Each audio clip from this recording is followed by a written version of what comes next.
Ochopo kanyo sa 12 mar okinyi nyakwara Mugia Jwang kamoro mora maintiere oyaure. Ageno ni chiyo mabera kendo happy new month. Wachopo e dwe mogika mar higa mar 2025 kaka wuono en chieng' tich ariyo tarik en 2 dwe mar 12 higa mar 2025. Nyaka sani wanyalo wacho ni koro wakwano mana seche to wagoyo riti ne higa mar 2025 to bende waikore ne nyasi mago mag sikuku kachiel kod rwako higa manyien. Kata kamano ageno ni chiyo maber okinyi makawuono nyakwara Mugia Jwang kendo iikori mar dhie kari mar orakan bende achiyo makare kendo agone Nyasaye erokamano ahinya kuom miyowa ngima manono okinyi makawuono. Mano emomiyo asechopo e studio ka mar tayi chenro mar Rupenya. Kaka pile nyakwara Mugia Jwang waiko ni chenro maiye lach bang' mae abobedo ka kelo ni weche manyien. Bang'e to enondo mar gazet mar The Standard kaachiel kod Daily Nation gima gimiyo peka okinyi makawuono pogore. The Standard ondike kae ni hit by Russia's war. Mano kotudore kod familia mopogore opogore masani koro odonga ka gintiere kod lit e chunygi kendo giywaka kaluwore kod kaka johera maggi ne owuonda ma owuok e pacho kae ka gidhi tiyo e pinyno mano mar Russia. Nowuongi ni nitiere tije maritogi e pinyno mar Russia. Kata kamano mano ne en miriambo. Kane gisechopo e pinyno mar Russia ne ochungi kod donjo e kweth jolwenya mar pinyno mar Russia kendo bedo e ong'ala mambele e bedo e kind jolweny marakore e lweny madhi mbele e kind pinyno mar Russia kod pinyno mar Ukraine. Nyaka sani koro familia makamago ywaka kalore ni nitiere johera maggi manowito ngimagi e kinde lweny makamano kendo koro ket familia mano mar jago moro kae miwacho ni nowuok e pacho kae kadhi e pinyno mano mar Russia. Gino makoro nyaka sani ing'iso kande mag pinje mopogore opogore mar mondo mi one kaka rito ngima mago mag joma nitiere pinje gi. Ahinya nyato e piny Kenya kae kama nitiere joma thoth ma iwuondo ni nitiere tije pinyno mar Russia to ka gisewuok e pacho kae to kara gidhi bedo jolweny e pinyno mar Russia. Mago abobedo ka lidho e gazet mar The Standard. Gazet mar Daily Nation taneno ka omenyo weche mag somo kae. Ondike kae ni when public schools leave the poor behind.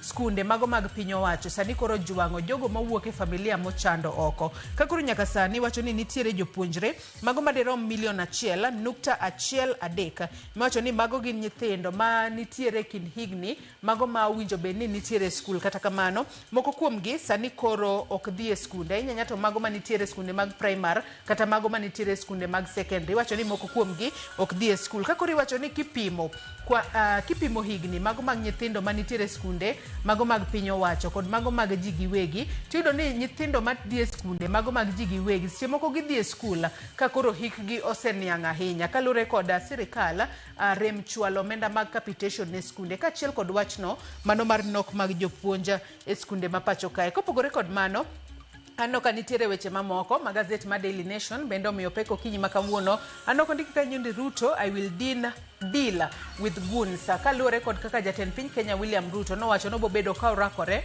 kod kweth mag jonjore pacho kae. Odiochieng' manyoro noneno ka jatend piny Kenya William Ruto chiwo siem mager ahinya kotudore kod jonjore manyalo bedo ni monjo jopiny e gwenge mopogore opogore e pacho kae. Ano ka bende giketo picha mano mar mane en jalup jatend piny Kenya mano Rigathi Gachagua ka koro ndike kae ni Rigathi rattles his opposition allies with Nairobi zoning plan. Mago duto nyakwara Mugia Jwang abobedo kwa lidho e gazeta ma Daily Nation. Bang' mano kawuono en chieng' tich ariyo ibobedo kiyudo twak mokwongo e chenro mano mar Rupeny chal mar Kenya kochakore saa 1 nyaka saa 3 mar okinyi. Kochopo saa 3 abobedo kadonjo kod twak e chenro mar mbako romo mar mondo mi wago mbaka kotudore kod kedo kod lwenje mago mag kit chwech. Wang'eyo ni wantiere e thuolo mano miwacho kanyo kod dhongere ni en 16 days of activism mano mar kedo kod lwenje mag kit chwech. Ang'o miyango odiochienge 16 gi to odiochieng' kodiochieng' ang'o mitimo mano mar duoko piny kata kedo kod lwenje mag kit chwech. Nyakwara Mugia Jwang omicha kotudri kodwa kochakore sani namba mar ote machuok 33600. Facebook ibiro yudo wachiel kachiel Ramogi TV X @Ramogi TV. Kan beni nyalo tudri koda e Facebook page mara ibiro yuda Joyce Oduor. Mbui mara mar X ibiro yuda @Joyce Oduor_ machiegni kendo magi e thuond weche ma omiyo pek. Kagwelo ng'ato ni mondo tiye sirikal ma Homa Bay nyako tigi ratire sirikandno to chieng' mowinjo ni sirikandno rach moko nyal tiye to gwe tao.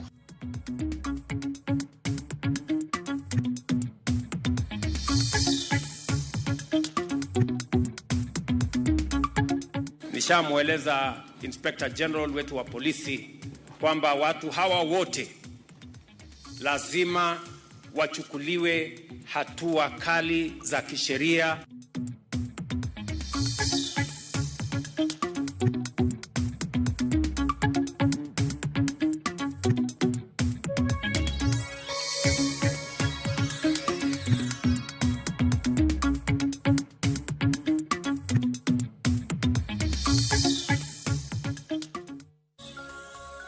Nyakora Mugejong machiegni aneno weche manyien okinyi makawuono. Nyinga Joyce Oduor. Gavana ma Homa Bay Gladys Wanga otimo lokruok e tend migepe mag kaunti no, kendo koro jalupne Oyugi Magwanga omalemo mar jatend migawo mar pur.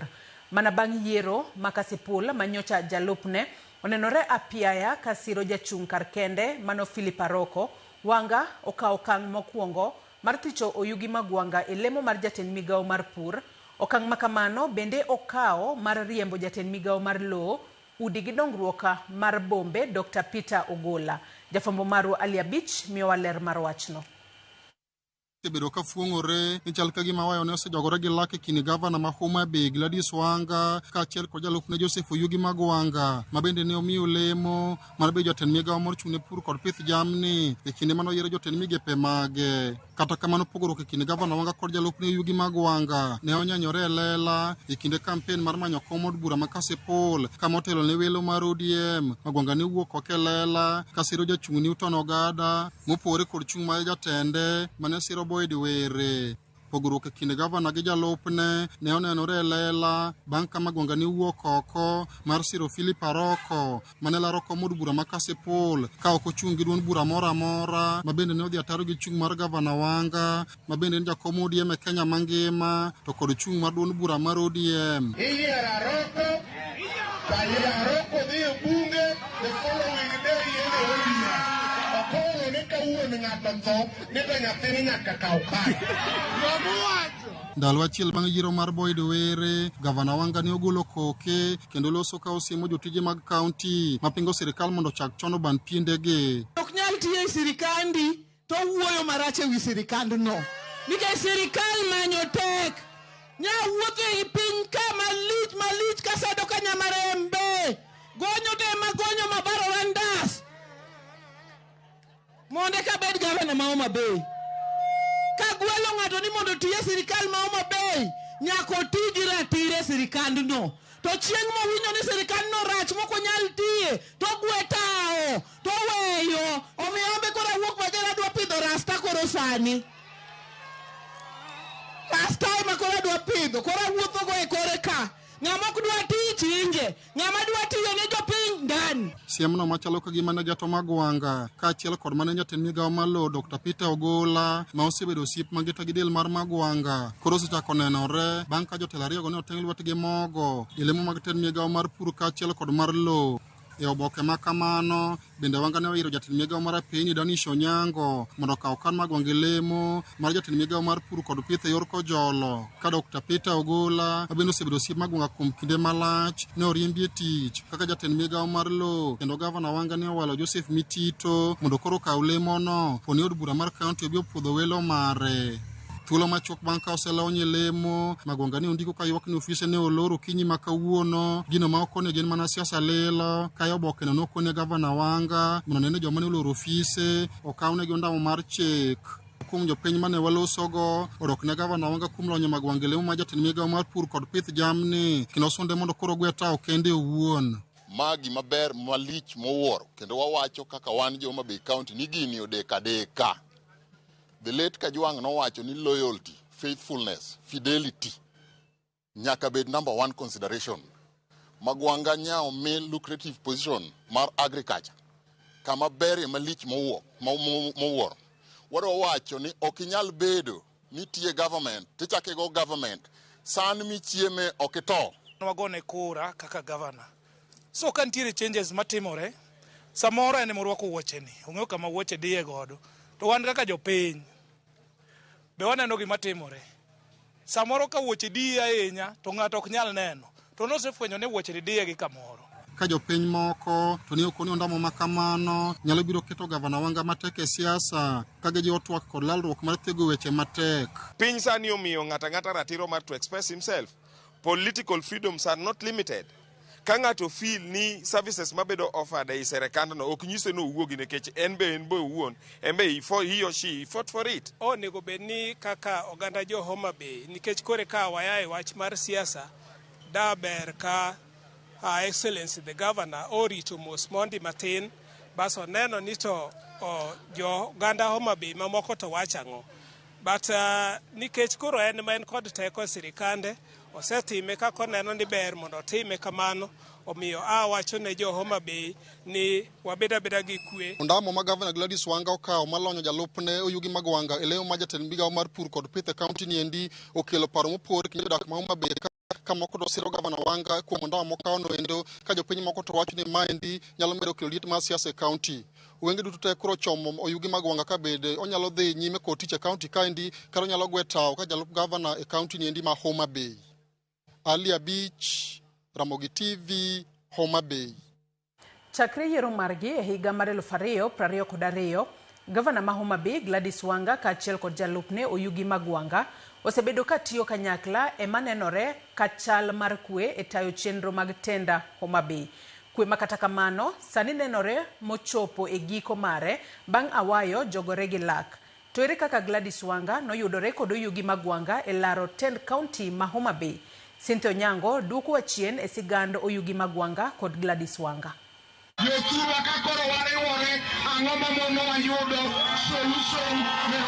Nochakore kinde campaign mar gombo makolemo mar gavana mar tend county ma Homa Bay, kinde mag Gladys Nyasona Wanga nonyiso dwaro mare mar bedo gavana ka Oyugi Magwanga bende kinde no lap dhoge ne rik ndong ne komno. Kinde mag Gladys Wanga ne medo lombo chunjo dak ma Homa Bay. Oyugi Magwanga nyakonchiel ni sidho kundu mar laro kom gavana kod jogo mane ni kod yie kod tende. E kinde sidho Magwanga, Gladys Wanga ne dhi nyime kod pedho chunjo dak ma Homa Bay ka jadwar machunye chwer ne bam nyakech e kuonde chung od buche mag Homa Bay. Kaluwore kod chal mar ratil mar siasa e kaunti ma Homa Bay e kinde no, ogai machon mar duond buch ODM Raila Odinga noneno ni en gima kare keto rwath Oyugi Magwanga kod dwasi Gladys Wanga e jok achiel. Raila Odinga noriwo Wanga kod Magwanga e laro komb tend Homa Bay ka Wanga ne dhi bedo gavana to Magwanga tiyo e bwoye.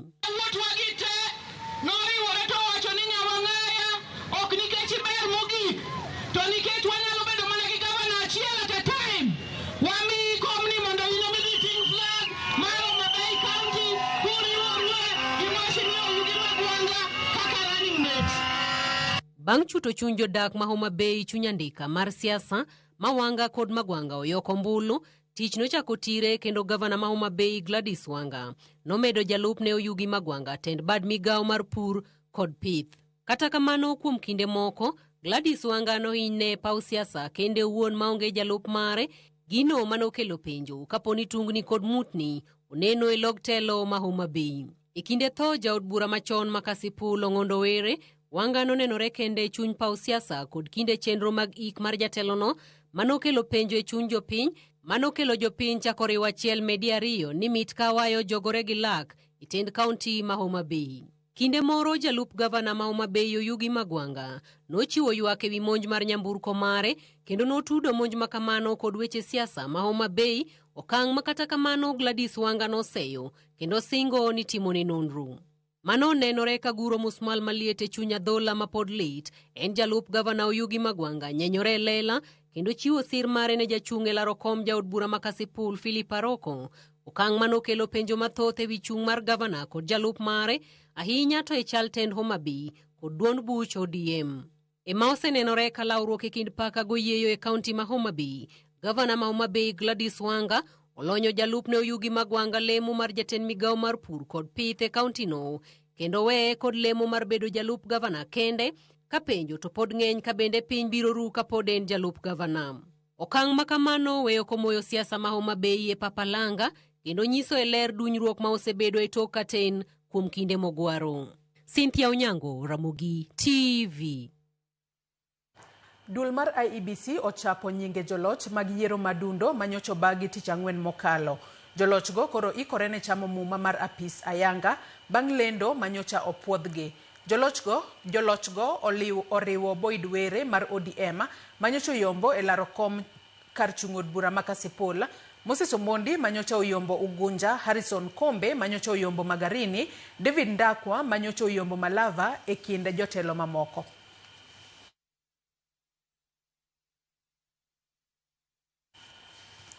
Jatend piny William Ruto ogolo chik ne ogai mar obila Douglas Kanja mondo okol oko jonjore kendo orakre kod kweth josiasa masiro rowere matimo njore. Ruto oyango magi kopuoyo tije jotend loch nanga kama osidhe chife 6,000 motieko tiegruok ne tije sirikal. Walter Nyambaga miyowa mathoth.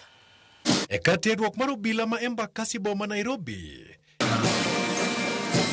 jatend piny William Ruto ogolo chik mager pino kochiko gai mar obila Douglas Kanja mondo oti kod teko duto mag sirikal mar luwo ton rabuon kendo okolo oko kamineme jonjore ma wengegi okolo kudho mosekelo kuyo ne oganda e boma to kod koro gwenge kaka yor fungruok ne arita kwe. Wale ambao wanatumia vijana kama wahuni, watu ambao wanatumika kulete fujo, kupiganisha wananchi, kulete maafa, hawa ni watu ambao hatuwezi kukubali, na nishamueleza Inspector General wetu wa polisi kwamba watu hawa wote lazima wachukuliwe hatua kali za kisheria ndio tukomeshe uhuni. Jatend piny okoni osedo report mar ni josiasa osebedo katiyo kod rowere mucho tulo kimanyo umma kod mbi mag siasa.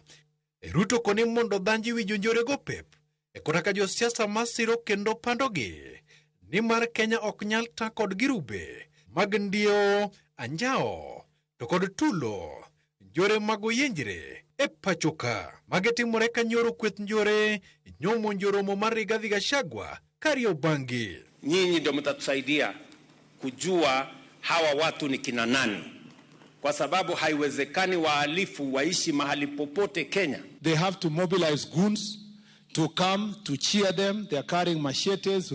Oyango magi kinde sidho ruodhi 6,000 mane otieko tiegruok magi mag tije sirikal kopoyo kenge mosego kod tend loch nanga. Wakora wanawasumbua wananchi na kulete maafa.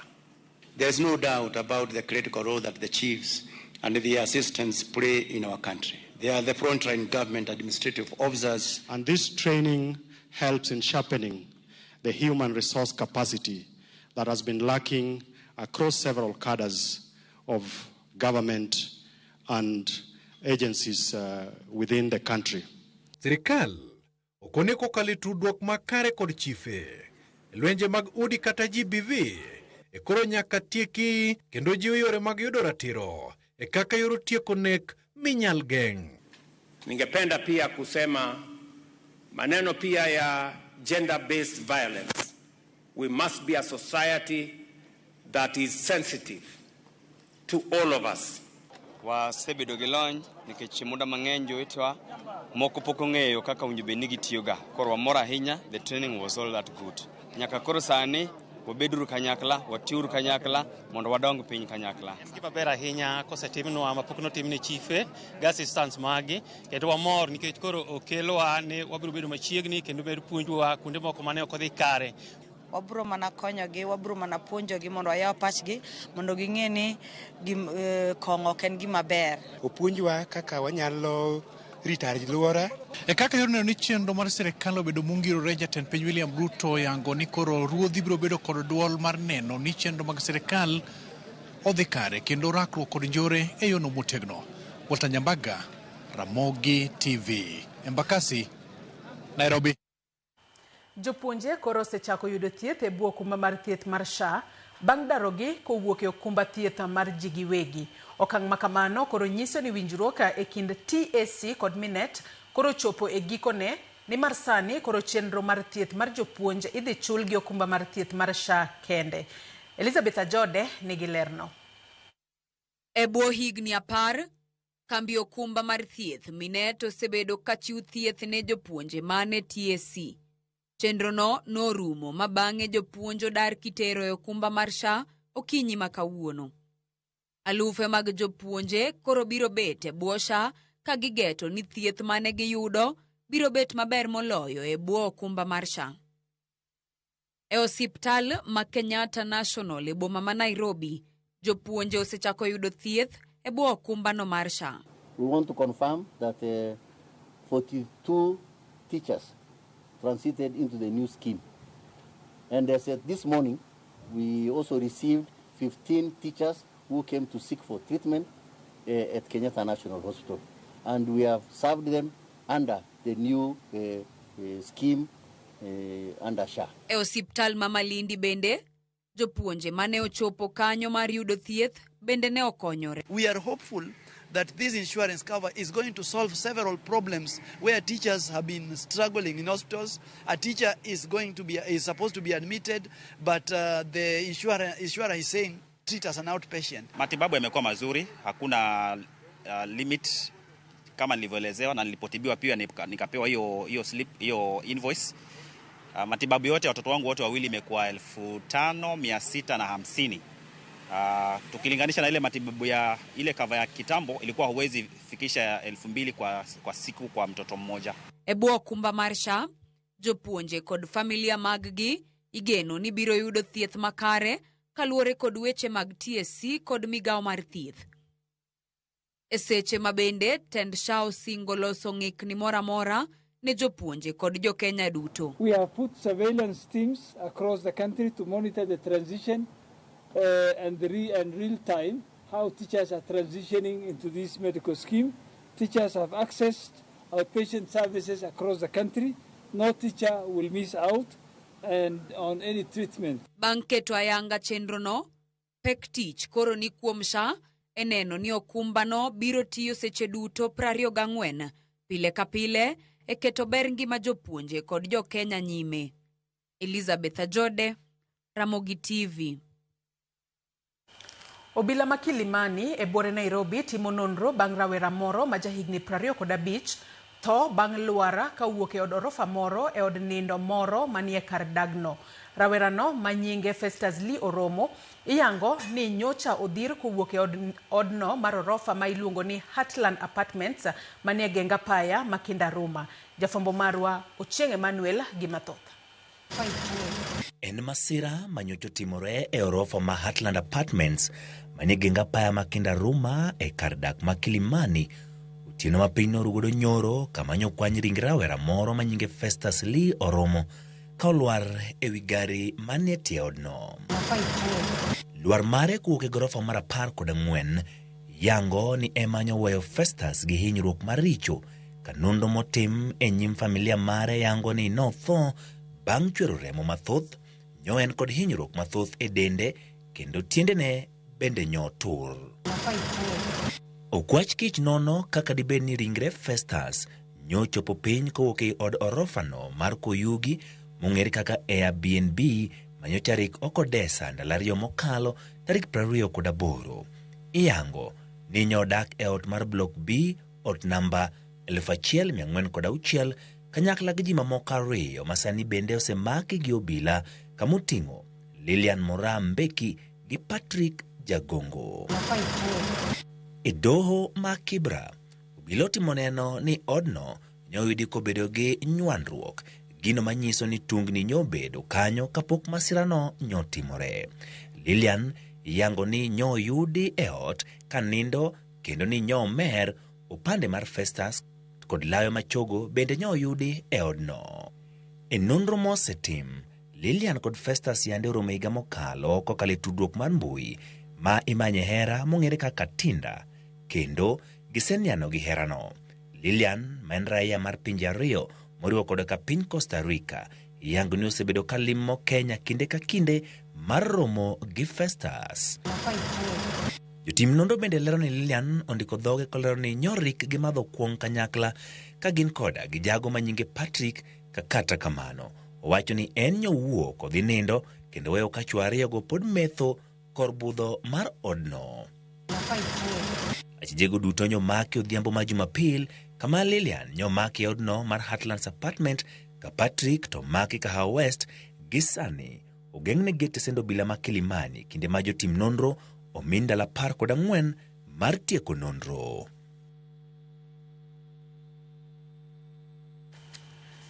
Gikone to doho ma Milimani oweyo thuolo jopuonjre 7 mosebed kogeng'negi kitudogi kod tho mar nyawadgi Lorna Kathambi Karani manokwany ringrene e kar dak ma Harmony Plaza mayudore Ngara bang' lwar kowuok e odorofa.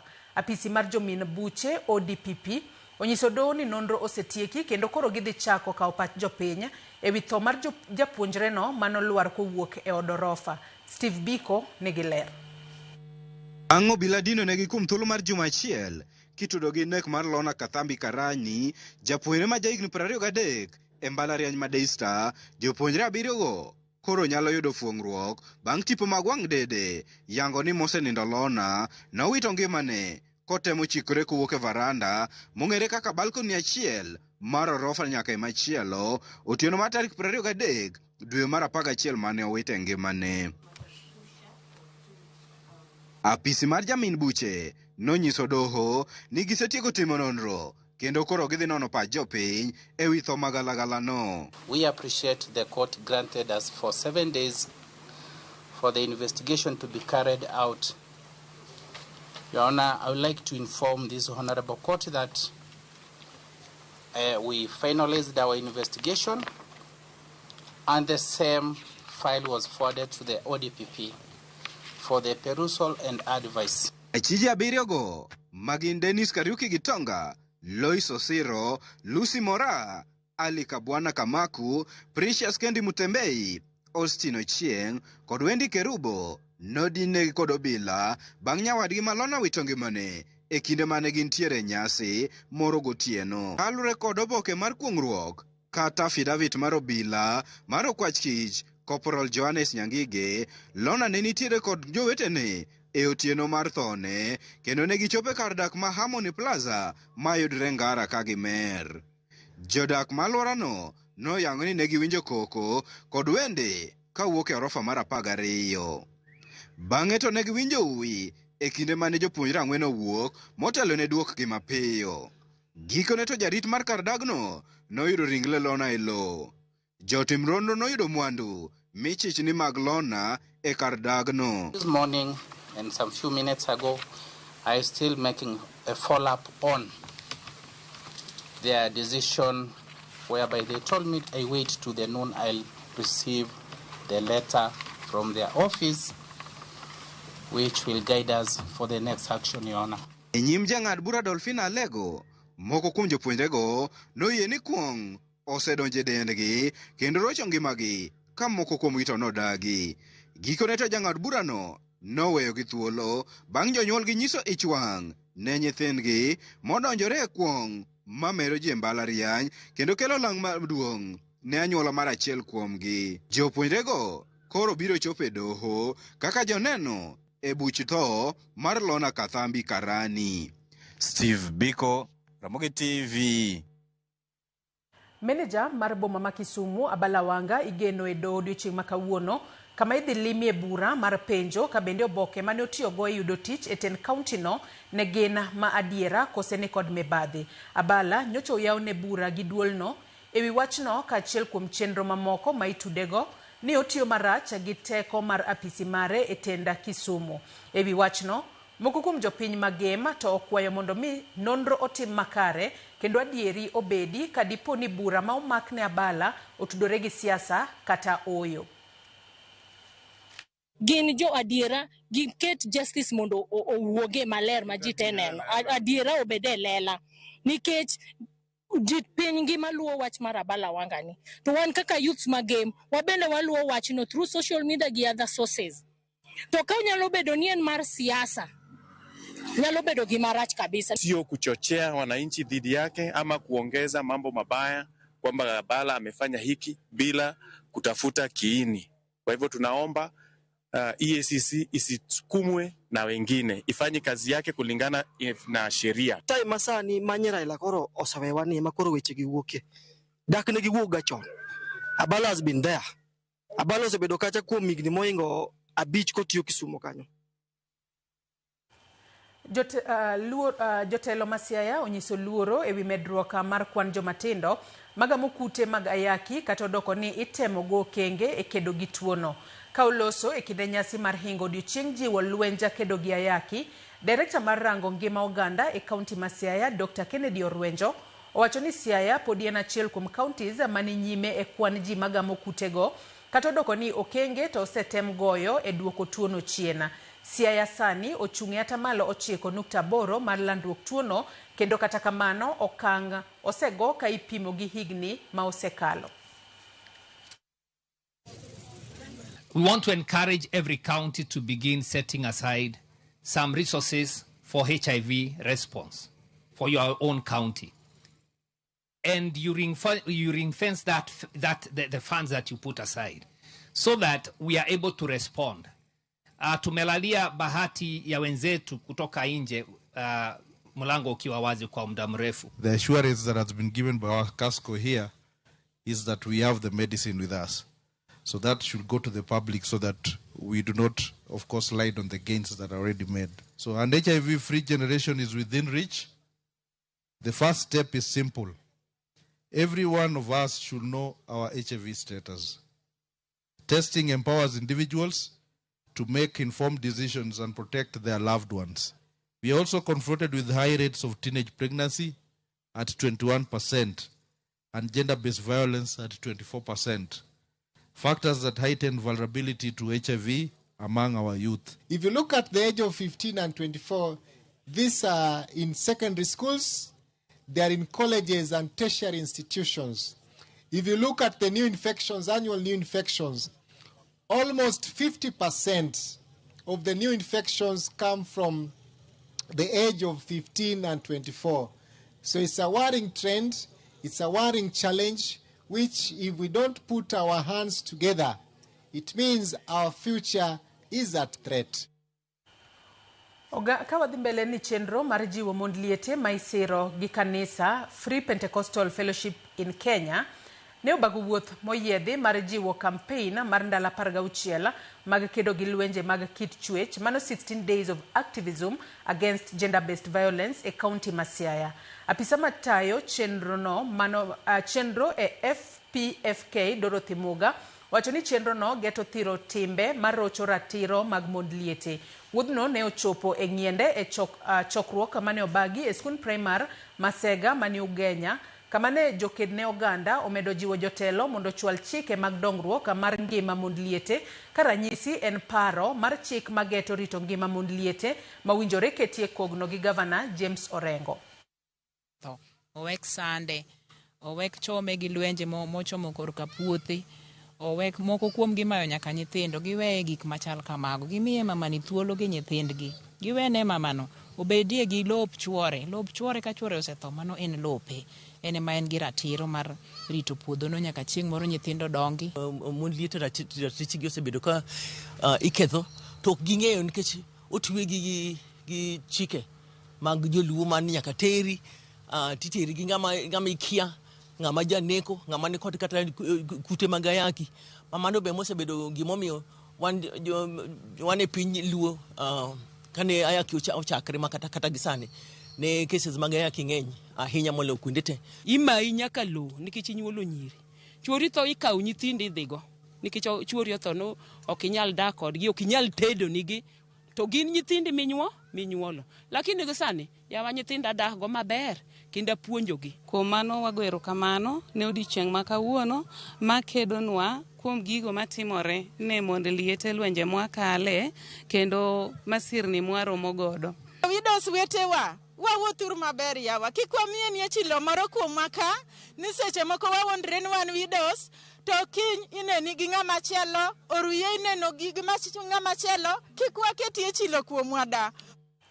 Oganda Jodin Salama e kar chung'od bura ma Kisumu West omedo puoyo sira ma ichiwo negi e chenro mag dongruok, to ahinya e dongruok mar kargi mar lamo. Jo-Islam ma muskiti mabandani mayudore Kisumu West mayande ochako gedo mar muskiti no bende oyudo sira mar siling 400 kawuok kuom seneta mar kaunti ma Kisumu Professor Tom Ojienda. Jota chenro no bende ojiwo oganda mondo kik we oganda jodin salam chien e weche mag dongruok. Moseromo kanisni 674 nyaka kawuono tarik 1. Tiyudo ni e namba gi onge moskiti mwasekonyo kata achiel. Koro kaka ofis wadwa ng'iyo kaka oganda wa mag Waislamu bende wariwo e yorewa mag dongruok ma Kisumu County. Kendo wakwayo jotelo ma Kisumu County ni sasa ma watimo dongruok kik wawe oganda mag Waislamu chien. To king'iyo chien kanyo be kaka ofis wasebedo ka wariwore gi oganda mag Waislamu e yore mag celebrations kaka mag Idi. E seche gi makoro oganda ikore ne bago nyasi mopogore e dweni mar Desemba, onagi modak e boma koro ijiwo ni oyudie thuolo mar ringo dok kaluo mar bedo kanyakla gi jogwenga kendo tayo chenro makidek kelo dongruok. Magine owachi bang' yangore ni moko kuom gi kwamo e boma nyaka e kindegi mag nyasi ka ywak gi maduong' en pek mar ngima. Joja oko gi ler mathoth kowuok Mombasa. En romo mar loro higa mane okelo kanyakla jokanyo e riwruogo nagi midendo ni Nyikwara Mogi Jomvu Luo CDO e od bura ma Jomvu Mombasa. E romono mane otelne kod patron Victor Abayo, jokanyo ne ojiwo mondo mi okawie thuoloni mar Desemba cherore kaluo kendo tayo chenro mamoko mabende kidek kelo dongruok e kor gwenge. I encourage members ne ng'ato ka ng'ato ka nafas ochopo mar rusa kama ng'ato nyaka ring dhi e dala mondo dhi ong'e ni to ka ode manogero cha oulo dhigo koso nitie, odhi ong'e ni to min gi mowe dala cha ni ngima koso chal nade. Joluo thoth gi lal Mombasa ka nikech Mombasa kidonjo Mombasa to wacho ni donjo yot to wuok tek. Ji mang'eny sani gin jogo barua. Iyudo samo kata ng'ato mondo mi oyud pesa munyalo ng'ado go gero mondo dhi go dala. At least obed gi 10,000 mondo dhi gi duogo mar kuom ng'ato achiel. Koro kien gi nyithindo kata na abich, to tich ne barua. To nyithindo bolal. Nitiere jok manobiro chon maparo ni mage ma jok ma mistake mage ne gibiro kone mage lokore jokone. Koro wacho dholuo to wacho dhok makoni ni koro mage jok moko dhi dala. Lakini jaluo kamili manobiro gi gari moko nyuol ka to dhi dala ya basi sepong ma no nyaka bei. Kata kamano ne gikoni biro gi kanyakla e thuolo mar higni 2 mosekalo osereso jokanyo mathoth to chutho ni mar thoth gi gin mago mayuto gini piny. Wan gi merry go round, wan gi investment committee ma plan investment mar group, wakonyo jowa bende ma nigi shida kaka ng'ato oyudo masira. To group ni wabiro for unity with a purpose. Wabiro mondo wariwre mondo wagere wan wawegi, mondo watimo hala mondo wayud dongruok kaka joluo modak Jomvu. Mine wa manie group gin joma timo hala matindo tindo, ma joma youth be manie group gin jojua kali thothgi. Koro nwawacho ni to accommodate everybody, nwaketo monthly contribution mar 200 mar mondo mi kila ng'ato nyalo chopo lekne mar bedo a member. Ang'eyo ni jobura seche moko jomoko jowacho ni pesa ocham, pesa itiyogo marach. To magi gin gik mawuok ga ka onge transparency mag pesa matiyo mag jobura. Kabinde gilero ni ma en achiel kuom chenro mageto bedo gi duol e weche mag telo. Wasicho dhano 250 gi sani. To pod bende wakwayo wan gi thuolo mar rwako jowa moko manyalo biro mawelo manyalo gombo mondo miyo obed kodwa kanyakla achiel. Group wani agenda ne maduong' en mar dongruok economically, but siasa ok nyal we kando nikech siasa is part of growth. Koro good politics is good development. Politics ok wanyal wacho ahinya, but politics is part of us kaka jomodak e county ma Mombasa. To kanitiere jowa kata mama ma nitiere gi geno mar bedo e siasa, to abro miye support kaka joma mine. Gombo mar gikoni en neno ni rieko magisume boma bende gichwalo e kor gwenge to chutho mago makaluo kuma giwuokie. Ma investment mwatimo ka wadwa ni mondo ikawe itere dala be. Sama in dala cha inyalo timo investment mari dala. Kineno ka waloso wach mag rech kae, inyalo dhi dala mi bi pidhi rech. Ineno ka watimo table banking ka, inyalo dhi dala mi yud mine wa bende uso alode ang'o dala kande. Bende nyiso gi ni awa mari oko ma asumo ko oko. we mondo waginuru kwa chokre ji 10 ji 20 wanyalo solo pesa kama tinyi wami ng'ane odhige chiro okelnwa gi profit, tinyi wami ng'ane odhi omonwa nyanya odhi ouso okelnwa profit. Koro maduong' manyalo wacho kawuono, nadwoko erokamano ne Nyasaye mosebedo kodwa nyaka nwachak higani kendo koro watieke odiochieng' ma kawuono. Ka jodala madhi Christmas, anyalo wish ji Merry Christmas to gi Happy New Year. Ne sani koro wadhi e December oting'o gik mang'eny, to January be biro ne nyithindo madhi skul. Akwayo ne parents kata kwadhi e gini kik wa celebrate ahinya, madhi miyo ka nyathi kochopo January mwatero nyithindo skul to koro yudo ka tamowa. George Aoko, Ramogi TV, Mombasa. Nyakwara Mugia Jwangi report mar George Aoko kowuok e kaunti ma Mombasa kama ijiwo joluo odog dala Desemba ni emwachopo gode giko mar weche manyien okinyi makawuono. Ageno ni bobedo keikori mar mondo mi iter dongruok kaluo ahinya nyato e kindegi mago maga siku wantiere dwe mar 12 ne ni ikori e yo makare mar mondo mi chan wuotha e yo maber. Yiena mar mondo mi asoma ne moko kuom ote ma ochwalono achiel kachiel e Facebook amwantiere live. Ken Kongoro from Gwasi Seka Otiato wachono no yo makare. Wuoda Makori wachono no yo makare. Jabez bende wacho kae ni mano Jabez Otado wachono kae ni onenwa yo makare. Ote machielo Jalango Tieno wachono no yo makare ke entiere Wichlum Beach. Ka Lewis Wood Awasi Boda bende wachono luo chenro ka ana Awasi Boda locked. Nyakwara Mugia Jwang medkete Ramogi TV kae akaw mana yo madundo gi sani bang'e taduoko nonro mar gazet. Kikidhi mabor.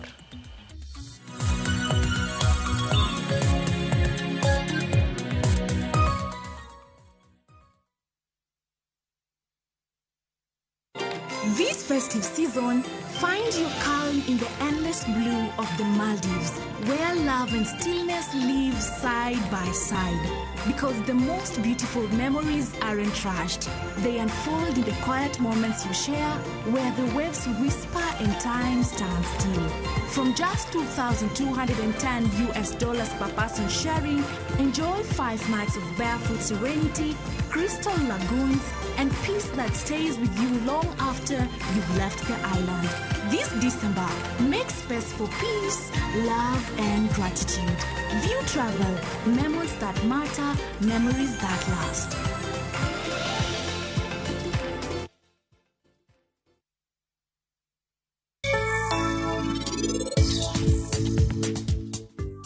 Anabiro bedo gi kwe odni, mana kaponi in gi Rajiv ubiro wuok kae chuth. Biro bedo maber ahinya ka nyuolane obet machiegni kode nikech saa ka saa oyudo panic attacks. Koro biro chuno ni ubed kode eka mondo hore matin. Kare. Akwayi ni ng'wona. Ana yie ni anatimo richo. Mama ni ohero weche mang'eny ahinya. Enomiyo ji ywak malich ahinya e odni, to enogolo mana pi wang' mag miriambo. FOMO? We say no more FOMO. Not when you have happy hour. Download and use my Airtel app or simply dial *544#. Always be in the know. Buy the happy hour bundle today. Now bado tuna grow. Airtel.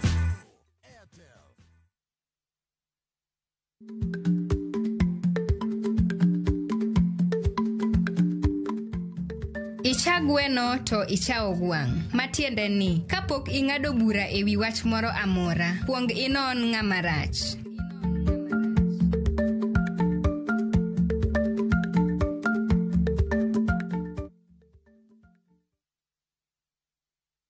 Apenji baba duoka,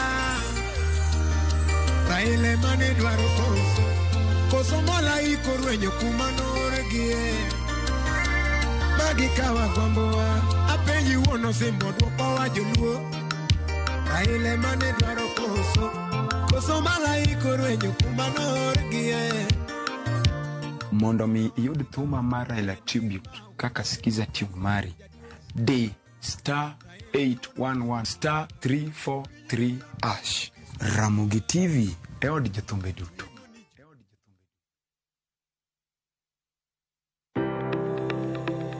Ringreni wuoyo, to be ichiko iti, en aonda, rem mora mora, en ranyisi ni ringreni wuoyo kodi. E penj laktar, walero weche ma ringreni temo nyisi, ka wakelo ni paro mag jomolony. To wacho ni mondo mibed gi rageng' maber nyaka bed ni chiemo makare, nikech askeche gi iloso kuom chiemo makare michamo. Paro manyalo reso ngimani. Kochopo kar food allergy kae, to kinga ma del ma ng'ato chako gore gi chiemo mochamo. Kod weche mag thieth mayudore achiel kachiel kuom joma olony. Nyalo bedo ni ng'ato nigi ratil man malo.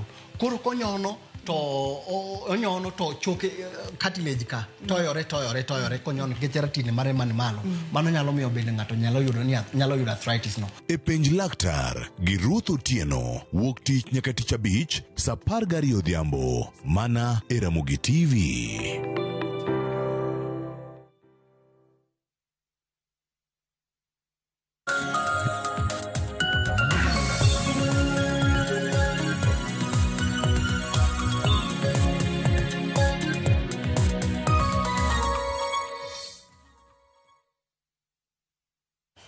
Machiegni kendo nyako Ramogi Ajwang' ang'isi na kawo mana yweyo madundo kaita bobedo kaduogo kod nonro mar gazet. Asenyisi kata aselieko ni matin gigo ma gazet omiyo pek okinyi makawuono. Adwana chak kod gazet ma Daily Nation achiel kachiel mar mondo mi wang'e ane moko kuom gigo ma gazet ma Daily Nation omiyo peka. Ne waneno malo kanyo ka gazet ma Daily Nation ondiko kanyo ni Ruto I will deal with goons. Kotudore kod gino ma jatend piny Kenya William Ruto nowacho odiochieng' manyoro ka koro ne onyiso ogai mar obila e pacho ka Douglas Kanja mar mondo mi okawo ondamo magera ne kweth jonjore ma itiyo godo ahinya to e kinde mag siasa. Jatend piny Kenya William Ruto odiochieng' manyoro ne ochiwo siem magera ahinya to ne jogo matiyo kod jonjore e kindego mago mag siasa e pacho kae. Ka bende jatend piny mana kaseng'isi nong'iso Inspector General kata ogai mar obila Douglas Kanja mar mondo mi ka nitiere ng'ata ma seche moko chulo rawere mar mondo mi oketa weche go mago mag tulo bede kinde mag campaigns kata weche mamoko to kaune gi okang' magera mano mar chika. Weche mamoko mag gazet ma Daily Nation omiyo peko kinyi makawuono mana kwa nyalo ng'iyo wach makoro ondik maduong' kanyo ondike kanyo ni when public schools leave the poor behind. Kotudore kod kaka skunde mago mag piny owacho sani koro oweyo jogo ma ochando chien. Mano en kotudore kod report ma ogol kanyo kata nonro ma otim kod Oxfam makoro nyaka sani koro yango ni nyithindo mawuok e familia ma ochando koro giyudo peka e dhi e skunde. Mano bende wach madwan wachak godo mokwongo mano e it gazet mar ang'wen mar gazet ma Daily Nation okinyi makawuono. Kodhi it gazet mar ang'wen kanyo nyako Ramogi Ajwang' ondike kanyo ni study reveals why learners in public schools lag behind.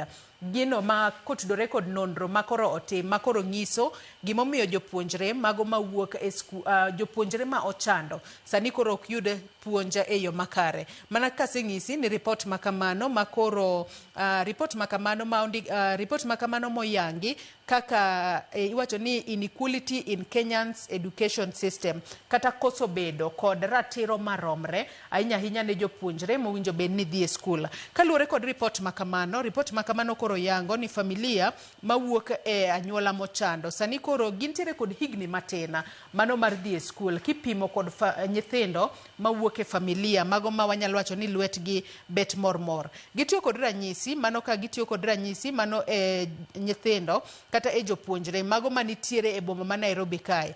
Giwachore ni jopuonjre manitiere e boma ma Nairobi nitiere kod thuolo mano mar higni 11 gi nus mano mar yudo somo e yo makare.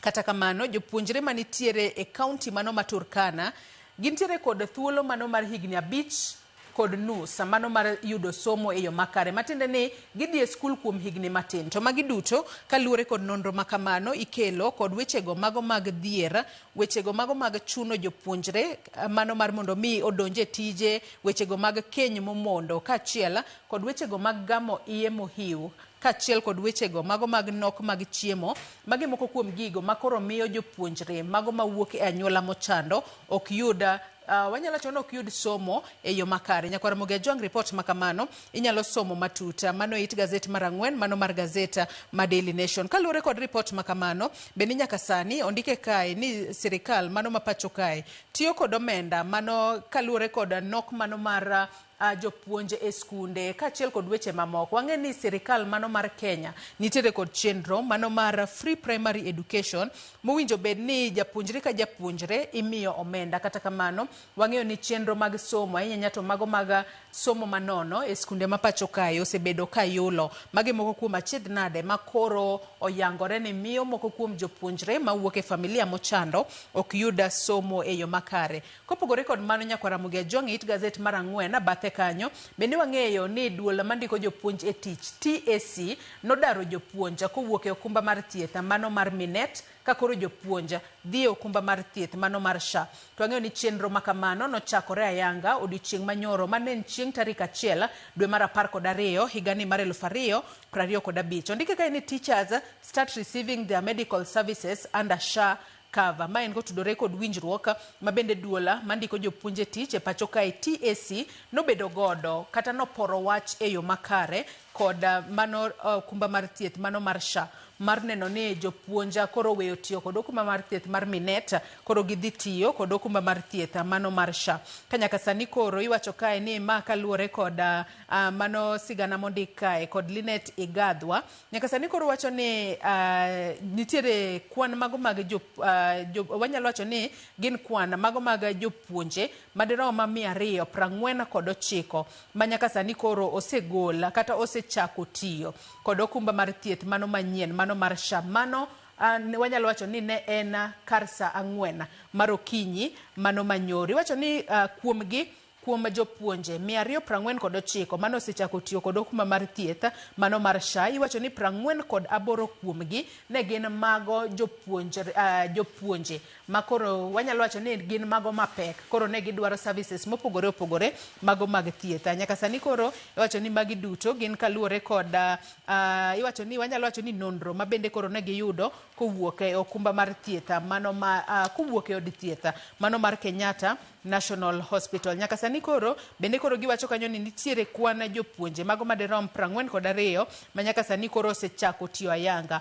kod okumba mar thieth manyien mano mar SHA. Nyakwara Mugia wanyalo wacho ni ma en mana moko kuom okenge makoro sirikal bende goyo mar neno ni jopuonje oyudo wanyalo wacho ni thieth e yo makare, kendo wageno ni kaluwore kod moko kuom ber makoro yangi ni bro bedo e okumba mar thieth mano mar SHA gibo bedo ka giyudo e yo makare. Nyaka sani koro iwacho kanyo ni The Mwalimu Cover nyaka sani koro obo bedo ka okonyo jopuonje e kidienje mopogore opogore. Kanyaka sani kanyo entiere kod inpatient limit mano mar omenda madirom $1 million.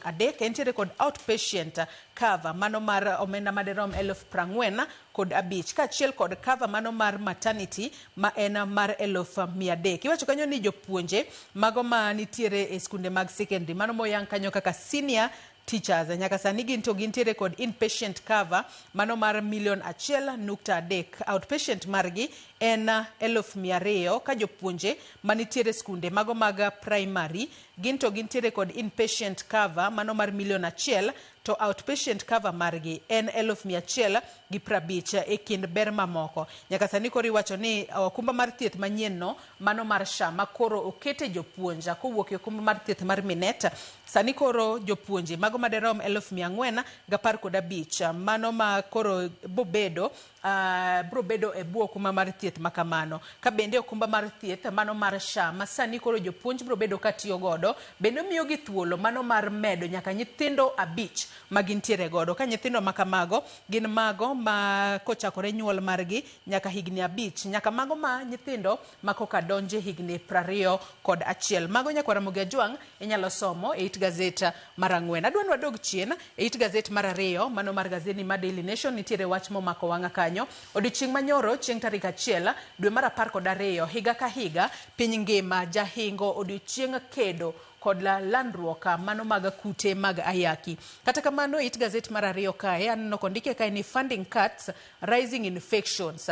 Mano kotudore kod wanyalo wacho ni kaka pinyno mar Amerika ne ong'ado mano konyo mane wuok e pinyno mar Amerika kabiro e pacho kae kata omenda mane konyo e kedo kod landruok mag kute mag ayaki. Nyaka sani koro iwacho ni okenge ma piny Kenya osegoyo e kedo kod gamo tuo mar kute mag ayaki nyaka sani koro osedok chien. Ka bende magi duto no wach kanyo odiochieng' manyoro e kinde ma piny Kenya kata piny ngima ne hingo odiochieng' mano miwacho kanyo kod dho ngere ni World AIDS Day mane oyangi odiochieng' manyoro kaluwore kod mano director Makojolo kata jatatije Makojolo ka National Syndemic Disease Control mano moyang kae kaka Douglas Bosire nyaka sani koro oseyango ni nitiere achiedh nade makoni kod kocha makoro piny Kenya yudo ahinya to e kedo kod gamo kute mag ayaki e pacho kae ka koro nyaka sani oyango kanyo ni wang'eyo ni jal mokwongo mano yud kod kute mag ayaki e pacho kae ne oyanga kanyo higa mar 1984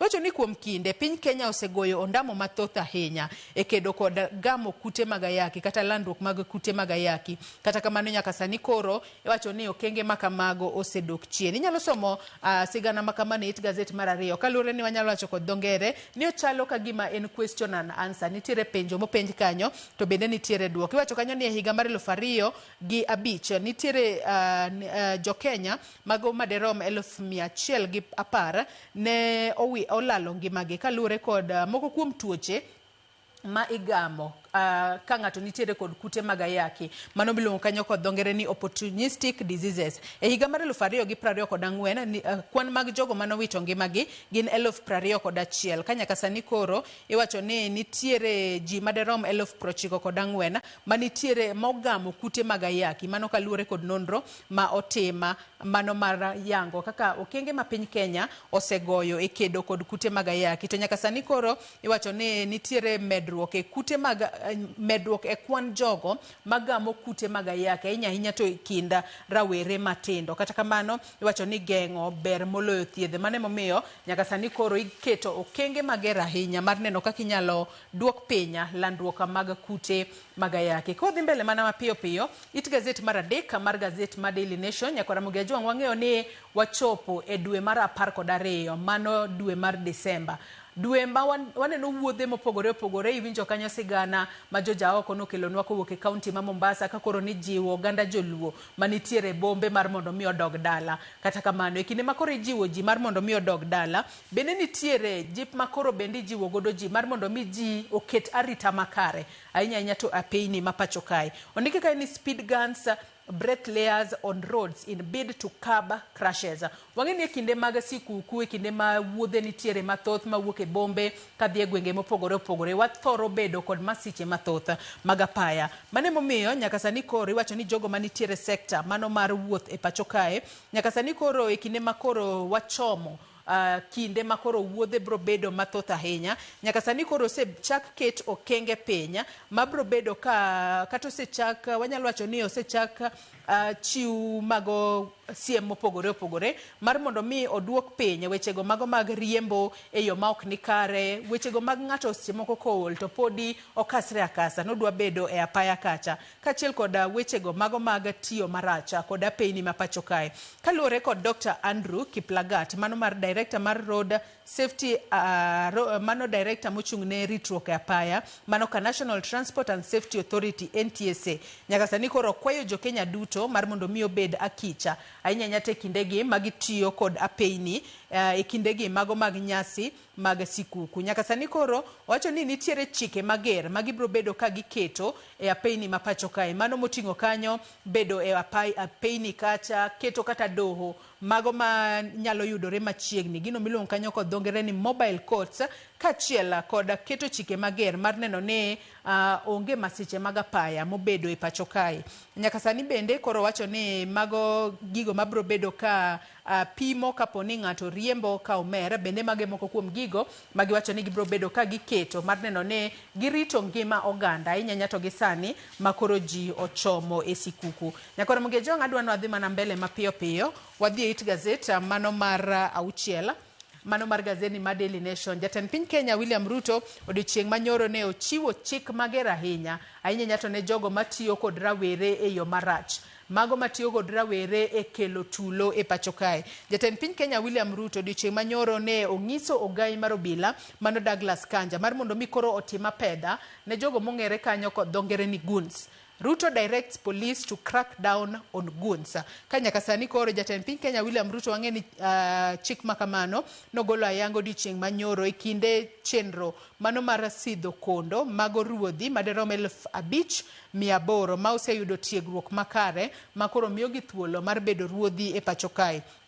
Ondike ka ni jatend piny Kenya William Ruto ne ochiwo siem mager ahinya nyato ne jo siasa ma koro tiyo kod rowere e yo ma ok ni kare. Ka bende nowacho kanyo ni ma e yo makende manyalo konyo e duoko piny lieta mano mar siasa ma koro seche moko jabedo e pacho kae, kata mano mar tiyo kod rawere e yo ma ok ni kare. Wacho kanyo no ok wanyal yie mar mondo mi oti kod rawere mar mondo mi obeda jonjore. Ka koro nyaka sani wang'eyo ni tiyo kod rowere e bedo jonjore kinde mathoth kelo tulo e pacho kae to bende kelo thoe e pacho ka. Gino mowacho ni koro nyaka kuma kendo koro kaw okang' magera ne ochiwo nyaka koro kawnegi okang' magera mago jo siasa matiyo marach kod rowere e sundogi mar mondo mi gibeda jonjore. Ka bende wanyalo wacho ni mano mayando timore wach kanyo ni chieng' Jumapil e gwengo mago mag Kariobangi North bore Nairobi kae kine nyasi mano mar goyo erokamano ne MCA oyier David Wanyoike mane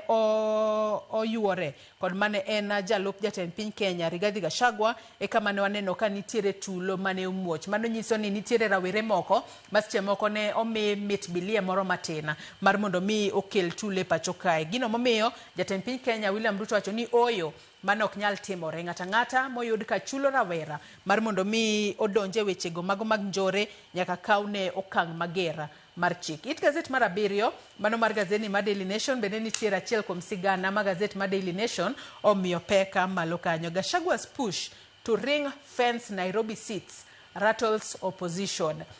Mane en jalup jatend piny Kenya mano Rigathi Gachagua sani koro osechako gino miluongo kanyo kod dhongere ni zoning, kata osechako wacho ni nitiere kombe moko mano buore Nairobi kae maduond bura mare mano mar DCP mano Democracy for the Citizens Party ema koro ibo bed ka iyienegi mar mondo mi ochung ng'ato e ng'welaro kombe makamago yiero mar higa mar 2027.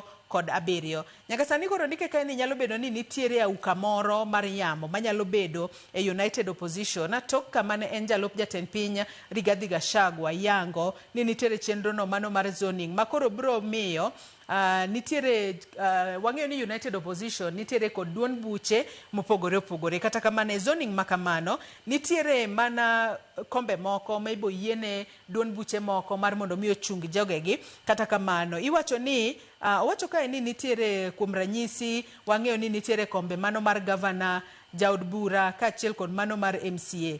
Gachagua owacho ni duond bura mare mano mar DCP Democracy for the Citizens Party duond bura mare mabro bedo ka chungo jala mabro bedo ka bedo eng'wech mar laro kom governor e county ma Nairobi, kom senator kaachiel kod kom mano mar jaod bura mar county mano mong'ere kanyo kaka woman representative. Kopogore kod mani wacho ka nitiere kombe mago mag 17 mago mag jod bura kaachiel kod kombe 85 mago mag MCA makoro owacho kanyo ni ibo bed ka ipogo e kin duond bura mare mano mar DCP kod duond bura mano mar Kalonzo Musyoka mano mar Wiper Patriotic Front. Kata kamano iwacho ni okang' makamano sani koro osekelo lieta mano United Opposition kaluwore ni nyaka sani ok osekelo mano paro makare ahinya kowuok kuom jokanyo mago mag DCP. Aneno kanyo ka nitiere Dan Manzoni makoro wacho ni ok owinjo bedi ni iwacho ondike ka ni it can only be about a more popular candidate, it cannot be an affair of two political parties.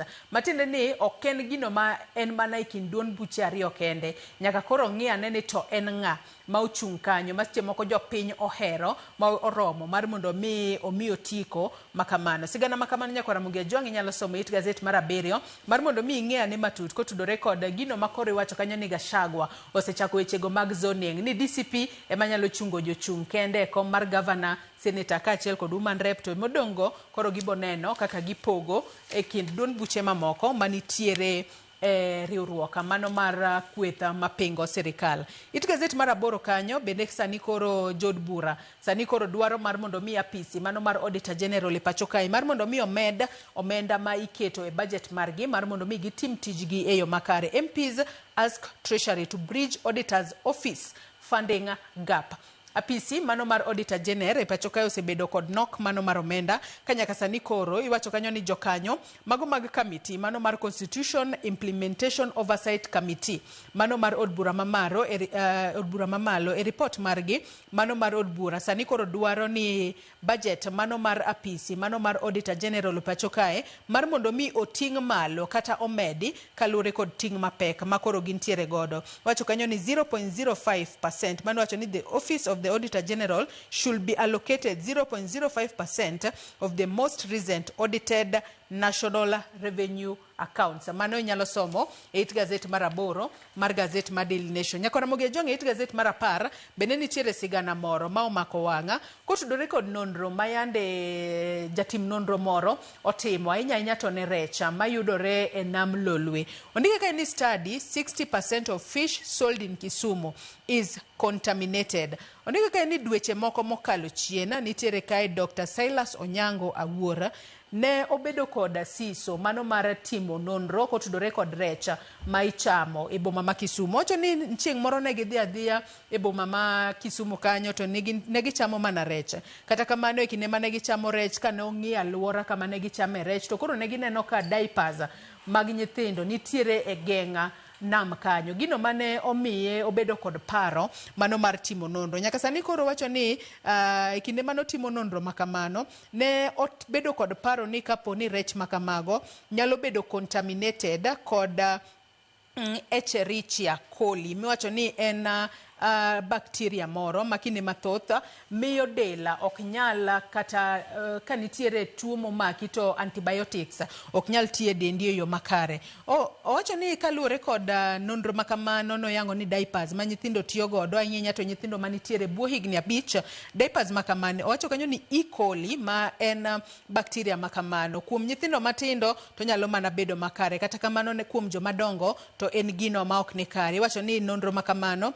ne otimo iwacho ni ne otimo kendo koro oyango kanyo ni nitiere samples kata ranyisi mago mag rech mar ngege 256 kachiel kod mudfish mane otiyo godo e timo nonro makamano makoro yango ni nitiere E. coli manitiere e rech makoro wanyalo bedo ni wachamo ahinya to mago mawuok e boma Kisumu. Gino makoro nyaka sani koro owach kanyo ni winjo bed ni ineno kaka inyalo rit alwora mano mar nam Lolwe e yo makare mar mondo mi rech ma wachamo kik bed kod kwiri maracha moramora. Ondike ka ni this should not deter us from eating fish but it should encourage those handling fish to incorporate hand washing. Matende ni jogo masiche moko mulo rech winjo bed ni giketo ler e ong'ala manyime mar mondo mi ginene giluoko rech e yo makare mondo rech kik bed kod kwiri moramora marach. Nyakora moge jwang gazette mar Daily Nation pod nitiere kod weche mathoth inyalo somo gi matuta. Kata kamano aneno ka thuolo mara mano miya mar nonro mar gazette madhi karumo.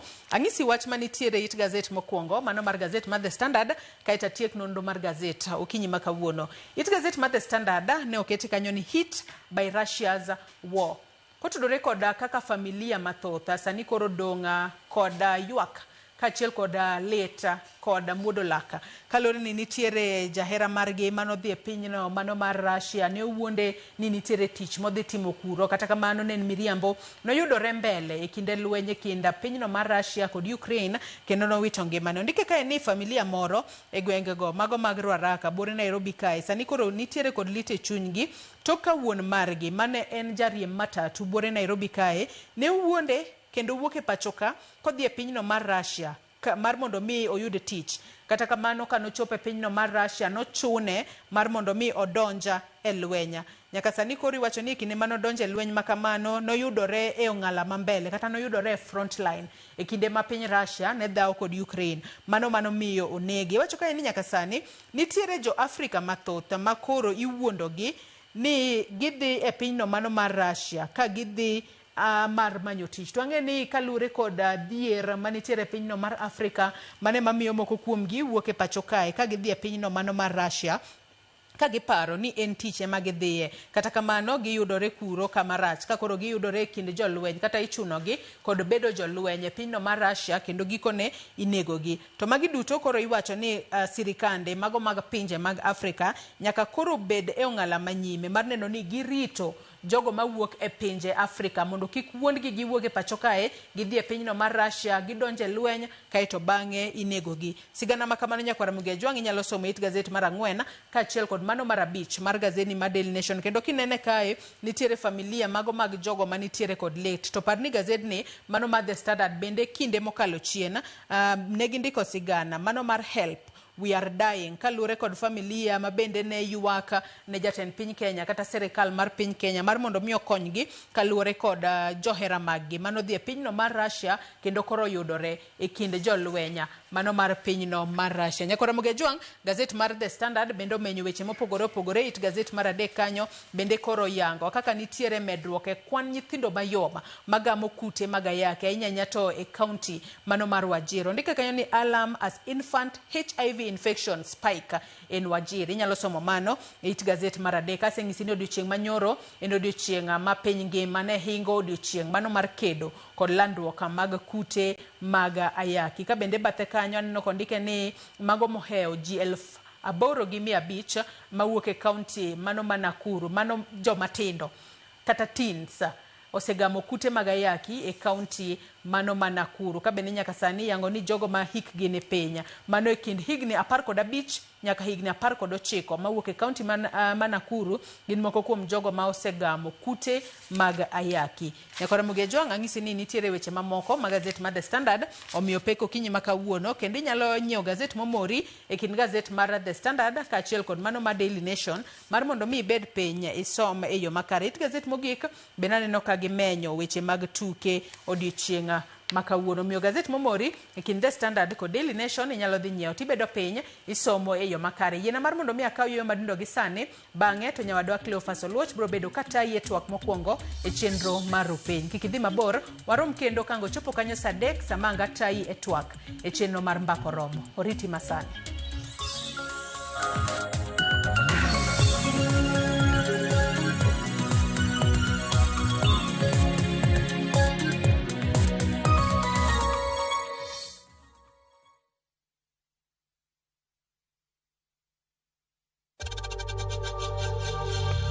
We know times are tough, so save money by buying airtime from M-Pesa to any network with zero transaction fees. Dial *487*2# and get your airtime PAP with zero transaction costs. Tired of late rides and shady charges? Itisha Wigo. Now Wigo, you get more than just a ride. Unapata on-time pickups, gari safi na fresh every time. Ride V-Smart, ride V-Safe, now Wigo. Download the app now, ama SMS Wigo to 20425. Wigo, your trusted ride.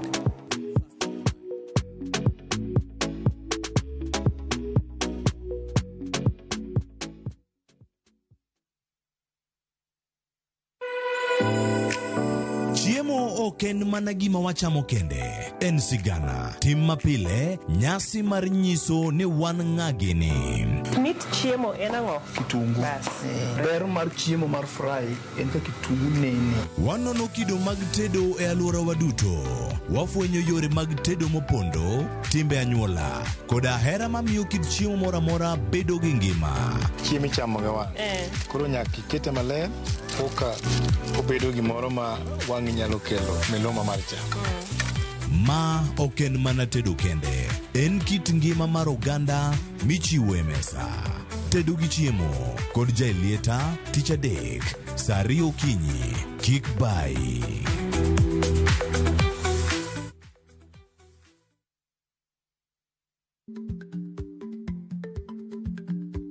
Chako chon loyo dhi kajuoga. Ma tiende ni bedo gi ikruok momondo geng'o masiche kod midhiero mang'eny mabiro e ngima dhano.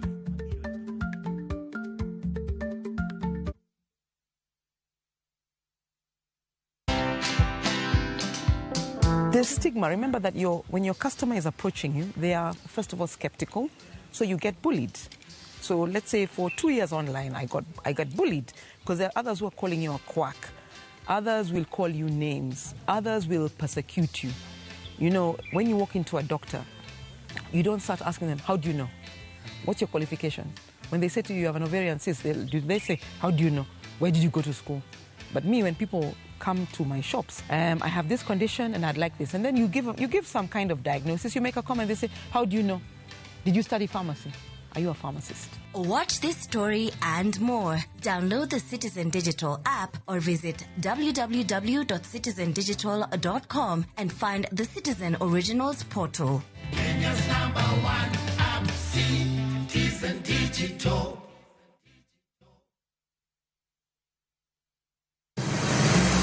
Be isepenjori e sigendni mayudore kuonde ma waluongo ni pachowa. Kapuonjani nobiro nikech gwenyruok e kind owete. Riwri kodwa mondo wanon sigendni mabeyo mag kuonde ma wadakie. Nera nitie. Ninyuo kongo kacha niluongo ni kilap joko wili. Kochakore bombe madongo nyaka e gwenge ma iye. Odusenge en pinjo imbo mar oganda kiluonu wasenge. Ng'e gigo mamiyo oganda ka oganda bedo mopogore. Nueng'o ma wan godo ka en mar kunyo goldi. Urudi. En kama ji duoge ji ok lal. Ng'e weche mane osekalo. Chon chande lweny nitie kor e gweng'. Rwako sigendni mag kuonde ma wadakie. Iwacho ni kibedo piny e kom, kineno ng'ama lwete fuare kama mano nyiso ni jakano mulo ka pigo sechope bwo mesa. Ng'e gwengewa chieng' tich ariyo saa 3 otieno mana e Ramogi TV.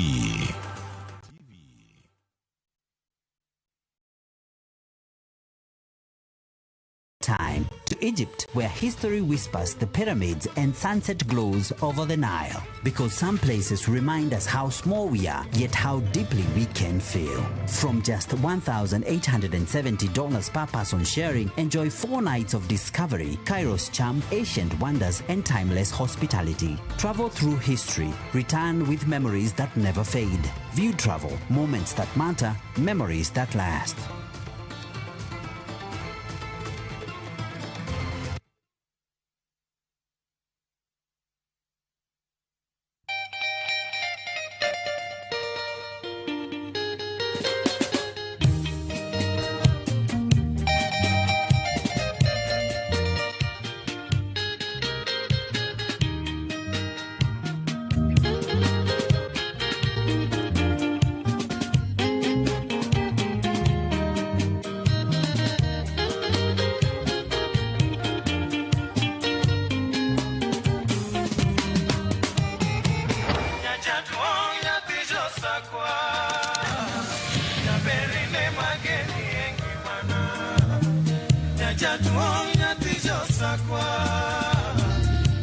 Radio Ramogi, Cartoon Jaluo.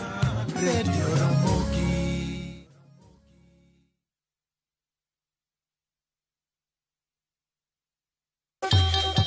Ang'o mosetimore ne joma ne ochweyo ogandawa?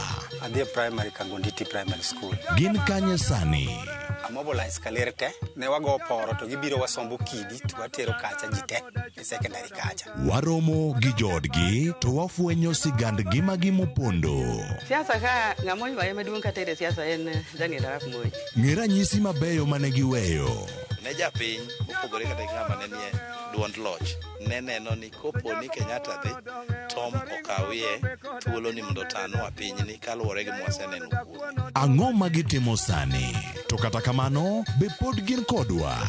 Nakedo ne wach sukari ma jobunge jonjo kod biwot nochaka ni bwana sukari. Gin kanye kod Walter Nyambaga tich ang'wen saa 3 otieno mana e Ramogi TV.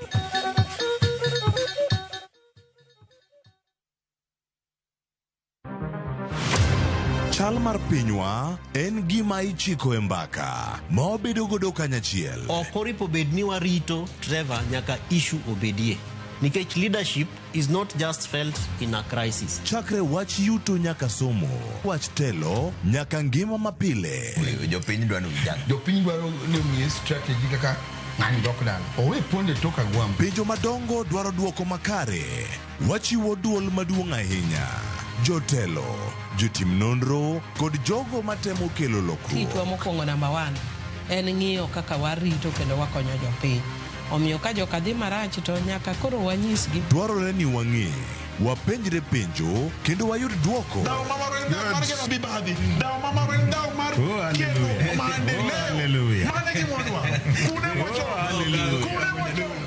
kod Trevor Ombija. Tich adek, saa 3 otieno, mana e Ramogi TV.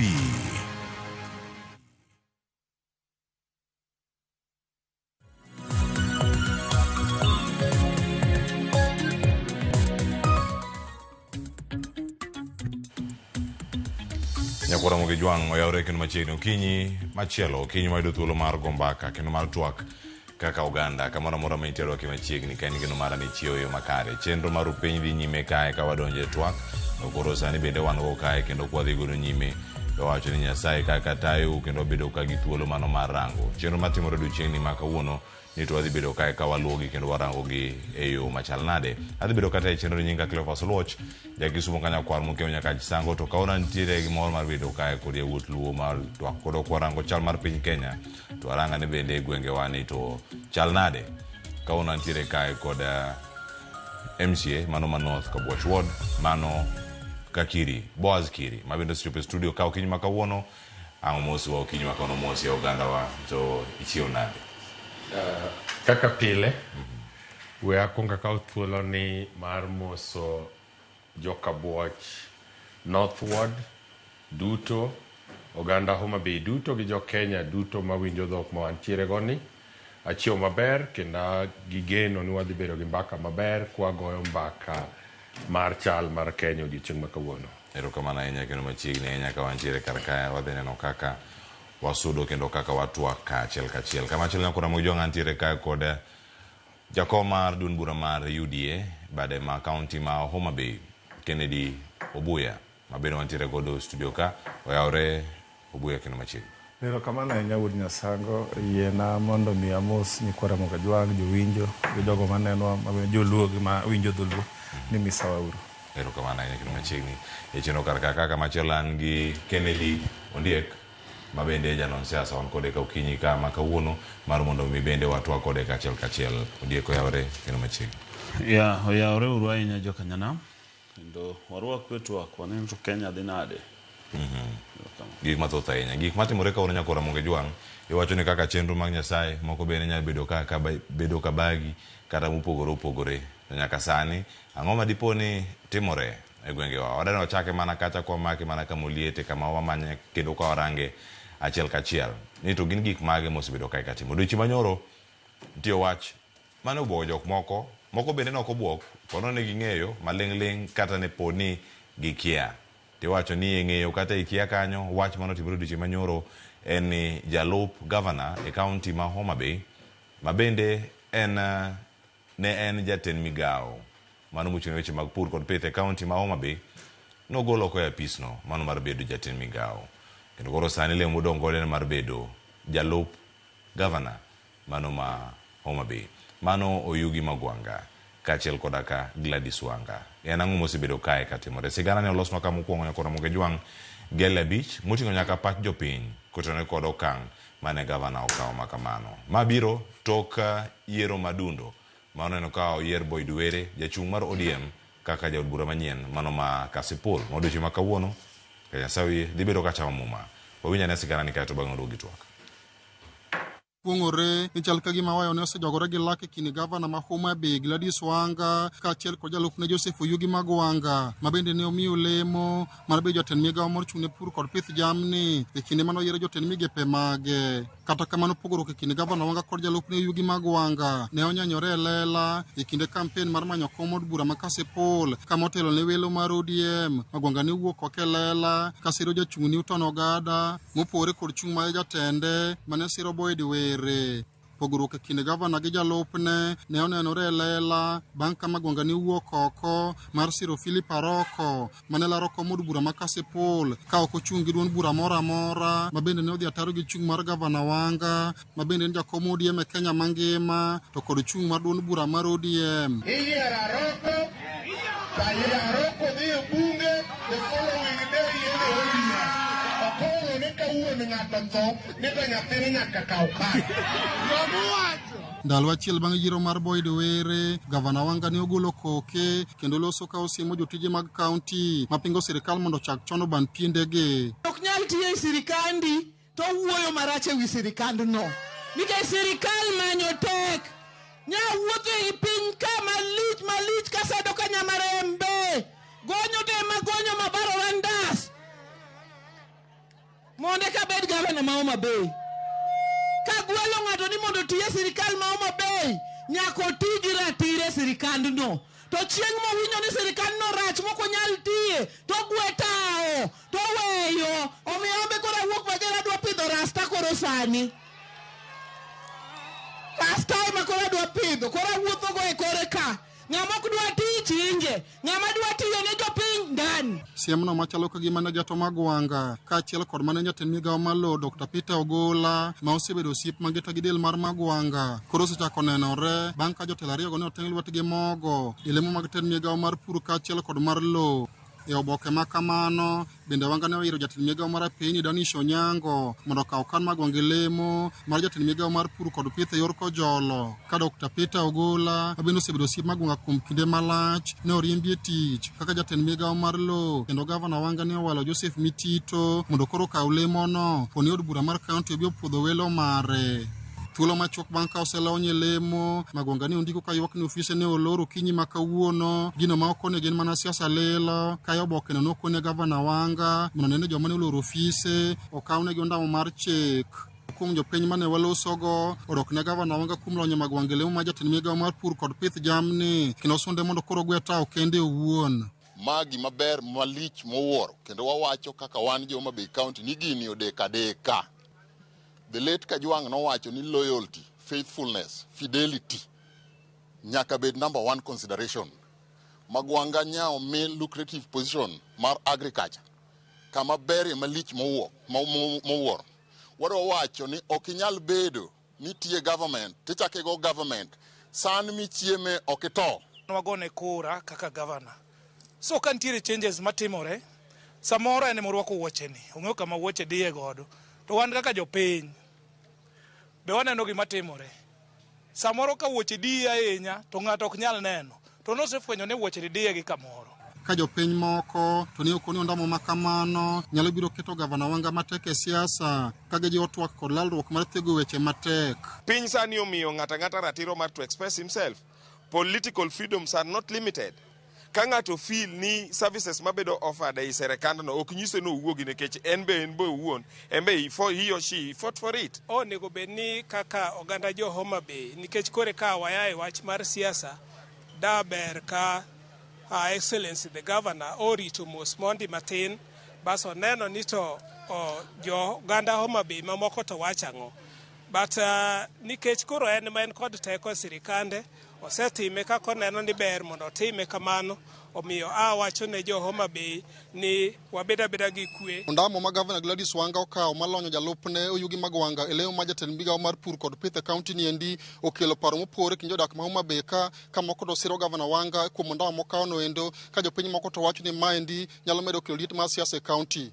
Wenge duto te koro chomo Oyugi Magwanga ka bede onyalo dhi nyime kod tich e kaunti kaendi kata onyalo gwe tao ka jalup gavana e kaunti ni endi ma Homa Bay. Alia Beach, Ramogi TV, Homa Bay. Mano sigana maloso kanyo kod Alia Beach odiochieng' manyoro kendo wabedo kae ka waluwe. Mane madhi bedo kae ka wachako godo twak ka wapenjo ka ni jalup gavana Oyugi Magwanga poro dhi mbele gi tich migawo no mano mara pur e remo gole lemo poro dong godo en mano poni od bura ma county opuodho welo mag jogo mowalgi makoro dhi kawo kare kaachiel koda kara Daktari Ogola ng'ama dhi bedo kar kae gi thuolo mano mar chung' kendo mar siemo gima ber kata gima rach mano timore. Maber tinyalo siem, marach bende nitie jok manyalo lose ahinya assembly ma bende ibete achako kod Boaz Kiri kama entiere gino motimore odiochieng' manyoro. Paro mokwongo en okang' ma isiro koso nyaka sani in gi paro mopogore? Mokwongo an kaka pare Article 185 of the Constitution of Kenya ochiwo roles of the deputy governor. Roles mag deputy governor mokwongo en ni mondo support the governor e tije ma governor timo. Role mar ariyo en ni mondo onyalo act on behalf of the governor. Role mar adek tiende ni en ni obede cabinet mar county. To kendo chik oyie ne governor mondo miye tich mora mora monyalo konyego e wach mano wach mokwongo ne support go governor cha. O gisani an gima ng'eyo Cleophas ni governor Wanga pod tiyo gi Magwanga. Nikech tij Magwanga mochiwe constitutionally pod entie. To gima ne the governor marwa timo en ni nowacho ni ma sirikal. To sirikal ok ma odiochieng' mokwongo ma jotelo kata ministers obedo reassigned. Ka nyocha ne ma ndalo mokalo ka ne wan gi minister mar health mano gole health oter mane mar governance ogole governance otere health. Machielo ne wachako bedo gi minister mar health mar governance no gole otere health mar health no tere governance. Matiende ni magi are from time to time gik mosebedo kitimo mondo mi sirikal obed motegno kendo tich odhi maber. Mheshimiwa kene siasa gini onge siasa mosetimore gini kane siasa nitie mauduchi manyoro ne onge siasa and mar governor mondo mi siasa bedie deputy governor en tije MCS. Omiyo sani jopiny gi ji ema dano ket gino nonere siasa. Nyawang'aya ema notimo tich kaka jatend sirikal kanoneno niya tija mondo dhi maber kendo tije odhi mayot. Aneno ni koro gine mar agriculture wami minister ni mondo dhinwa nikech iparo maber niya pod Yugi Magwanga dhi e cabinet magara ka cabinet uluong kawuono pod en a member of the cabinet. To e Kenya mzima ma wantiere gin governor deputy governors adi momi role mar bedo minister. Role ma e county government kich ng'iyo county government structure gi national government. The role of the deputy governor chalre mana gi the role of the deputy president. Bende Kindiki nigi position moro national government ma en minister moro. Dungen mana deputy president. Kura paro ni gima governor otimo piny kocha. En ni ochalo gimodo no kopi gimatimo mondo mi Magwanga tich mayot. Nikech adieri be kani neno Magwanga no se wacho ni onge tich mayot. Ne en tich ne pek kuome. Tich ne pek kuome. Anga duogo iri mo lero kama tich pek kar kar. Watiek ni mano. Yomiyo tich pek. Apenji ki deputy governor ti yudo thuolo minyalo ng'ang'ana mar dhi campaign oko e seche ma jatendi monenge support tiweyo dong tieni tich osebedo mapek di kore mnyenga mi thuolo mondo tich mamoro kata kaka wuono nitie kaka onyalo yudo thuolo modhi ogo tich mopogore gi ma governor omiye to bedo thuolo. Aduogo iri gi penjo mana miwacho kar kanyo wacho ni tich mokwongo kacha supporting governor e tije gi gin mage. Anga duogo iri kanyo mana kama tiere kar ka obuya machiegni lendo moduchi manyoro wane wayude WhatsApp mokwongo kapok wakete kata e weche manyien ma saa 7 wayudo boke Yugi Magwanga olony ni lao no mano mar bedo jatend migawo mochung' weche mag pur e county milome ni kavena. Erokamano ahinya jaduong' Oluoch. Number one, abiro siro lwedo gima Mheshimiwa Kagiri owacho. Equally, abiro chiwo views mara. Gimomiyo I feel ni it is in bad taste. County Government Acts are very clear. Ni roles mar MCA enang'o and what are the boundaries. Roles mag CEC enang'o. Role mar County Assembly enang'o. Role mar County Executive headed by the Governor and the Deputy Governor enang'o. And very clear. And as it stands, and based on the faith my governor as the CEO of the county government negodo kuom the cabinet mar delegate a responsibility to the cabinet. The cabinet deputy governor and achiel cabinet mar the CEO mar county and governor. Adwaro na bed number one ni Governor Wanga ano kan ja ODM but aja Homa Bay. In 2022 I believe there was a consensus between the party leadership led by late Baba Raila Amolo Odinga. ODM was not ready. They felt ni reach a consensus mondo mi yier ng'ama dwa kawo flag mar ODM mar Governor ma Homa Bay.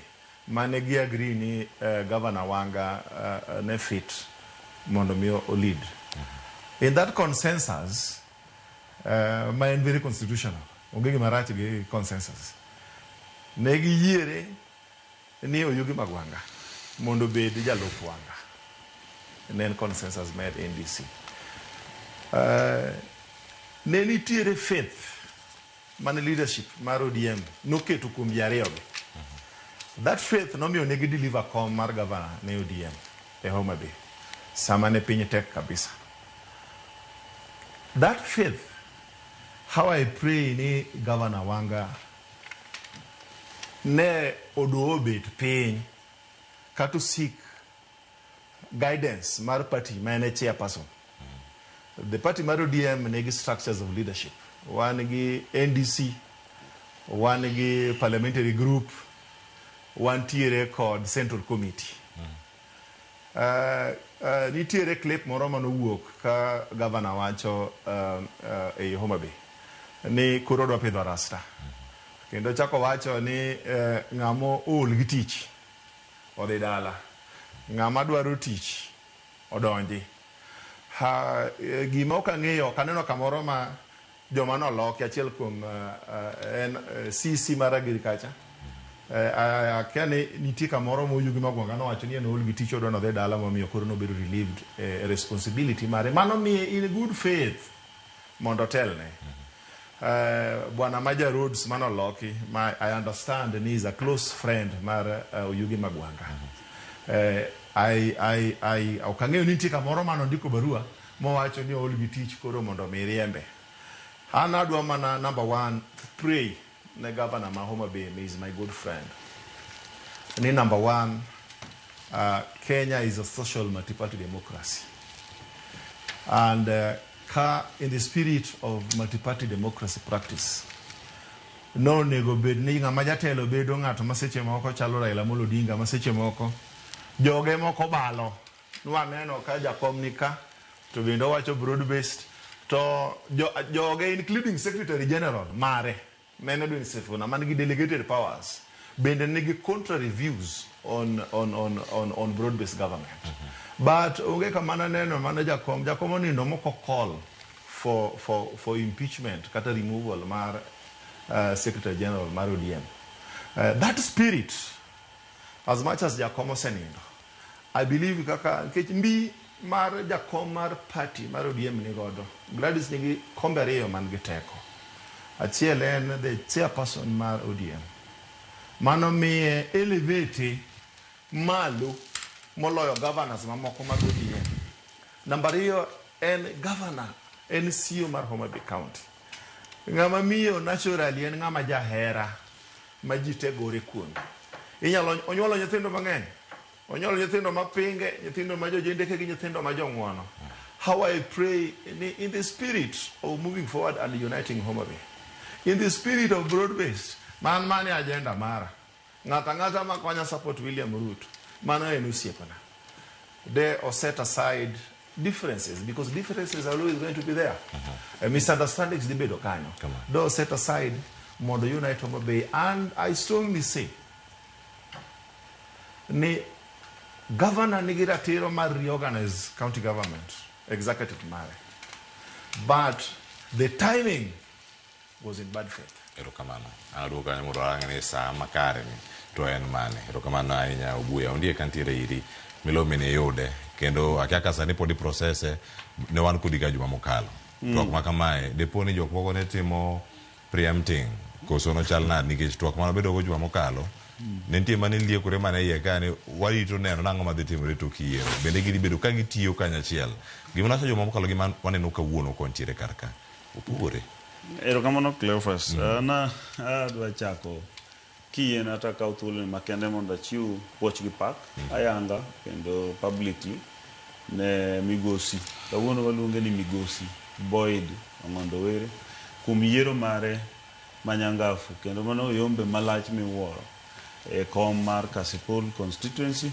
Andamor ni chieng' manyocha wayalo kigone Boyd kura tich ang'wen ne an ka to kendo mora ni kawuono tich ariyo bende abiro wayalo kidhi ka Boyd dhi chamo muma kawuono. Miyo amor kabisa kendo amor notete no yiech to kendo nakoni ka notete dhi barore magino nawacho kendo nabet nanyachiwe gimoro kopono yomba because I knew ineno nitiere gik moko ma obvious ma ok inyal nikech jokasipul ni penjo gima ne nie debe jokasipul nong'eyo nong'ondo were nomi thuolo mondo tiyiga bich to ne pok otieko joma ne dwa laro komni ne owinjo riti mondo mi thuolo mar ong'ondo korumo to ginyalo biro lare manyiso nowinjo giikre gi chung 2027 akia rikni manomako but otherwise topic ma kawuono adwa ni wang'i two things in as much as wang'iyo article 180 even 179 sabbatical 5 mar constitution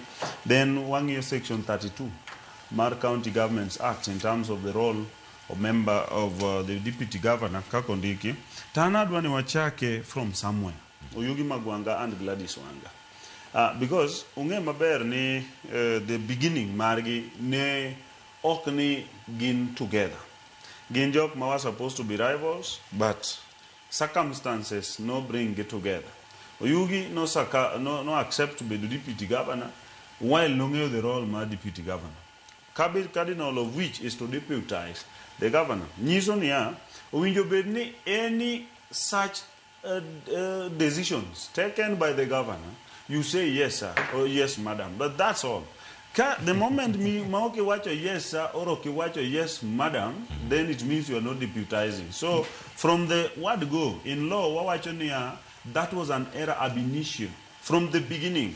Magwanga should have said yes madam in anything including before nomination no capacity mora kaka deputy governor mondo minodhi or support another candidate because TJ and deputizing governor kibedo deputy ana wi thuolo mar mondo mi dhi tiye mana mondo mi penji kibedo deputy mar ng'ato terni kaw pachi wito oko winji kaw pachi wito oko because mama no onego bedi kaka katiba mai wacho no bede wache nikech ni ratiro mar association ingeni ansa ma aneno ka ja UDA pingo gimomiyo Yugi Magwanga ko winjo dhi dala for example to gine giriembo Gachagua reasons mano miyo giriembo Gachagua ne nango dong en mana insubordination ni kasa ma president wuoyo gi jo Kenya Nairobi Gachagua bodhi wuoyo gi jo Kenya Mombasa sama ne governor of the support Boyd Were kaka opposition of the party deputy mare odhi gokoko gi jo moko kumoro machielo is that not pure insubordination then it should have been impeached even before we discussed it here but that work on in here and the bigger picture madwana ngi and to possibility mane mawanyalo bedogo in lack of proper service ka wan gi deputy governor ma osenyiso complete rebellion is not the first time monyiso such rebellion is not the first time so at the same time Gladys Benoko wacho ni mondo assembly omu mondo impeach because obviously governor cannot impeach the deputy governor ka the members of county assembly obiro deem it necessary Nima is complete insubordination or rebellion or then they will impeach him. But so far, Gima discretion mar governor is the office mar agriculture. Reason manomio that must happen is because Nganyo Sinyisoni will not even come to work. Kangani will not even come to work. Ministry of Agriculture is a ministry which is service oriented. So this person for Anyanyisi and data Mama Bay for a very long time, Yugi Magwanga has not been going to the office. Kopono do defend the position to watch and when did he clock in last in the office Mar Ministry of Agriculture. He has not been going there. The chief officer, the lady, is the one who has been doing all the donkey work. I know. In a data Mama Bay, I get them on my fingertip. So if he has not been going there, at the same time, all the amplify by revolting against governor in public, then do you think governor is still having a right to entrust him with that job? That one obviously Kano de kumaka ne okori shuffle to katanda blame. So I believe governor has taken action. At the same time, bagara king Yugi Magwanga in his service, king is a revolutionize kata inoma be agriculture. I don't know. I don't know whether he can even state 1, 2, 3 things mokomose temo kaka CC member mar agriculture or policy framework mokomose put in place. Manyalo miyo governor will still forgive. Again, didn't settle something meaningful. And alomana this school. Nesa mora koso fee. Tonike na bedo namba chien. Principle ne waja ndi to kata ka poko chulo fi to we obeda nikech ang'e no biro bedo namba 1 en nyathi mwadwa keto mondo kal piny but maro Yugi maonge gimetime ministry iketo rigi mbakni mang'eny gi weche manono mokonyi as a CC member and as a deputy governor. The truth of the matter is nitie political freedom. To nitie freedoms which you lose by decision to take some particular responsibilities. Like one, kid decided to be watchman. You don't have freedom to sleep at night. Koro, by deciding to be a watchman, your right to sleep at night must be done away with Nikech. You be the watchman. Oyugi Magwanga koso ka deputy governor. We nyaka kori ket kando ikony governor. Kineno ka governor pamo to teach mitimo en pamo. Kineno ka governor wer teach mitimo en wer. To ka wero jogi tia. That is a simple thing because money is what is called deputizing. Nikech kora mi last point. Wawuondre ni kaka koro Oyugi Magwanga sinyiso such level of rebellion. King kore no dey represent governor at a national function. Ochako wacho gik moko mar contradictory to the government position in Homa Bay County. Who will be blamed? It is the governor and also the county assembly. So we must crack a whip when it is due, and it is due at this moment. Erokamana yada ni welerujo ya tulo makare kendo ka gitire karka buya ngena ngabiri Boaz Kiri kantire iri karka gima otimore county ma Homa Bay en nikech tich koso en nikech siasa to ka en wach tich dak no bika nomination podi dak no bika by election ni podi koso by election makasi point yo kaka test aparo ni adana join gima undieko wacho. Deputy Governor Homa Bay poko be the office. I think our Chako Devolution Conference be Maraboro. Immediately after the Devolution Conference, mane staff they don't move from old office, the office manien. From that time poko be the office. Koro samoro koso ne be the office ndalo mang'eny. Muda no te. Nyalo miyo governor feel. Nekech remember ni CC our head of department manitie on day-to-day basis. Nitie reports manyaka tim gigik monego tim department. Ema report gi penji kane report gi much mana tok by election. Oh, by election in any timing makori da wache ni gimoro nitie Kiswahili wacho ni nyalo bedo ni sadfa. Samoro gino pore oriwore ariwo kanyagana dichiel. Samoro jo mokalo tich ne ng'eny. Endalo mosekalo gi governor wa ing'eni gini ng'ama ne nyaka timen mana governor. To governor wa ni e chairperson mar ODM. Ne en Mombasa ko campaign en koni gi koni koringo koni gi koni. Ko samoro gini ne en gimo nego tim kata juma mokalo to dich mane nitie mesa ne nyaka tieki to remember ni ka dich orumo Thursday Friday ne wa celebrate yombo yawa ko gik Monday ne ok nyal time Saturday nikech Saturday en weekend Sunday en weekend odiochieng' mokwongo ma thuolo okwongo yudore ne en Monday. Ano kaneno kaka nyo nitiere richo ni timing ne rach an machielo manyaka wayiere en niya mana kaka ondieko wacho sirikal kiwacho ni dwa bedo deputy mar ng'ato nyaka yie ibed deputy fully makata ka ing'eni otiyo gi tam ni pamo kata ko wachango to ok ni mano nyisa ni pamo no kende en ni ka government to take a position kendo nyaka iparka ni kiwe kata chik kiwe awe kata dini bedo ni en deputy wan an gima believe ni deputy governor mar wenja ODM seche ma ODM take a position ODM take a position nango election. Any GDA nomination, kose team nomination, te yiero ng'ata di. Ng'ata chiel. Ng'ato nyocha neno kowacho kata Facebook, ne MCA moro nogo koko, kawacho ni yiero makase pol nomination noko tim maber. Taneno ka ng'ato duoke ni kata in mari okwange kano timore maber kata marach. Koro kai sebede position kaka Boaz kawuono. To nitiere nomination motim somewhere. To se ng'ano se kalma party osemiyo certificate. Okonego poda chaka waj ni party not. Seche mise question gima notimore ki question your party. To kise question your party teni you are no longer even the ODM member. Mamien deputy governor. Ne okonya bedo deputy governor kana enja independent. Chiku kuyeni governor bedia ODM then deputy bedia independent. Koro ne wadinge ni wajuto wanjo ODM. Man ODM juto ne chunge party edi achiel. But mano to na aside. Gima ng'eyo ni governor marwa okogolo Magwanga ni nekech ne siasa makase pol ogole nekech Magwanga kosebedo ka die tich ting'eni Magwanga bede kata age wise oduong' aparo kori paro ni ng'ama ng'ongo kamache yawa komiye tije ariyo te dongo sigo no ng'eny governor ne achiel ni ywe ma to governor ne chane Magwanga duong' no ng'eyo to koro kineko se show chakri dwe mar 8 nyaka sani ok obi office Kiriero kamana inya. Obuya atire iri karka. To angi make watch timing me wacho cha. Kame ntire. Yo ero wijo kama shimoso wacho nok nyati mesara den weekend jiweyo. Otime mana mai. Kime moko bele menti. Number one karamo mushimo ndiye ko wacho no. Aparo ni samane riembo Gachagua. ne ni TV ka ne record inyalo magolo ne archives ka no wacho gi teko gi mega chago nego bede de koro konego be no penjo Boaz nego penji. Number one, okanyalo wuoyo on behalf of ODM, but anyalo wuoyo kaka jaoma Homa Bay mokeo Homa Bay. Achiel en ni Homa Bay county government, the way mobedo ran must be informed by the rule of law. And mana kaka wadu ondiek nigi ratiro kedan joma pingo ondiek ni opati owuok e party to dhi e party to dhi e party ni poka pinge nikech mano democratic right mare. This year alone owadu ondiek osebedo chama katin tadek. This year alone 2025 tendra tiche because nyakobe a party ma conform ge ideologies more subscribed to angomo meyo the rights social multi-party rights mag Oyugi Magwanga obedo denied. Jacom, gini no bedo repealed, section 2A no bedo repealed in 1990-1991. Kendo ochako be defected e katiba manyien wan go ma 2010. Karo Oyugi ja party bana. Number one, onge kanitiere constitution mar party mar ODM mo Oyugi violate. Ben ODM has structures mabedo guided gi Political Parties Act.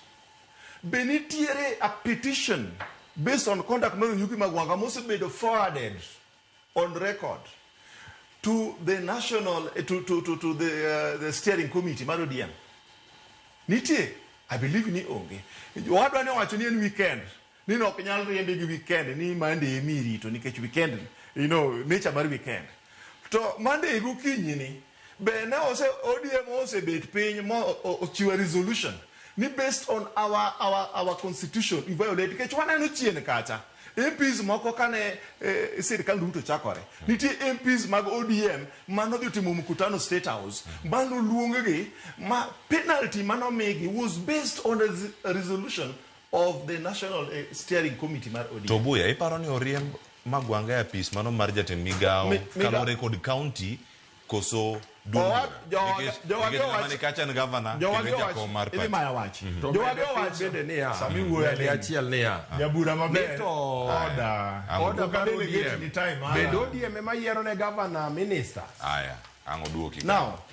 number one, Imaya watch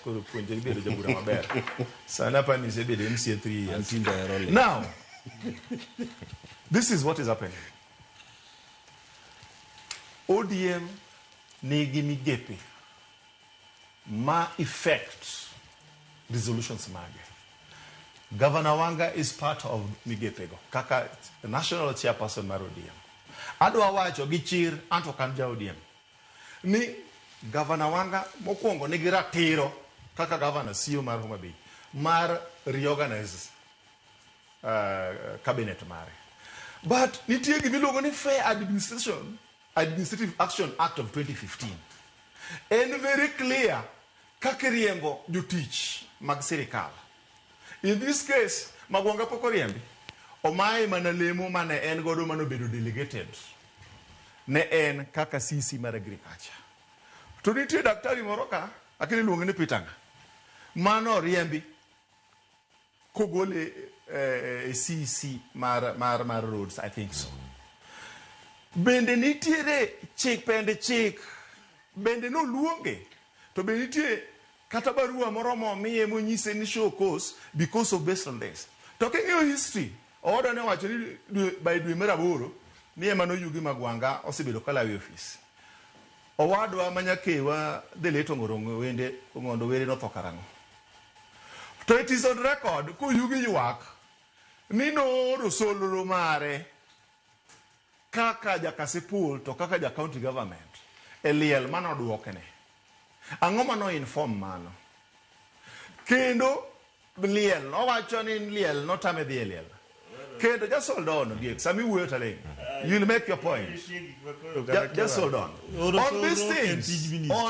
on these things mano is a testimony need there have been underlying misunderstandings moko chakore gi wach by election makasipul gigi gini gik moa chien kacha mane omi adwa inform wetega gi ni number one, the county governor ma Homa Bay a national chairperson mar ODM. Position mareno and position manigin B onego tigo kod. And my prayer kaka ja UDA, because ODM is a sister coalition partner mar Kenya Kwanza government, and we take ODM very serious. Mane momiyo adwani governor wanga odin. Number one, by election makasipul, ODM candidate no yudo 16,000 votes.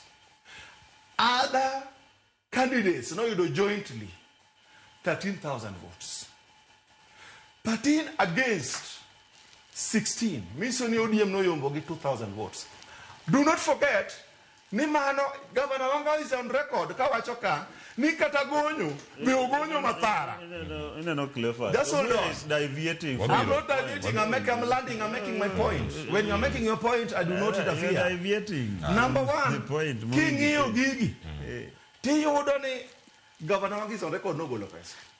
It is also on record the deputy party leader Mara no biro kasipole gi wuodo marandega Dr. Raymond Omolo mo biro mo campaign kod CS Mbadi mo campaign ne Boyd Were in Kasipul.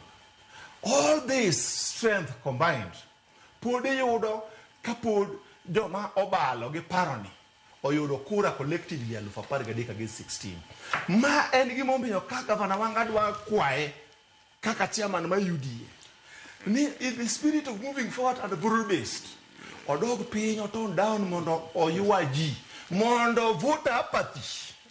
Kick maybe 2027 Dr. Williams. Mano tielo marari waduogo. That is my prayer. Waduogo tielo marari wadhi bedo kacha kwa makweche mag by election. Madhi rango nyaka mautimore Ugunja kod kuonde gi duto. Ombulu monindo by election ni gin mage. Undie kantiere iri karka. To kamada ni mondo mi warangi mar mondo mi warang saka oromo sario kaka uyweyo. Wach mar tiyo governor kod jalupne. Gine osetore. Koso pod ntiere geno moro mantie mbele ka modong'. Kono jalup governor uyimo go mondo mi otigi wanga mbele. Ndalo wana chako bire panels ne bet samora chachni. Because samora na overlap kako buyo. Because honestly speaking, okay, consume time to talk about gimodhi talk next. Koro ema temoko ne jaduongo buya my brother. Nyaki ng'e ni katitemo wacho ni Owadu nodhi o campaign kuru. Machineries ge mag UDA including you ne ni Kasipul ka campaign ne otete.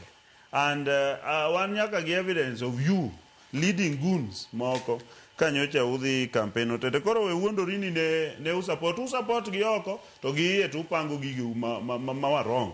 Emomiyo kata kura muneno go eko kura moko molo 8,000 muinjo kata 13 molalgo moko une manu ulalo because une broad base to uwuondoru to broad base be uonge to broad base candidate pok udwa support oko to uwuondoru ni ubiro gi deputy president to support. That was a lie. But gima dwa clarify kata kapok adhi kanyo oko winjo discuss kata position mar Oyugi Magwanga in respect of the party nikech Oyugi pok oriemb kaka deputy governor. Gimoriembe en as an individual. Mane serve, ingeni nyabedo deputy governor, tinyalo serve as minister. Kata another individual nyalo serve as minister. Koro Oyugi, whether enda ODM or not, whether defy ODM or not, mano is still not a matter of discussion here, nikeche poko gole kaka deputy governor. Kibiro gole kaka deputy governor, eka gibiro reason on party. Gimomiyo Oyugi, number one, inyalo gole, en absconding duty. He has not been going for work. Number two, gimomiyo inyalo gole kaka minister mar agriculture and defying your boss.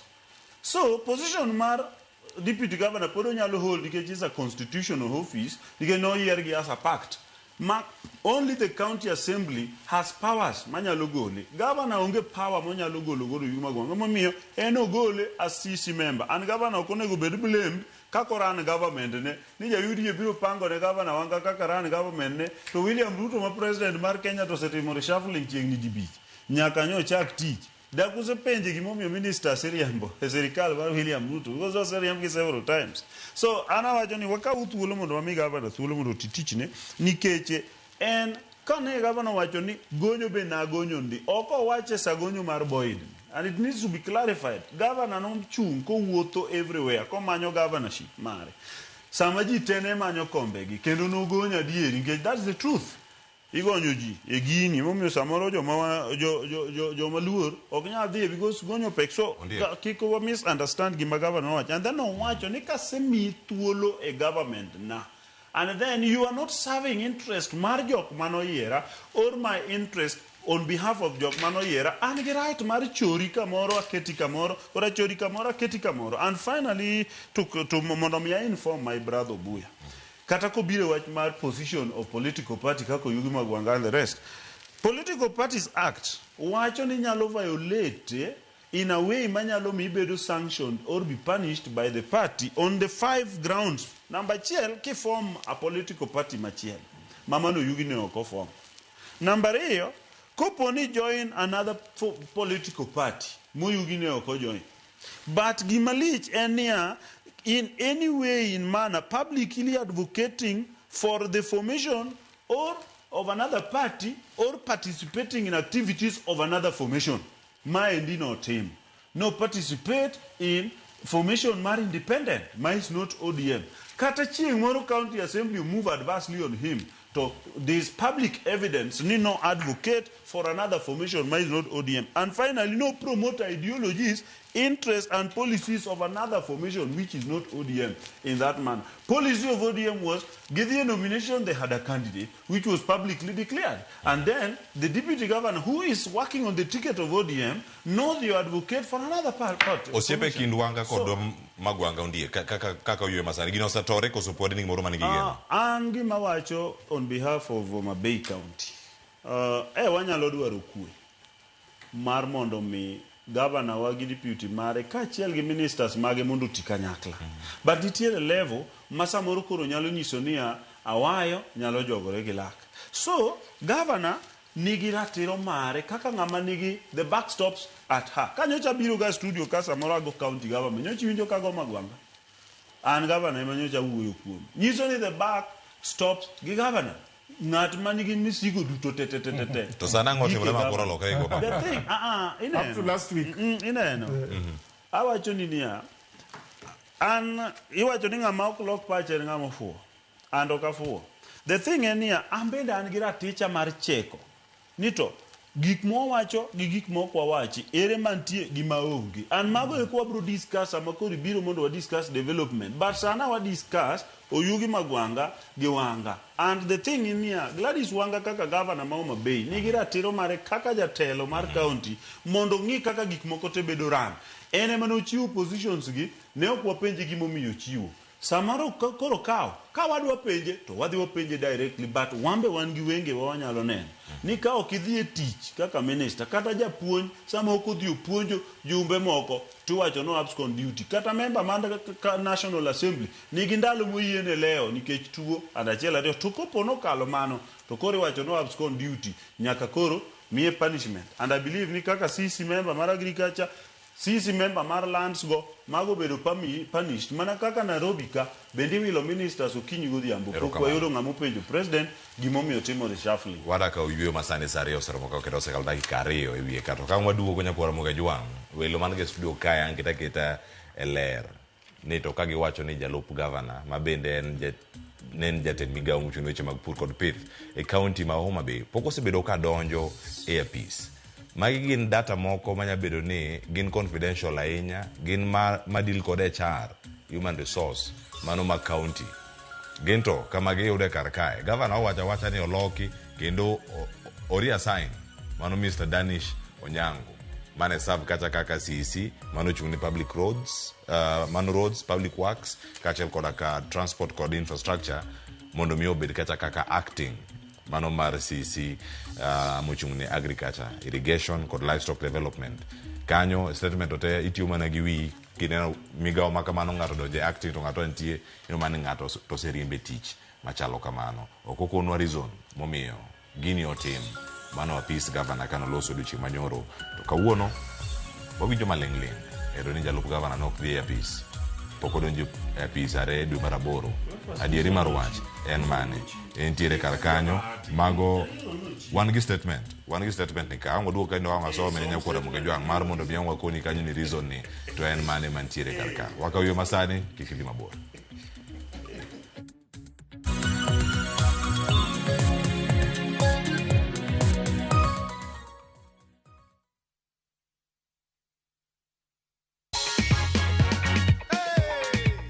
Uganda. Ulisi aje vile uliambiwa tumie? Nilisikia furaha.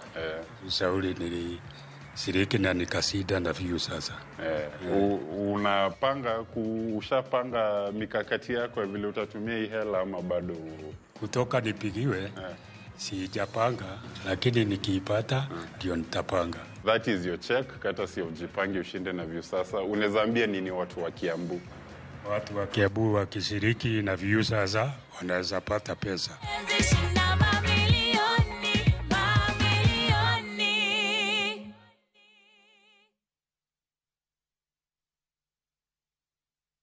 Are you a Kenya government civil servant na uko na emergency? Usijibox kwa noma. Borrowing on MyMobi has never been easier. Simply register, apply, approve, and get your cash in minutes. Dial *531# and get up to 20,000 shillings to sort your emergency and pay from your next pay slip. No paperwork, no drama. Ni wewe tu na simu yako. With MyMobi, now you're in control.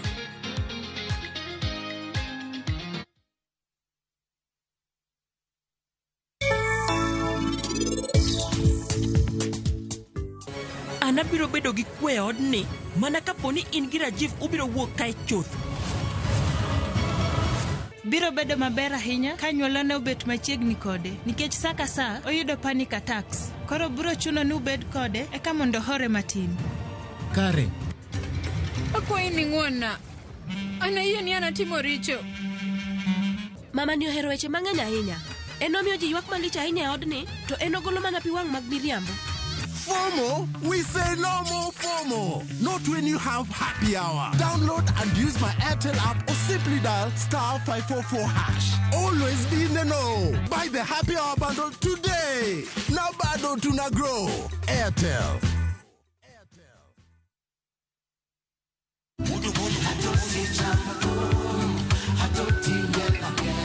Woktich ka woktich wakelo ni don ya wotonagi.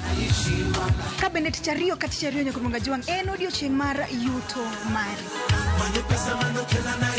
Chieng' tich adek kati adek nyakumunga juang en odiochieng' mar mine nyalo kachiel koda weche hera.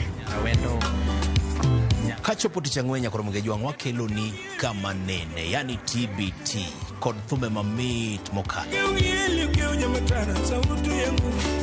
Furahi the edition and thum kaliech. Loso kapuoyo nyakumunga juang. Ka wakelo ni jothumbe mopogore opogore. Kanyo nube ni wakelo ni gimiluongo ni Ben Yawan.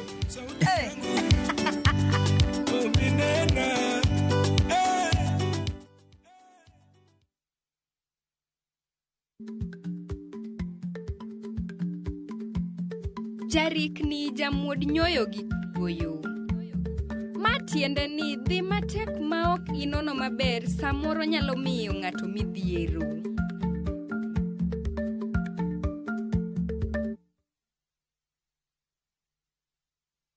Ameni weka huru kweli, naimba sasa haleluya,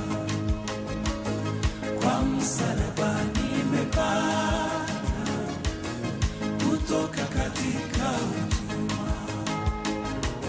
Kama ungependa wimbo wetu ameniweka huru kweli, iwe sikiza tuni yako, i rahisi. Bonyeza *811*500#. Na ukumbuke sikiza na Citizen ndio kwa wasanii wote.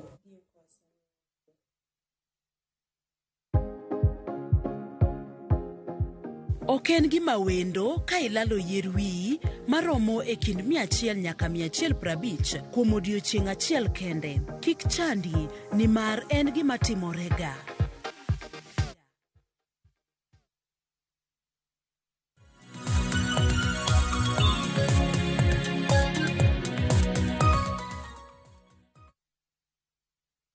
Kora moge jong machiegni kendo antiere kar chenro mar piny dhi nyime to mana ka wadok chien mar mondo mi bende wane kaka wadatieko twak mano matimore kaunti ma Homa Bay odiochieng' manyoro. Kawuono pod wantiere kanyo e wach mar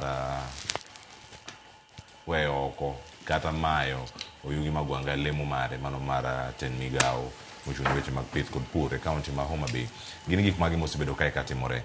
Jafamaro Cynthia Onyango noloso na sigana moro kae kwa dok chien to warango ni to wuodhni nochako nade wanga norado gi magwanga nade ma gikone gichopo kama gintiere makoro chal ka gimosiepni awayo ni ose jogore gi lak owinja ne sigana ni molosnwa ka kod Cynthia Onyango mano kotenore kod kama ne wuodhni ochakre achiel kachiel.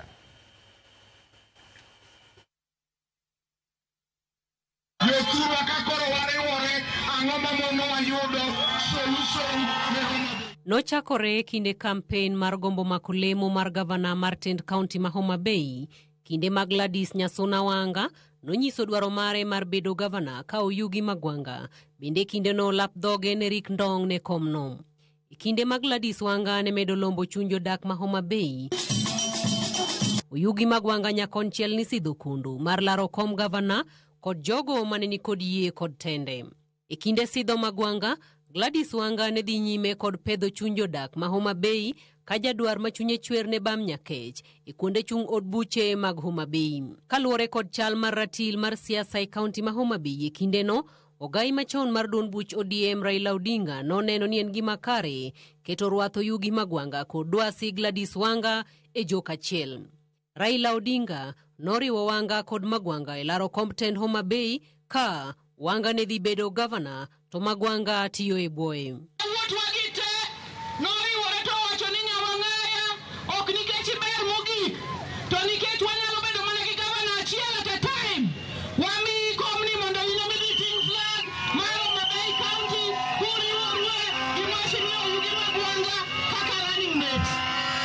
Bang' chuto chunjo dak ma Homa Bay chunyandika mar siasa ma Wanga kod Magwanga oyoko mbulu, tich nochako tire kendo gavana ma Homa Bay Gladys Wanga nomedo jalupne Oyugi Magwanga tend bad migao mar pur kod pith. Kata kamano kuom kinde moko, Gladys Wanga nohinyne paw siasa kende wuon maonge jalup mare, gino manokelo penjo kaponi tungni kod mutni oneno e log telo ma Homa Bay. Kinde tho jaod bura machon makasipul Ong'ondo Were, Wanga nonenore kende chuny paw siasa kod kinde chenro mag ik mar jatelono manokelo penjo e chuny jopiny, manokelo jopiny chako riwo achiel medi ariyo ni mit kawayo jogore gi lak e Tend County ma Homa Bay. Kinde moro jalup gavana ma Homa Bay Oyugi Magwanga nochiwo ywak ewi monj mar nyamburko mare kendo notudo monj makamano kod weche siasa ma Homa Bay, okang' makata kamano Gladys Wanga noseyo kendo singo ni timone nonro. Mano nenore ka guro musmal maliet e chunya dhola ma pod lit, en jalup gavana Oyugi Magwanga nyenyore lela kendo chiwo sir mare ne jachung' e laro kom jaod bura makasipul Philip Aroko, okang' manokelo penjo mathoth ewi chung' mar gavana kod jalup mare, ahinya to e chal tend Homa Bay kod duond buch ODM. Ema osenenore ka lawruok e kind paka goyieyo e kaunti ma Homa Bay, gavana ma Homa Bay Gladys Wanga olonyo jalupne Oyugi Magwanga lemo mar jatend migao mar pur kod pith e kaunti no, kendo weye kod lemo mar bedo jalup gavana kende, ka penjo to pod ng'eny ka bende piny biro ru ka pod en jalup gavana. Okang' makamano weyo komoyo siasa ma Homa Bay e papalanga kendo nyiso e ler dunyruok ma osebedo e tok katen kuom kinde mogwaro. Cynthia Onyango, Ramogi TV. Weche gi thoth ahinya. Boaz Kiri antiere iri karka. Iwacho ni maling'ling bende motelo ne yiero makama magi ne gin osiepe. Magi ne gin osiepe kendo mano re winjo kanyo to kanyo kod ogai mar ODM machon mosendo Raila Amolo Odinga.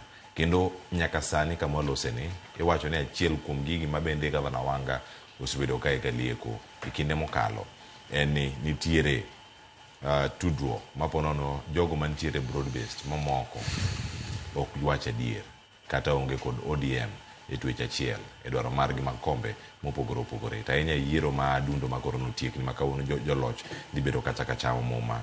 Kendo kata claims mane nitiere ka mokwongo ne ni nitie jok moko mantiere e sirkal masiro jok magin independent. Masani chal ka gima oseyangore lela. Kanyo ni seyo jogo mantiere UDA, jogo mantiere ODM, mabende ne ok support ja ODM candidate mano mar ODM. E kinde gi duto nitie jogo ma osebedo ka dhiro kata ka lieko ni jotelo mamoko mantiere kar kacha maonge zone. Iwacho ni ka gin e zone mopogore opogore depo ni dhiro mar mondo mi ogolgi kata sirkal. E kinde ma gi duto timre. Osiep ma bende nyalo bedo kar ka depo ni otore to sani bende nitie kama inyalo rese. Winyo kanyo Kasinto Nyango wacho ni en gimoro ma irito. Ni bende piny dhi ru kapod en deputy governor. Piny oseru. Pok owinjo oboke moro amora. Oboke ne en manyoro mano ywak ni olor ne e apis. Cleophas, kaluwore gi kaka chairman mar ODA e kaunti Homa Bay owuoyo gi sani, adana riw weche ariyo mafwenyo ka. Adana riw wach mar deputy governor mar Homa Bay gi broad base ma Kenya to gi broad base ma Homa Bay gi Maluo Nyanza. Mokwongo wadwani wayiere ni mondo mi ne wadhi e broad base ne en paro mane jakom oyiere go ni mondo nokel stability e Kenya ka. Mar ariyo, nyaka wayiere ni e seche mane Ruto dhi kuom Raila mondo ne migosi Raila mosenindo mondo ne wabed gi riwruokni, ne wan kaka oganda ne wanie chama mar ODM. Kendo kaka wawuoyo sani kaluwore gi election manotimni, wayudo ni ODM pod nigi teko. Owadwa wacho gimoro niya, ni kia ni kikwano kura mar joma nochung' gi ODM Kasipul, tembe nong'eyo maler niya, joma nochung' ka koro ero mar ODM noyombo gi kura 2,000 in Kasipul. To kare Malava kumane ODA kiriwo joma nochung' te, kiriwo kuchgi, te compare gi gima ne Jauda oyudo, tiyudo ni ne giyombo Jauda. Kare mano tieni kare UDA mosetho chama mentie, we wacho karo mar ODM. Aparo ni gimoro timore ka Cleophas, ni wan joluo kawuono wadwa ni wawuog e siasa kendo wase improve, wadhi e siasa makoro gik kar issue based. To jowadwa ma wan godo e udagi, jo udagi manie grassroots piny kocha, kagi Nairobi ka giwacho ni watiyo kanyakla, kagi dok piny kucho ok wati kanyakla Cleophas.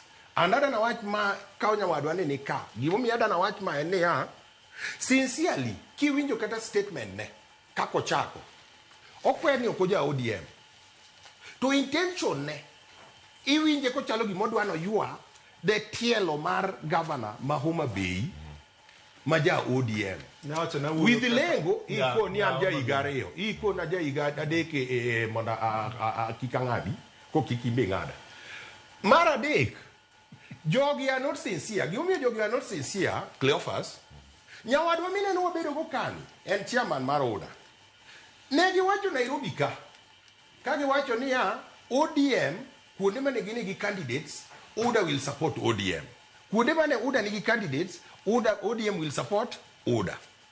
Tanyisi ye gima notimore kotele gi jakom gini ma mineno ni butane, jogi ne ok support ODM, jogi ne support independent candidate, kendo ja independent cha ong'eyo. And Cleophas miya mana thuola nyisi gima notimo chieng' kata yiero, ng'ani ne wuotho gi jambazi moting'o bunde, ano ataka gi bunde 17 en ka en mulid ondiekne mamago kong'eyo noto diek obuya ntiere neno dong'e maler momako nyaka simbe joma ne wan godo te moringogo otero ka DCI owuok owuondwa ni maka polisi oterwa godo ka Kindu police station. Kwa gi Kindu jo OCS wacho ni magi gige UDA, an magi ok anyal donje.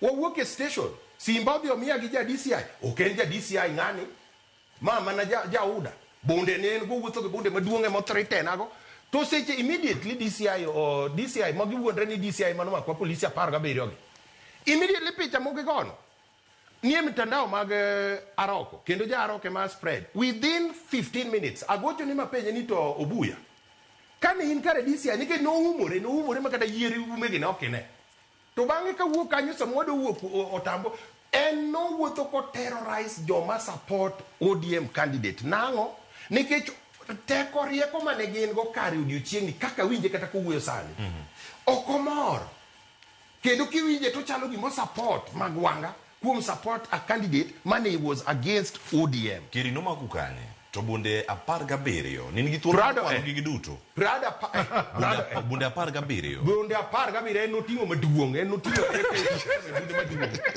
nyen mineno ne bunde 17 e by election to dongo ng'eyo gima kata I have reported him at the Homa Bay police station and I have a case for defamation against him. He is a robber. This guy is a robber. He's not even an ODM because adieri manga mobiro mo ataka a campaign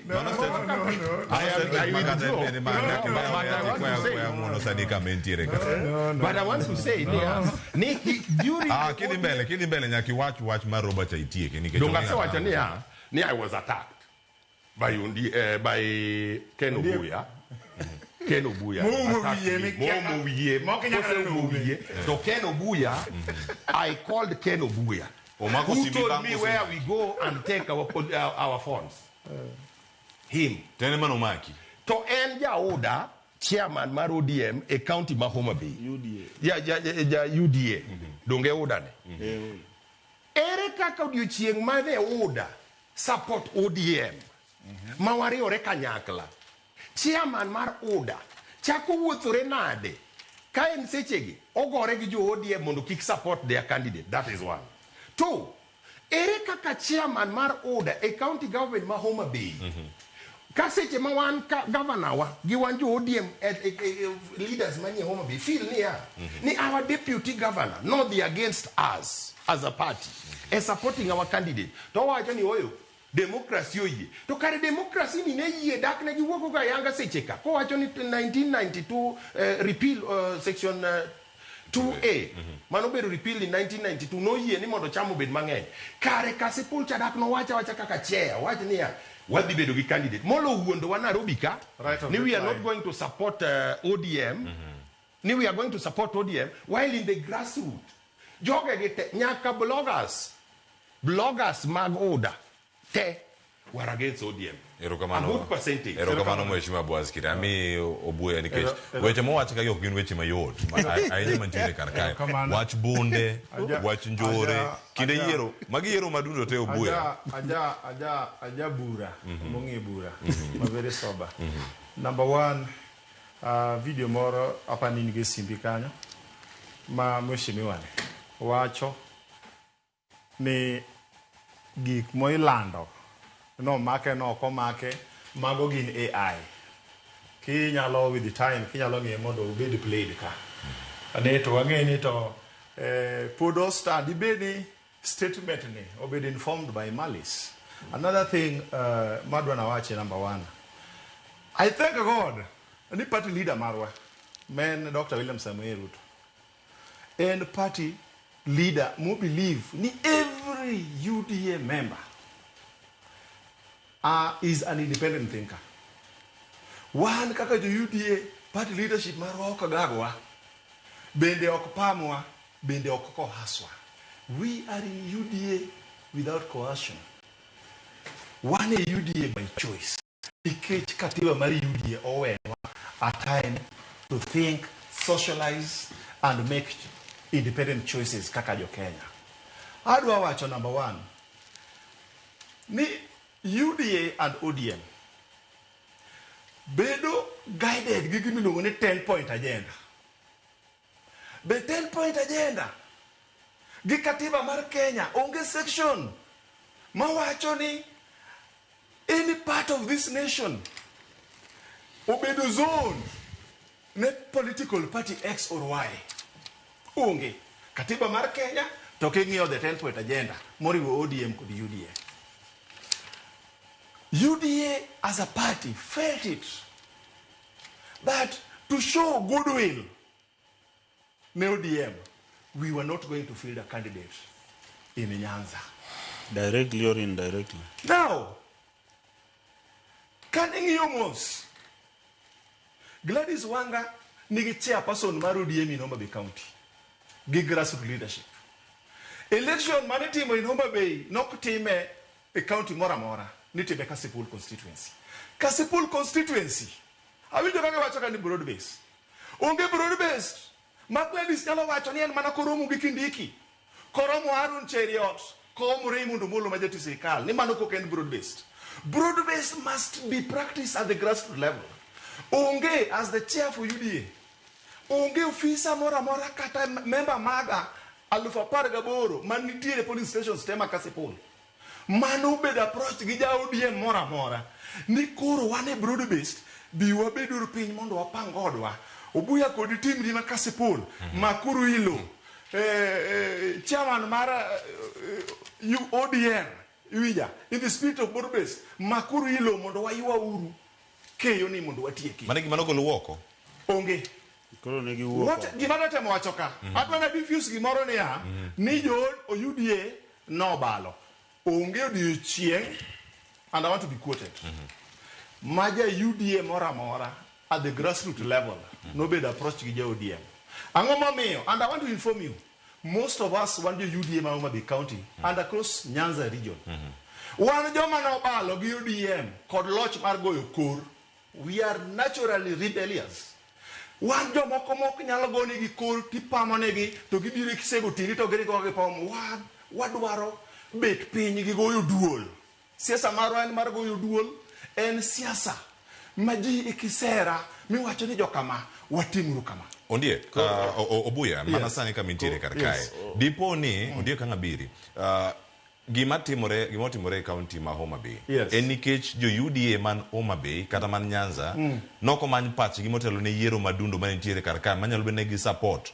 Ahinya Kasipul jachung machielo mopogore gi mar ja ODM mane broad based arrangement. Adwa nyisi ni officer nitie Homa Bay County, but office Gladys Wanga. Onge di chien. Mas simba ne gi simba officials maga Kasipul. Simbi ja ODM mora se donjo ni jokama, dongwan joka ngato. Koro in the spirit of broad-based, wabeda ni ugiduol moro amadu breakfast. Koro campaign Kasipul. Obuya gi team ni Kasipul maku namba ni mondogo. There's no single day. And gimo one wabeti talk chia. No ewari ito mondo migie ni gejwa. The best we did was not to field a candidate. Tuberi talk chia nango Obuya to jaten piny Kenya kachelo koda kaja lup ne Kithure Kindiki ose mi ugo ahead kaka duon bura. They go ahead, that way you see, can I be quoted? One kakajo UDA onge memo manu work, one is structures of leadership, ma work office secretary general. One waonge, Kamoro Manu Luongwa, secretary general, no Luongo Mabedo informed that we were not going to field a candidate. It was Ned Ratiro Mario ODM mondo approach one gekora. Another thing, Unge and Adwago UDA Kamano, Mano Gochane Boyd, Adwago UDA Kamano, Mano Gochana Rocco Gijo Mamo Komana Kasipul. Ni moving forward, not more konge ni unvende un stakeholders in Homa Bay. Ma parani kosero mogijotelo mamalu tukuru uninyo nuwanyona meduti okoduwiu. UDA ma Kasipul. Kedagon wiro kamana. Wiro kamana enyo ndiye kantire iri. Niti right of reply. Kapo kundie kode. Nigech mane ma wone di chako godo teri we ma. Owadwane no magogen issues. No, not weight issues. Issue ba weight ne ma chako godo no. Number 1. Owadwane anomora. Omora ko wacho ni ni Obuya ne. Ni no umu wiye makata ye umi okonyane. Okonyane no. At the same time, Owacho, Nino Kawe Motivenade, Mo Maki Gibuni, a Paragaberio. Kura Kani to Samu Maki to Buni a Paragabio to Pananade. Number 2, Owacho, Nick Gige, Simbege, Gigik Mana Omake Godo, Noyodo Kadisi. Iwija, Makindube, police station. Ereka Kenya Lomaki Giguns, Bingat Ma. Oumu wiye mo Kenya kataneno yeume iwinja kaso gigi end up nade office DCI maguns gi toko maki iwinja kendo wacho ni gigi mano kao oyudo tek office DCI kendo wacho kanyo Cleophas just hold on this is criminal this is on my personal. If it is criminal then you should be arrested. You did that for Yambo now Cleophas hold on this is a national TV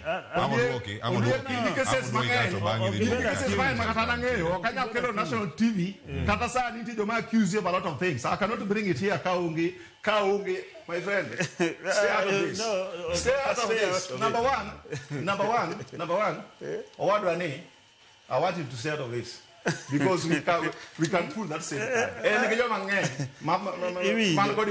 Now, number 1. Owadwane kanigi case koda. Case no was it reported? Kamano you the syndicate. Owacho no sago report. Osego report on defamation. Owacho ni go report on defamation. Number 1, I'm waiting mondo mi abed summoned mondo warum code on a judicial bench. Number 2, cannot report on criminal element. You understand? Cannot report. Then whatever he's saying, Sharia watching afterthought. Afterthought is purely driven by malice. You understand? And kapod en afo did not record statement then. On the criminal element part of it. Then my brother, I am telling you that kwa work okakate kwa no tadonju ni Kilimanika. Number 2. Mano 3. Nitie number 3. Nitie gimiluongo ni citizen arrest. It is in law that any citizen koyudo ng'ata ma is perceived to be breaking the law or is seen to be breaking the law. Cheko yena japiny maro mako ng'ani kaso hand over the police. So you are confirming that you did something. I am saying. So you are what confirming. the law allows. Kawaluoro discussion ba jogi obedo go. Ero ana onge kumane gigore. But wan gi gik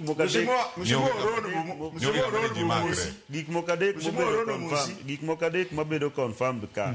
Number 1 en ni UDA members mane ground ne okobedo whipped. Meaning ni negi support a different candidate. Nikech chairman mar UDA ka nyalo confirm ni chairman ma kasepol mar UDA iluongo ni Arthur Nyango. Arthur Nyango ne ni rally ma publicly declare ka gin gi nyaka coordinator mar UDA in Nyanza, which is okay. They confirmed kanyo, and Odoyo Widi is a delegate mar county mar UDA in Obabay, together with very many. Arthur oluongo all the chairmen mag UDA in all the polling stations. Muchungi rally mar Aroko mowacho ni UDA waseyudo instruction ni wadhi support Aroko. So ka jakom mar county no koyudo instruction ma jakom mar constituency no yudo. I want to tell you one thing. UDA be onge Homabay kaka iwinjo. UDA had died. members of Pagaboro. Jakom ma UDA moko nyaluongo kata buji adek e county. Doluong bura mane ubuya ni moko motiek moai. Onge. Magi ineno jok miluongo ni jo UDA ka. Gin jok mawuotho but jatelo. Makasa ma jatelo ni elieto gin kanyo so ginge jatelo. So I don't watch any very simple like this. And you matin ainya South I don't watch about hiring and firing. Waduogo gimana yena ya mondo mi 1 minute to kene mwaka go yuo to waduogo chako kodika mana ba. Okay, thank you. Nyakora mo jwangi kiti mabori kete manaka. Play na video.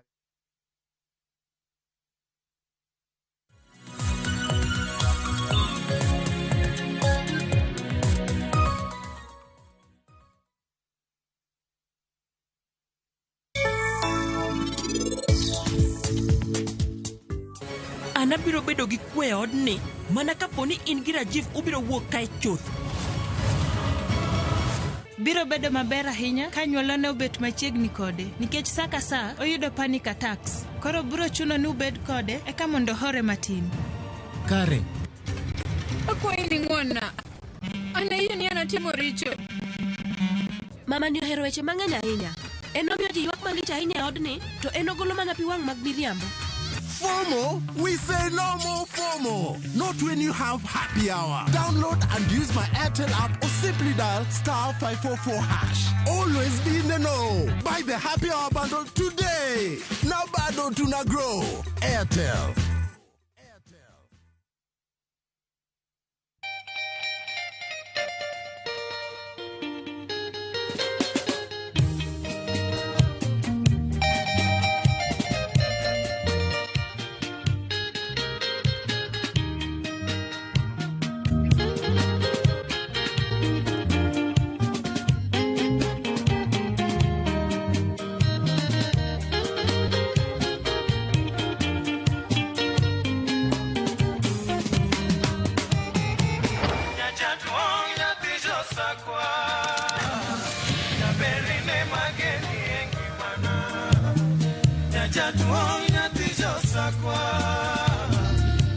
Radio Ramogi, Cartoon Jaluo. Radio Ramogi.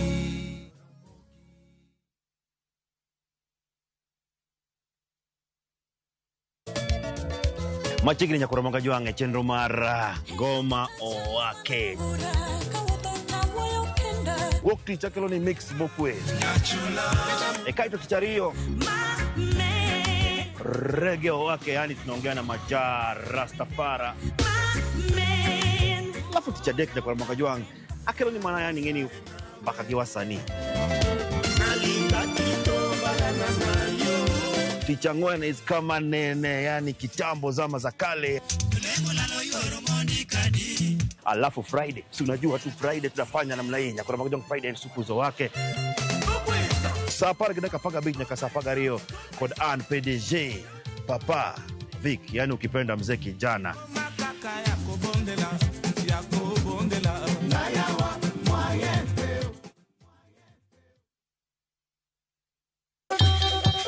Ang'o mosetimore ne joma ne ochweyo Uganda wa? Adhi primary Kangonditi Primary School. Gin kanye sani? Amobilize kalerte ne wago poro to gibiro wasombo kidi to watero kacha jite e secondary kacha. Waromo gi jodgi to wafwenyo sigand gima gimopondo. Siasa ka ng'amoy waye maduong' katere siasa en Daniel Arap Moi. Ng'era nyisi mabeyo mane giweyo.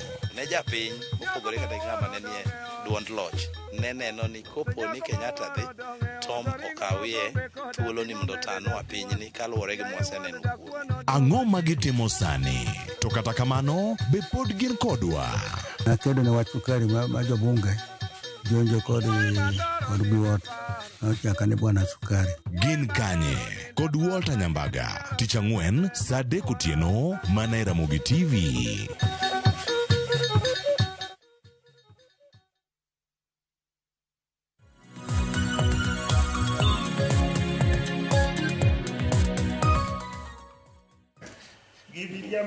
Nyakora Mwakajwang machiegni ahinya wantiere kar ka chenro mar piny dhi nyime ka ng'eni ang'ado Kennedy Ondiek ka en gi point mare mano oketo kae achiel kachiel to nitie ote madonjo kaka wuok kuom Injinia Lazaro Kanyambok mawacho kar ka Ramogi TV wan kaka joma be wadwaro structural dialogue mano e kind leaders. Wang'eyo kaka pogruok e kind gavana kod jalupne thiro dongruok Masiaya. Please Gavana Wanga oluonga kanyo ni shemeji we record plan to impeach Magwanga. Ero plan ero liyo kare kuom jowinjo maneno chenro kawuono sani in national party leader kendo ibiro yudo challenges mathoth nyaka ipuonjri apply Solomonic wisdom mano e kaka Raila ne survive.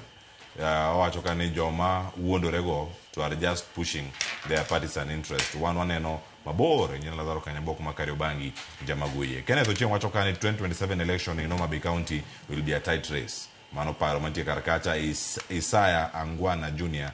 Owacho ni pok afwenyo ni tend owacho tend joma mine bende itiyo gi agoko. Sani eka afwenyo ni tend mine kare. Rache moloyo owacho ni kata mar chwe.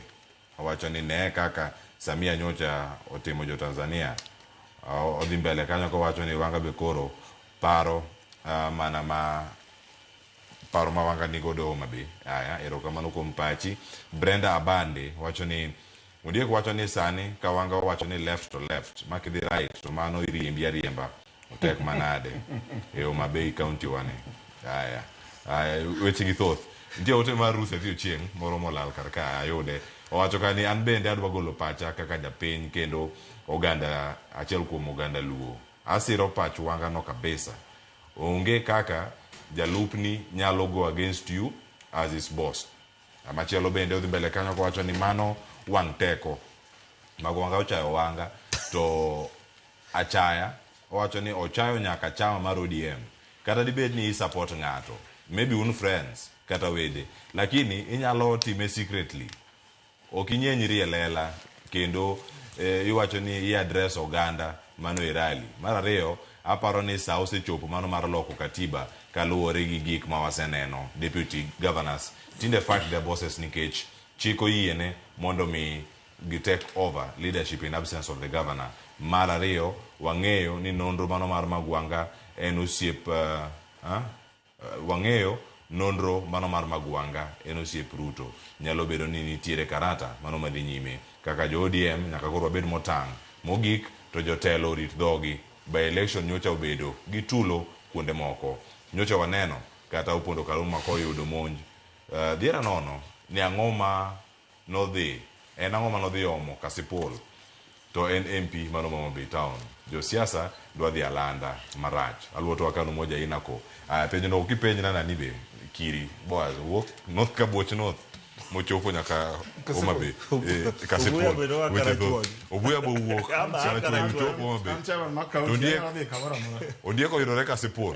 Mano kama entiere. Ang'eni ote mathoth mantie kar ka waduto ang' thuolo mar duokogi mana kama ng'adi. Adwa wacho adwa kaneno ma gombo duoko kanyo nikech aneno ka gimedo jiwo gik ma important. Dhano adwa malero ne jo onagi mondo wate wang'e process mar hiring mar ndiko ng'ato minister to gi mar golo ng'ato minister. County Governments Act section mare mar 31 wacho ni governor ema nigi tekono mar golo ng'ato mondiki kaka CC member. To king'iyo barua ma governor nondiko kowacho ni mondo mi ochor tijego mabeyo mag county ne oganda. To kendo mondo ensure ni nitiere oduma ma oganda yudo e sirikal mar Homa Bay County otimo lokruok goeko. Nyiso ni en gi ratiro kaka governor mar timo lokruok mopogore opogore. En gima governor onge gi ratiro mar timo en mar riembo deputy mare. Tadwa koni ni wadogi e video mobedo played kama waneno ku history ma okeyo onyiso wano. Iyudo ka governor Gladys olero kacha maler ndalo mane gi campaign ni ne nitie ji mang'eny manochung' mane dwaro. To ka noyudi ni wanyalo mana bedo gi governor achiel at a time, emomiyo oyugi nowuogo mondo mi o support Wanga. Tadwa koni king'iyo kata statistics before mano winjruok no timre, Wanga was ahead gi 40%. Mamana nyanyisi ana support Gladys Wanga kendo agone Gladys Wanga kura, agone Raila kura, agoyo kura abich mag ODM except MCA manatamora mana go independent. But adwa koni ni king'iyo statistics kata magwanga gi Kidero ne chung gi Gladys Wanga e kura cha maonge consensus. Gladys ne pod diyomboge because ne en gi almost 40%. At the same time adwa koni niya county nyalo mana bedo gi governor to gi deputy governor. To kaka na wacho ni so long as ni seyie mi bedo deputy governor, ka nodwa bedo governor to notamore, odhi adhiya kaka Kidero notamore to dhicha. To ok ni koseyie moseso iwe buoye kaskoro seyie tie buo governor kaskoro ebo dwa pango kako tiyo. Mano ok kaka itiyo tij deputy governor. Deputy principal ok riemb nyithindo ka principal nitie ka ok omiye mandate mar timo kamano. Miya adwa wacho niya Jaduong' Oyugi Magwanga onego bedi koro obedo honorable man kaka Jaramogi Oginga Odinga. In 1966 ka Jaramogi no feel tarik 14 dwe mar 4 ka no feel ni Kenyatta ok dhi kode maber, to nowacho ni yawa onge tiende mondo abed ka chamo misach jopiny e gima ok atim, an ok anyal timo kamano. Mano neno ni en ketho pesa jopiny. Koyugi Magwanga pok odhi e tich mar minister mar agriculture for nyaka chakre August ma wan gi evidence mwanyalo present. An gi evidence anya present. Mano chamo misara ma ok otide. Owuogi mondo ng'ato tim tijno. Thank you governor osegole mondo ng'ama chielo dhi otim tijno. Koro kopono biro dhi chamo misara ma deputy governor to ok obi dhi tich nikech owacho no olorne dhot. Olorne dhot be no dhi e dhoudi go yudo kolor. Bende waneno Oyugi Magwanga kodhi ochung' e dho ofise mar deputy governor to yudo kolor nikech ofis mar deputy governor nitie e ofis manyien manoger kucho cha. Be nodhi e dho ofis no to yudo kolor koso nooro ng'ato. Ng'ama nooro no ne en deputy governor koso ne en messenger mare. Messenger ne en ng'a? To ere kaka nong'eno ofis olor. Ma barua mondiko no. Macha barua mano odwa chalo gima odwaro public sympathy ni jogi dwa riemba ne uru kaka gidwa riemba. Osemaya gi kacha to deputy be. The truth en niya, when you are a deputy in a subordinate. Koro kwadok e wach yiero gi ODM gi UDA. Adwa clarify ni nitie dishonesty mano bedo displayed e UDA ka. And adwa wacho ni jogi are very dishonest. Cleophas, ini mineno ka ne mawuothe e TV gi ndalo cha te kalando UDA.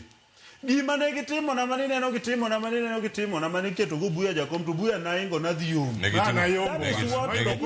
Negitimo ni ango. Mana do kura ngwen. Ini na yomba kure. Notima mo. Jogi are very dishonest. Jogi no tema mo. No way. Ko wadu to. Omiyo na silver plata chunge do ta. Bodyguard to be come. Yes, which is okay. Which is okay. Ana chunge metropolitan. Koro ere UDA kuru. No wacho no jo UDA ma joting dai ma. So en kanye dak no feel kata candidate. So adwa koni ni. You believe yango in. Ne gen kanye. UDA ni kure Homa Bay. koro we uchando ODM we uru ODM emomi owacho ni biure ODM mana sa yimbi go chumbu kumigo wuodma. So let us agree we kiko itji wan kako ganda mar joluo ne uneno ka Gladys Wanga kaka chairman mar ODM notiyo matek Magarini Ugunja manyotiyo matek asipul. So anapsebedo kanya kose wachi gimoro to bed maintained as such. An kane wacho kane ane PPA mane pod watemo bed nyocha wacho ni natemo go gero dala na to kanyal gero dala na nikech wuonwa nonindo jakom onindo kanya wuok na dhi gero dala na koro arito banka igolo ko kaburo gero dala na but ane ODM kae nikech kae kama otewai kato buyani ja ODM UDH en mama chumbu. That is the truth.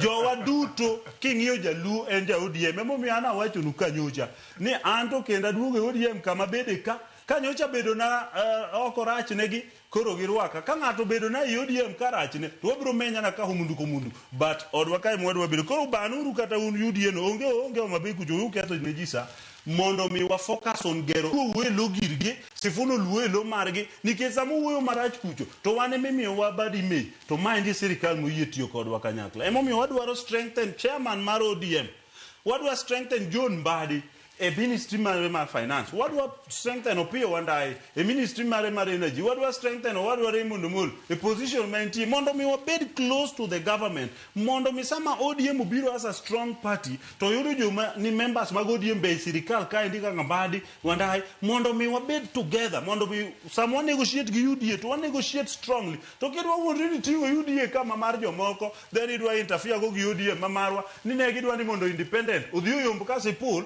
bas ODM dong ni wonge gi MP mar Kasipul kanyo ibiro nyierwa by the other people koro aso nagi nyaka wari organize ourselves jine nyalo chwanyore nyoro jine nyalo tuomore but nyaka koro wari organize ourselves gik mano timo Kasipul as UDA ok onyiso ni un honest e arrangement maru mar broad based government koro mondo wa support William Ruto two term nyaka koro wabed honest going forward ni kako ganda wager marwa mar ODM ni joka boger margi mar UDA cha mondo party mamoko be madwa biro mondo riu president William Ruto 2027 nikech okwadwa dong okwadwa bedo pinzani to nyaka wager UDA buya waduogi ka bunde nicha wadhi wager UDA gine ODM an benda biro gi mara ana se abandon gi gine ot manadwa gero na se abandon mana nyawache nyim joka nyanam ni kanyocha bedo na oko chwanyo ng'ato aduoge ODM ka bedo na ODM dhi chando ng'ato bende wane kaka wamenya na bat nyaka wager chama mar ODM mondo wadhi wa negotiate go gi UDA mondo mi wambe wadhi ka wan gi stake motegno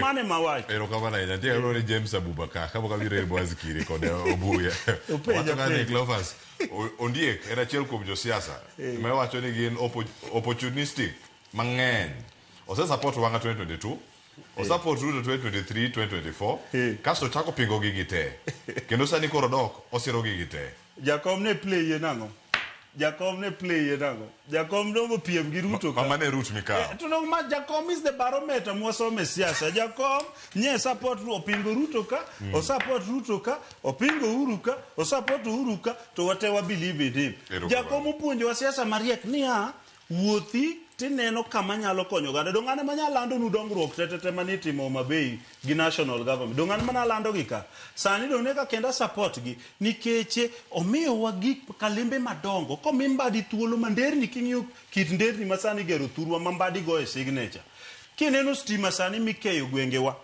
to mae momiyo sama Mbadi gini timo magi nyaka wa empower jakom mar chama mabende mawane go maen Gladys Wanga mondo rit jowa gi te sama jogi ekiwa songo mbele nikech ka ok wadwa support William Ruto kare waketho ODM wadwa support William Ruto to wagero ODM Mheshimiwa Bwazikiri antiere iri karkae to wach madalose gin by elections mamoko mbabere ne otimore aluora mar piny Kenya nitie motimore Malava motimore Ugunja to giduto anno kata ka ntiere chung moro mano motegno kapod wantiere kachiel nitie ote mar David Ochola Janyabola mano ma Central Nyakachwod owacho kane oyawre Clovers mosna osiepna mano Honorable Obuya God rules giwelo mane studio Ondiek kod Kiri party loyalty and fidelity is number one principle therefore Wanga nyaka crack the whip on disloyal members Homabay County is an ODM government Odimbele kanya kwacho ni we have no working coalition with independent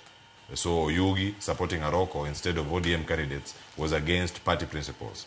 My Honorable David Ochola, Janyabola Central Nakach Ward, Kisumu County, Erokamaya Kumote Mari, Janyakach, Kusubunyakach, Community Karkacha, Gigi Otimurema Thothaina, to Chalkage Manti Poglo, Kedun Buche Madinan Rebeleka, Jokma support DAPK, Mokono Wok, support candidate Machelo Mupogore, Aonakata Malava and Tiere UDA, Manokao, Kombe Matoto Cow called Joguman Tiere broad based.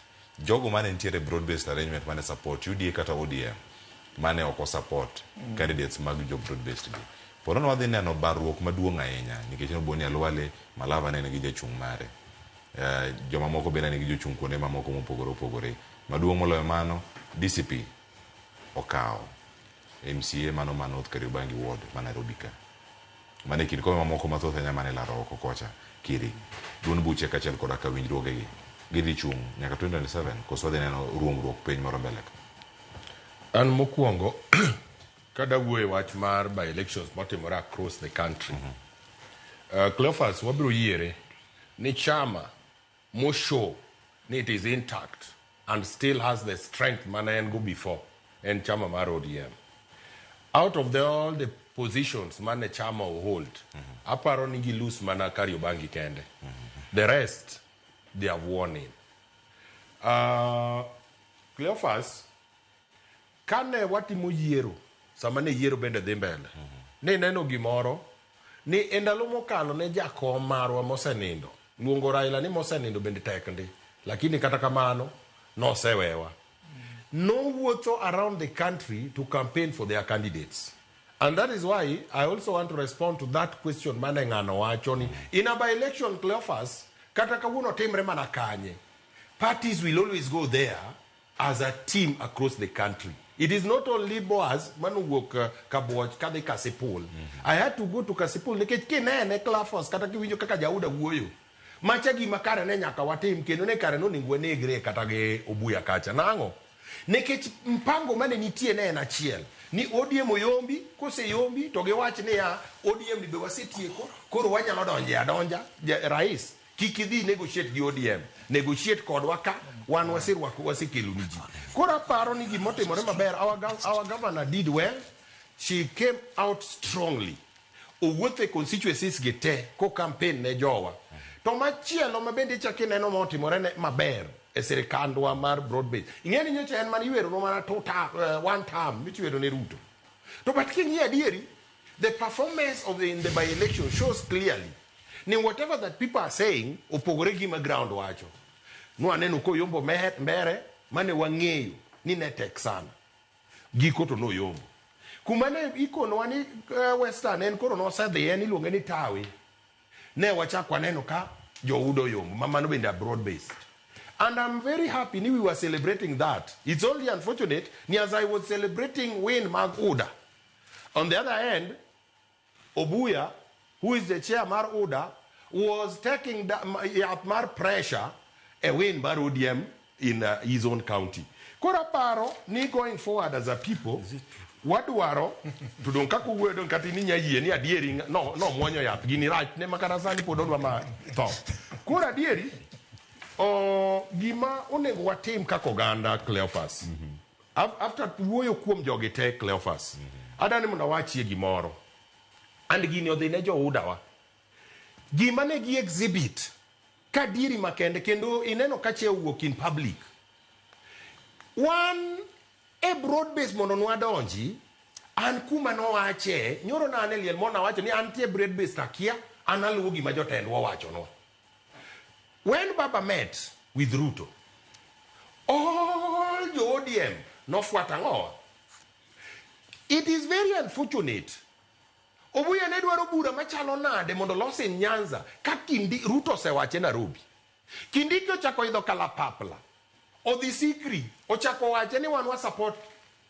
Ochako wacho gi dhoge ni wan ni okuluonga ni luonge gi kanye kendo to jatelo sewacho. To mheshimiwa Boaz Kiri mana ka intie kanye ngech ng'ena ng'ami thuolo mar wacho wach mare mugi ko chopo sade ko tieko chenro kama nitie kar kae. Bende paro ni en misleading in kaka jatelo mantiere broad based wuok oko kendo iwacho ni dhi liel to iwacho ni ok understand broad based ni chal nade to ntiere 10 points agenda mano wachi ma jatelo monego be ni ikaw message ne tikete ne jopiny piny kucho japiny mise kono chado en koro lose hope kini jatelo tigi kiae kama intiere. What I meant with the kia wacho ni ya wuoyo manotim sama notime notime with my party leader ema nokuongo time magiyiere koro tija kaka an akwanye taluwo gima ne party leader tien nachiwo in reference ni ya Jauda bonego bed ni ya gima party leader ne owacho malo kucho nyaka manie polling station magwen kocha onego lu to awacho mogik ni ya Jauda nyaka ng'i ni mondo wa make Ruto a two-term mondo wadie sirikal ni kanyakla giwe shenanigans mang'iyo ni who is who give the wawach ni ya the strength marwa kako ganda and the kendo approaching Ruto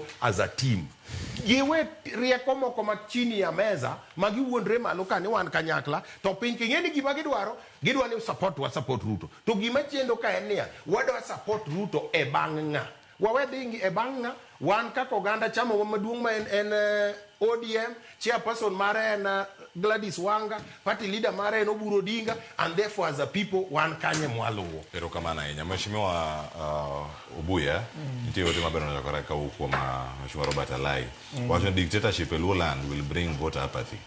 Nisna mheshimiwa Boaz gi Kennedy Ondiek ni wa focus on voter turnout.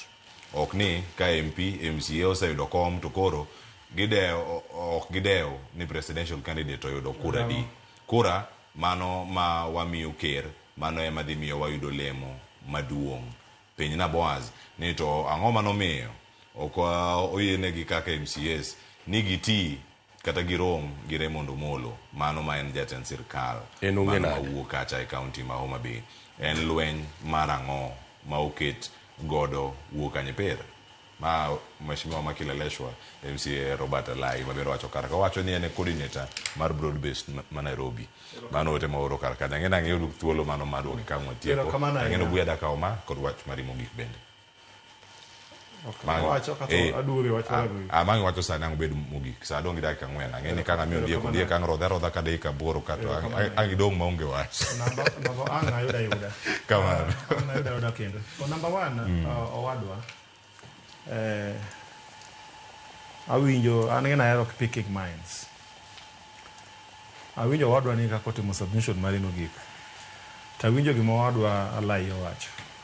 Number 1, king'iyo 2022 elections in Homa Bay County iyudo ka governor noyudo kura mang'eny maloyo Raila himself kod William Ruto, two presidential candidates mani lead.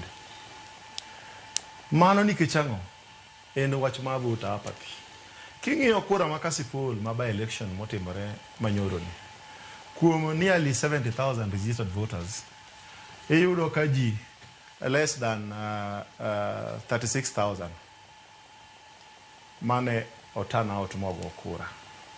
Magi gin issues mag tek manyaka wang'i kaka both UD and ODM in Homa Bay and by extension the entire Luo Nyanza mondo mi wayud kura manyalo negotiate godo because ODM mondo negotiate nja a pick on online patch jalup jakom mar ODM Otiende Amolo kawacho ni jakom no wege broad base nyaka 2027 to nyaka gibed jomoko madwaro ni mondo sergi mondo gibed gi ratil moro ma ginyalo dhi godo satuko mondo toknegi gimoro ma bet ni gi ndadho mondo mi both UDA and ODM Nyanza because at the bottom line one residents irrespective of political affiliation one Luo ka in this case one Homa Bay County gima affect the UDA affects the ODM directly.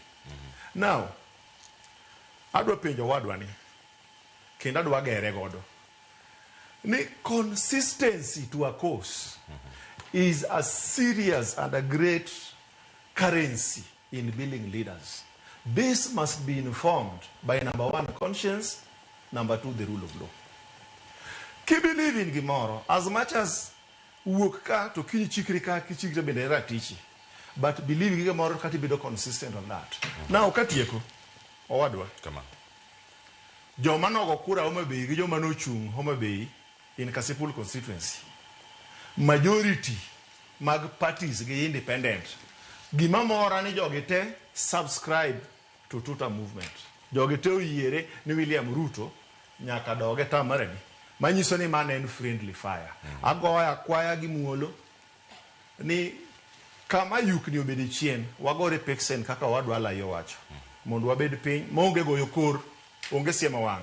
Ni wan kaka jota achiel wan gi nyawo rot nika rode gi wadino nango. How do we move forward mondo wabuild broad based mondo wabed ga stronger community behind Dr. William Samoei. Erokamano ahinya mano ukewa sego. Erokamano ahinya kuom submission mari kod wach mari mogik bende antiere iri koro ondiek. Anado wacho ni yiena kaw thuolo ma kende mondo ago erokamano ne members mag ODM e Homa Bay County sana kotelnegi gi jotendwa. Anyalo go erokamano ne Governor Gladys Wanga nikech no manage mobilize all members mag ODM except deputy mare, because you don't senator no the Kasipul campaign ne ODM, women rep ne ni Kasipul, governor ne ni Kasipul, MPs wate ne ni Kasipul campaign ne Boyd on different days. Then jowa me sirikal John Mbadi no wuok modhi campaign ne ODM. Ne wan gi Dr. Raymond Omolo no dhi moriwore gi deputy president kaachiel gi governor magi campaign ne ODM. Kuma factors mamoko gino chako wuoke e chumbu miwinja wacho ka. Koro adwa koni ni power mar mobilizing these people ne chairperson mar ODM onyiso ni en go. Koro an gima adwa kwayo e lo chama mondo wager ODM e yo mwanyalo negotiate go strongly e UDA to gi other parties samwadhi loso tutam. To gima duong' en ni e piny Luo ka nyaka koro wabed honest. Joma nie sirikal te nyaka bed honest gi each other. Joma oyiere positions te nyaka bed honest to each other mondo wabed gi gimiluongo ni conclave mar joluo wate mondo kotiende wacho meke kocha orengo wacho meke koni moko bi wacho ku biro bedo wabedo gi splinter groups wariwre to mondo wabed gi one meeting mabiro decide niya weuru weche mang'eny gi wane buo Burudinga ka gi buo ODM ka kata nyise dhi UDA kata nyise dhi kata buya gi be nyocha ni ODM nyocha sewe dhi UDA koro ok nyanga ng'ato nyal panga an kaka wuotho to gimbe giwuotho kaka giwuotho jite wuotho mana chabla ka koro gima watim en ni ka wasewuotho chabla mwatieko wachomo 2027 to but gima tieko go ka en wach mar two term e presidency. Get presidency be manager mar a country, then kare wa focus on two terms on governors bende nikech gibe gin managers ma county maybe we change our MPs MCA senators kare but ka president watero two term nikech wa me time to deliver governor be kare nyaka wadhi wa me two term mar delivering. Mano is what I'm saying. Ka focus on Mobehi, we focus on whether kwa miyo governor president two term, then give it quiet mondo wami governor two term peace mondo you deliver jite. Thank you. One kaka jo ODM and MCS ma Homa Bay through the leadership of High Excellency the Governor. No se winjore ke no se winjore ne ya. Mondo mi wayud maendeleo. We have to work as a people. To mondo mi work as a people includes one minister wa milongo ni Mbadi, one PS wa milongo ni Raymond Omolo, kendo one governor wa ma are leaders from Homa Bay.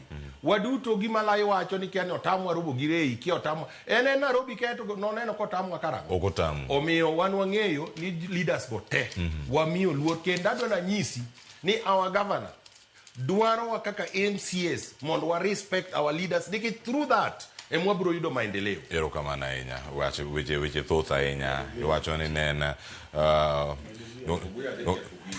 dongo buya abaseloro kosida tie rigi kiri kosida tie ibeke to bura erokamano ahinya owadwa ago erokamano ne owete kage gin yawuoyi ma pod tindo remgi ringo motegno.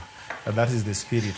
But moving forward, number one, I don't want to put it on record that UDA in Nyanza, in Homa Bay in this case, one very organized, and we are ready.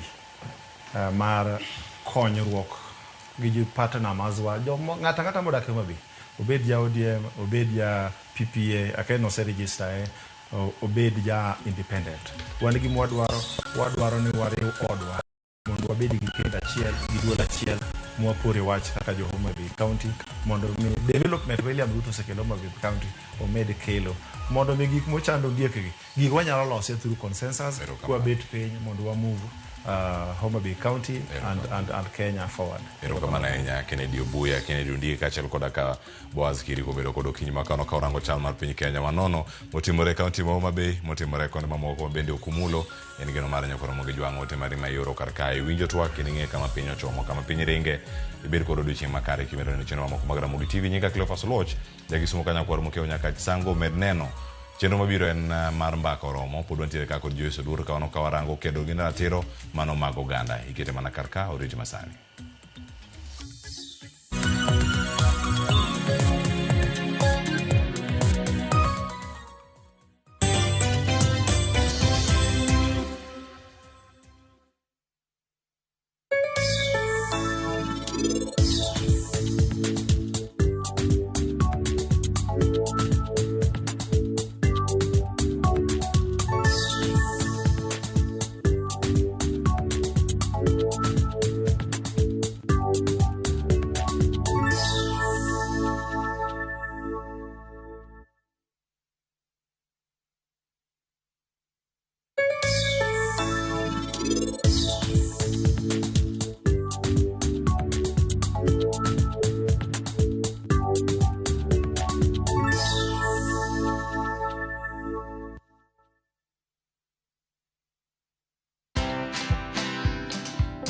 So in 2016, it was the Queen's 90th birthday honours. Every year she does honours, and I got awarded for basically bridging the gap between the UK and Africa. But I always say that, you know, you don't know who's watching you. You don't know the impact that you are doing. Sometimes you think that, you know, you're in your own corner, you're doing your little thing, but you are impacting on somebody's life. And so, yeah, it was an honour to get it. It's been an amazing journey. Watch this story and more. Download the Citizen Digital app or visit www.citizendigital.com and find the Citizen Originals portal. Kenya's #1 app, Citizen Digital. This festive season, begin a story. Qatar invites you to experience a different kind of magic, where every moment feels new, every sunset feels personal, and every traveler is welcomed with warmth. Discover Doha with our festive Qatar getaway from the 23rd to the 28th of December from just $1,385 per person sharing. Explore the dunes and the inland sea on a thrilling desert drive with a barbecue dinner under the stars, and wander through the charm of Souq Waqif, where tradition meets the modern pearls of Doha. View travel, moments that matter, memories that last.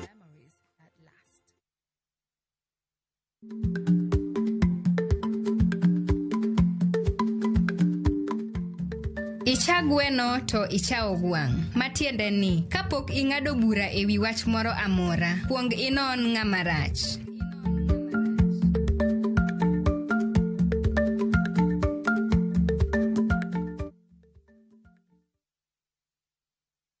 Dear God, at times only bless hadi nasikia kukushow God bless you. Over time umesucceed kuni make happy. I wanna say I'm proud of you. Kuna vitu most zime happen kwa life yangu. Looking back, that must have been you. You are love. Sijui kama ina make sense kusema I've fallen in love with you. Dear God. Kupata wimbo huu kama sikiza tune yako, bonyeza *811*217#. Kumbuka, sikiza na Citizen ndio nyumbani kwa wasanii wote. Chakre dhona mlulwe, nyaka enderni mag boma maduong'. Pesa ka pesa nigi sigande.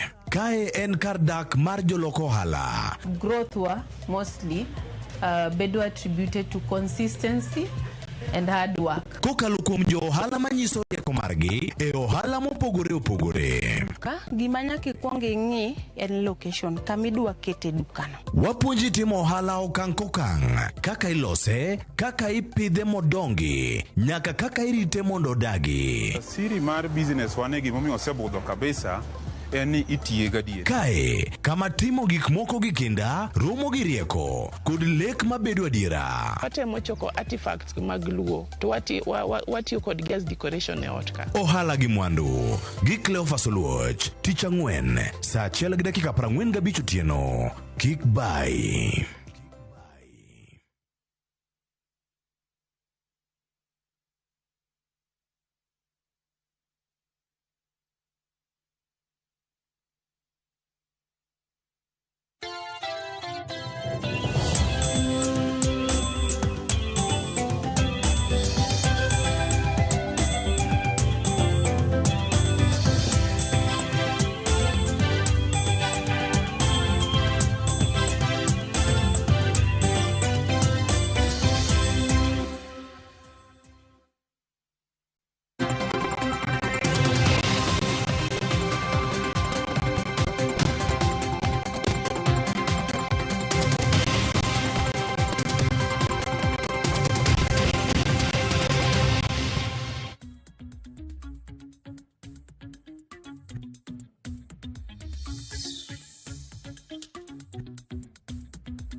Nyakora mogi jong machiegni chenro mar mbako romo chakore sani ka wantiere kar kae iwacho ka ni en thuolo machielo ma wayudo kar kae en rwako joloch mago mag ODM.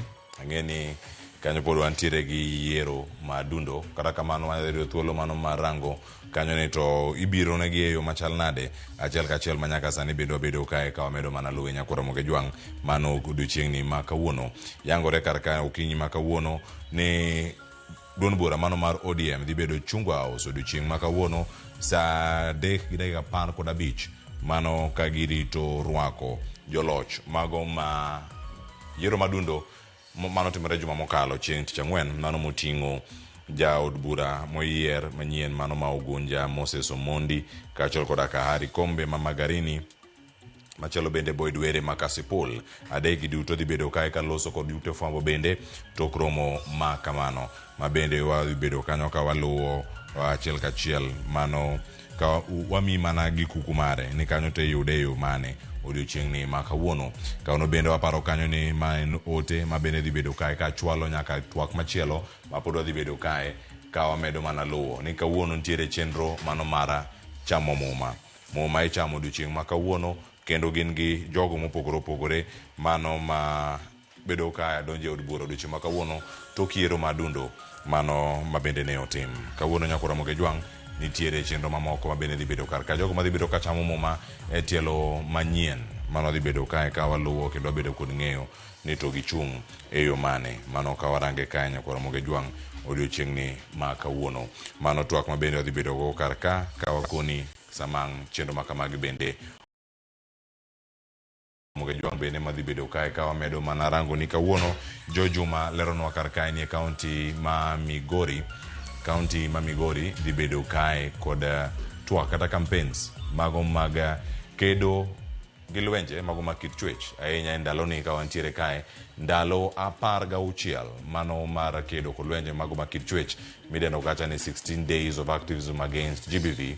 Twak makamano bende madhi bedo kacha kabiro achiel kachiel ma bende kor gwenge to kawuono wadhi bedo kae kod mbaka ma bende wadhi bedo ka waluwo kendo waketo ni ka achiel kachiel ma bende mbaka ma Joyce wadhi bedo ka bago odiochieng'ni ma kawuono ka entiere kae kod welo adek manyaka sani bende osechopo e studio kaachiel koda kawendo machielo bende mantiere e pinjego maoko madhi bedo katuro kod achiel kachiel mano twak mabiro kar ka sani bang' ka kelo ni chal mar fwambo twak machako saa 3 sani nyaka saa 5 mano mar onyango odhi bedo kae kod jogo ma bende bedo kae ka wamedo mana luwo sigana mopogore nyakora mogi jwang wadhi e kaunti ma Kisumu kama wach mopogore bende medo mana donjonwa kar kae mano kotenore kod buche mamoko ma bende medo luwo odiochieng'ni ma kawuono.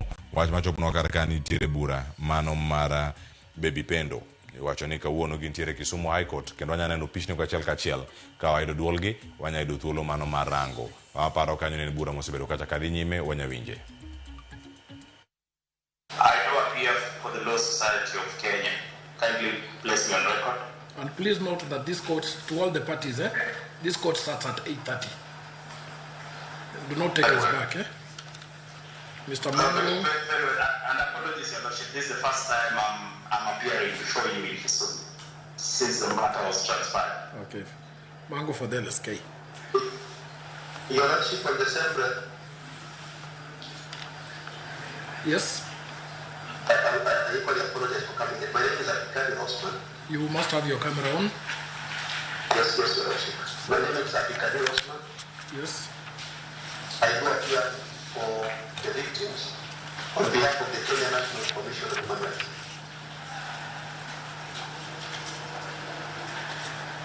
Still on the same breath, Your Lordship. My name is Edward Mbanya. I appear for Amnesty International for the Victims. Apologies, this is my first time appearing before you, but I am most guided by directions on starting at 8:30.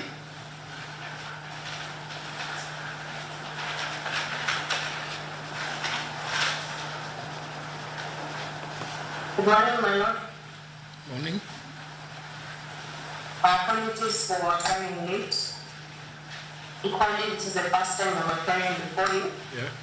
I am Nick Bushani, representing the victims from International Justice Mission.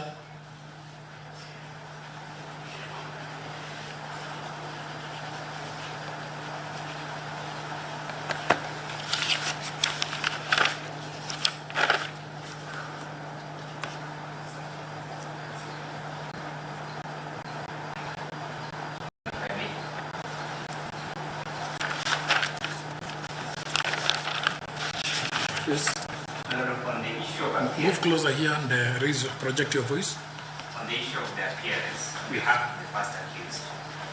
We take great objection with having so many international organizations, non-governmental organizations. Okay. I will ask you to hold there.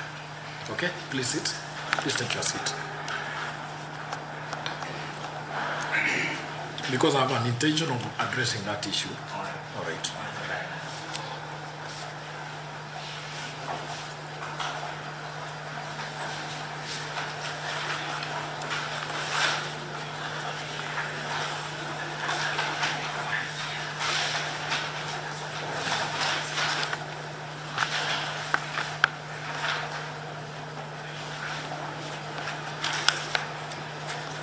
Any other party? Any other council? All right.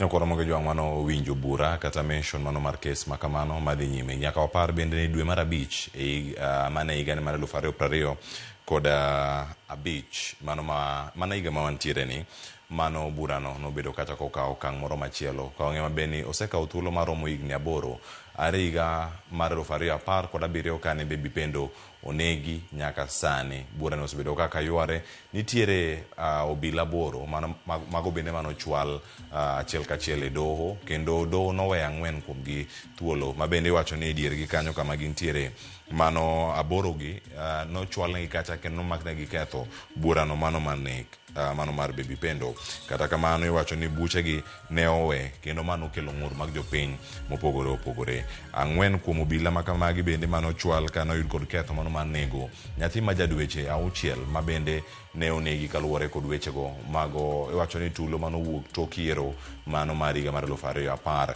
kod 7 weche gi thoth ahinya kendo kama ne nitiere kar kacha iwacho ni oganda osebedo gi paro mopogore opogore odiochieng' ma kawuono iwinjo bura machalo kama gi okinde bende osechopo kacha mano marango gi achiel kachiel ni gin to gin weche mage mabende biro ang'o ni mana achiel kachiel nyakoro moge jwang kapod warango nitiere kendo kod lwenje mag kit chwech mabende wasekoni kacha achiel kachiel maluoni matimore kaunti ma Homa Bay bende Ali Abich lano kar kani nitiere jalupo moro mano ma owito ngimane jalupo ne owito ngimane Sindo Gateway Beach mano mayudore Suba Central Sub-County mano mabende omedo luwo kacha achiel kachiel odiochieng' ni ma kawuono adawegi kanya kura moge jwang mathoth pod ntiere mabiro kotenore kod twak ma joseduodh biro kacha katayo mano mabende wabedo kanyo ka wamedo mana luwogi anyinga Cleophas Oluoch jakisumo kanya kwar mokiewo nyaka chisango oriti masani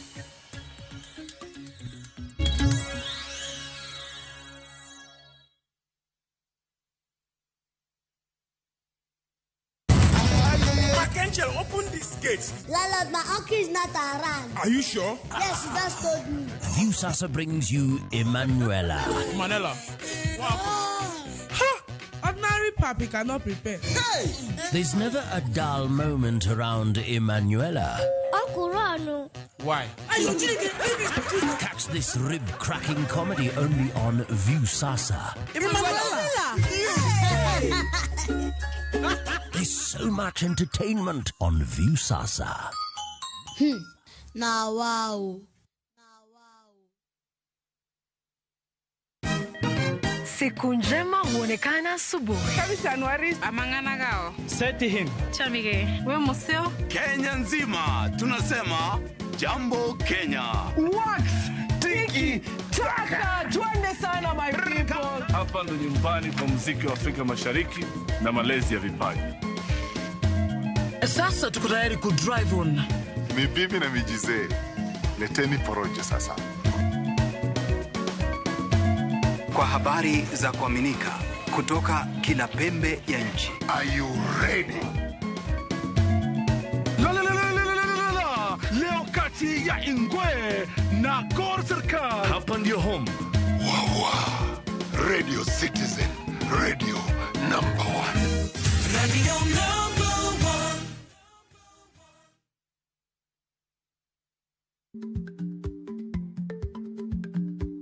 Chako chon loyo dhi kajuoga.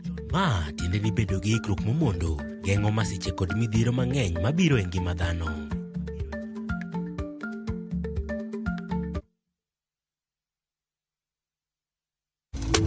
Teke na Wigo Boda. Chanua Jam, fika on time at the lowest charges in town. Vaa helmet and ride in style. Ni safi, ni safe, na ni easy kwa mfuko yako. Wigo, your trusted ride. Download the app now. Ama SMS Wigo to 20425. You'll fike right on time. Wigo, your trusted ride.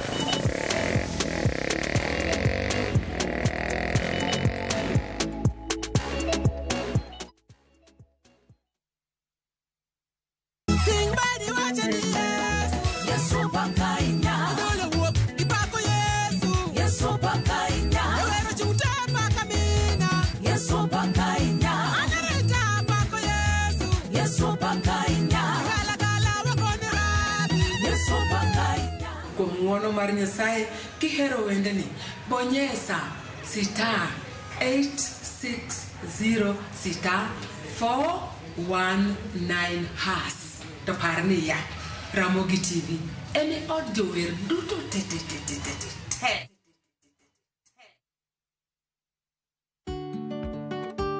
Be ing'eyo ni chudo masano nyiso ni omenda wuok kuom jachudo kadhi ir jayud chudo kuom nyiriri machuok. Ka ioro omenda, ne ni irango gik mondik kanyo maber nyadiriyo.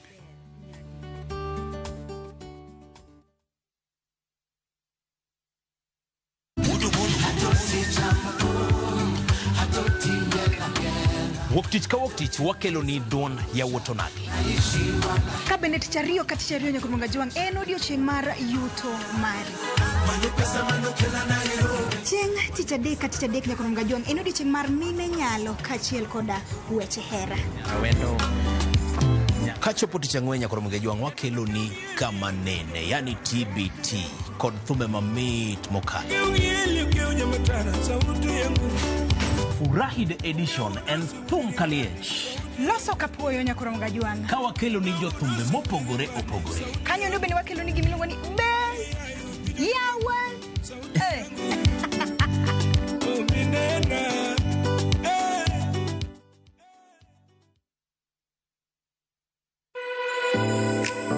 Chiemo oken mana gima wachamo kende. En sigana, tim mapile, nyasi mar nyiso ni wan ng'agini. Mit chiemo en ang'o? Kitungu. Ber mar chiemo mar fry en ka kitungu nene. Wanono kido mag tedo e alworawa duto.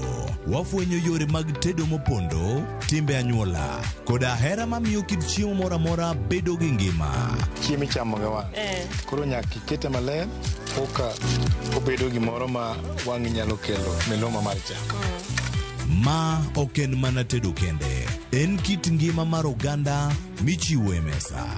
Tedo gi chiemo kod jailieta tich adek saa 2 okinyi. Kik bai.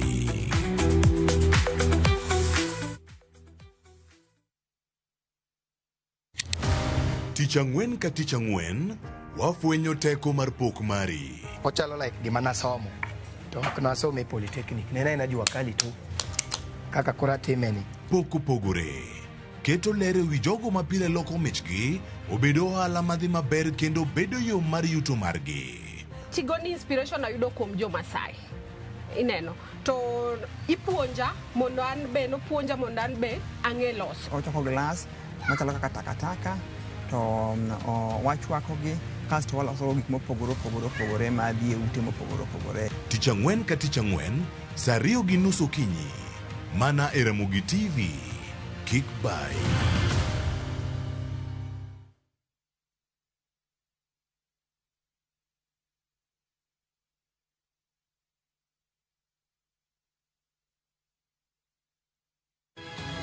Nyikwa Ramogi, bedi her mar loko puothi obed ohala madhi maber kendo med yuto mari. Ober nikech en crop manyalo miyo ipidh kata gwen, pidh dhok yo mayot. Wakelo ni chenro mar pur gi ohala.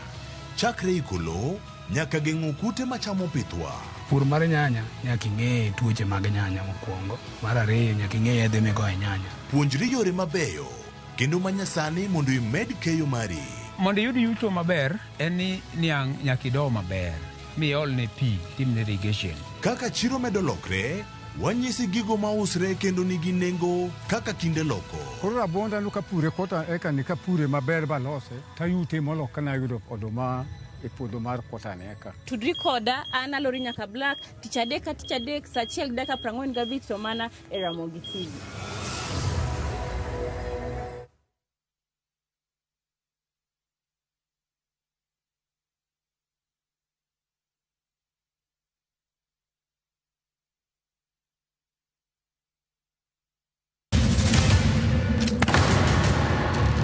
Teka unusiye gi wachno to ano ka bibet ka ikinyome to kata arus mare ano ka bibiro ere kaka ini nyalo timre go sipre malich kamae ko mana kende ka an ka bora chier kode to joma ni kate bende ni kode. En chunje adek, osiep, hera koda timbe andhoga makelo chwanyruok. Koro onge kaka arus ni nyalo timo. Maye yawa. Ikri ne wuodh Parineti. Sigana manyiso kaka inyalo tem paro kod lek ma ng'ato nigo.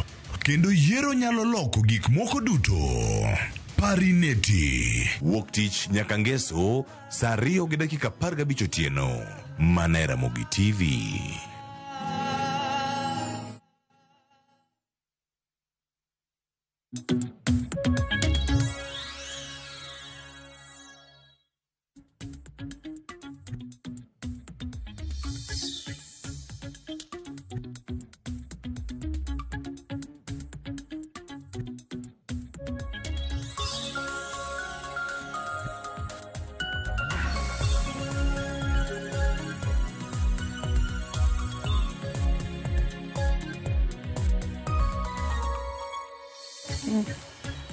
Nyakwa Ramogi Ajong dakika en 27 tok saa 3 mar okinyi machiegni e twak maro e chenro mar mbako romo matayi nyinga Joyce Oduor. Nyakwa Ramogi Ajong okinyi makawuono wadwa twako tudore kod kedo gi lwenje kit chwecha. Wang'eyo ni kochakore chieng' tarik 25 dwe mar 11 higani nyaka chieng' tarik 10 dwe mar 12 higani piny ngima jahingo odiochienge 16 mag kedo kod lwenje mag kit chwech mathoro yudo joma mine kaachiel kod nyithindo manyiri. Ka higani mar 2025 thuon wacha mano mar odiochienge 16 mag kedo kod lwenje mag kit chwech mathoro juko joma mine kaachiel kod nyiri matindo en weche motudore kod kedo kod lwenje mag kit chwech mathoro yudo joma mine kaachiel kod joma nyiri nyithindo manyiri matindo ahinya to kokalo e yor mbui mano kiluongo kanyo kod dhongere ni Ending Digital Violence Against Women and Girls.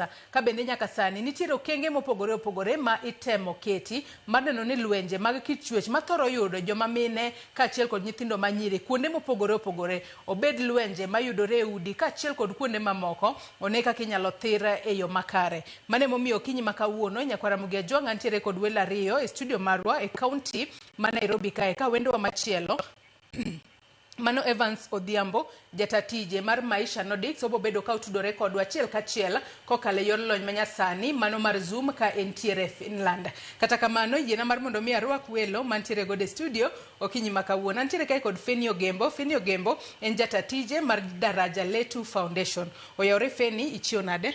Achiel maber. Machiegni. Erokamano. Wendo machielo Nyakwara Mugia Jwang' antiere kae kod Hilda Ombero.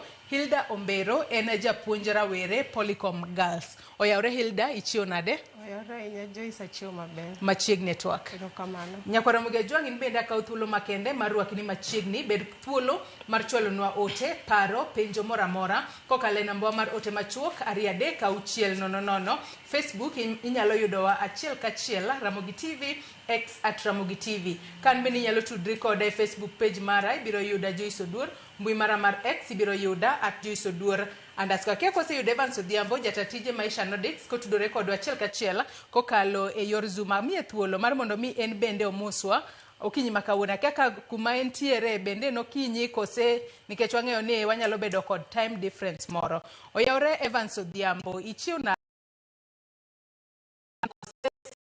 kama entiere machiegni Evans. Erokamano ahinya.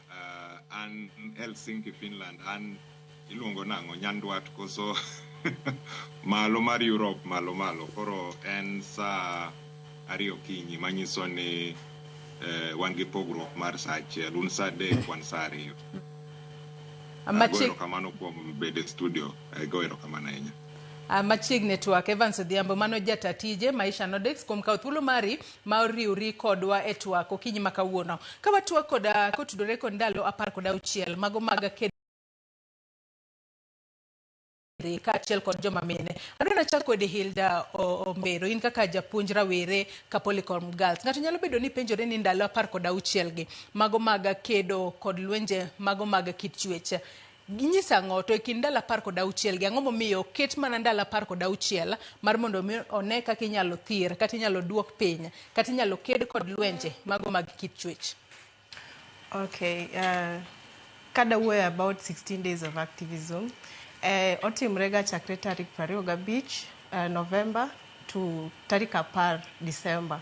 Gimomiyo magi timre nikech nitiere gik ma like nyithindo manyiri kale mostly e December kae. To theme ma this year and unite to end digital gender-based violence. Sani weche mag mbui ema ng'eny sana mane theme ma 2025 alafu gin gik moko 16 ma ok ang' nawach te but wantie gi mar gender-based violence ma koro wawuoye sani moro onego watiek sexual harassment bende wantiere gi and AIDS. Koro nuneno kata nyoro ne wa celebrate World AIDS Day. To nineno ka nyithindo manyiri mantiere gi not nyithindo manyiri teenagers ema nini gini malo ema yudo HIV and AIDS magamo HIV sani omedore. Mano be watemo mondo rum nyithindo manyiri mako iye wantiere gi early marriage wantiere gi end refugee like kaka refugee wantiere go bende wadwani mondo watem mondo joma refugees go mondo be wabed go kanyakla. Koro mage 16 days of activism ging'eny to odiochieng' kod odiochieng' the main day and 25th November mano gino chakre mondo koro wa create awareness ni nitie gik matimre kamano. 16 days of activism mang'eni jikia makata sani ang'eni king'iyo DP mag nyithindo manyiri no ka giketo papo koro ishanga ni papo ni means ang'o. Papo ni means awareness mondo wa create awareness ni nitiere gima luonge ni 16 ndalo 16 mar 16 days of activism. Also about this papo DP nitiere gima wacho ni advocacy ma wangiso ji mondo to come out and speak about gender-based violence and also it also shows love, hera to gi respect. Ma koro ineno ka nyithindo nyako keto DP ma mapapo tikia ni dipi mapapo ni mingi sango. Koro at least jokma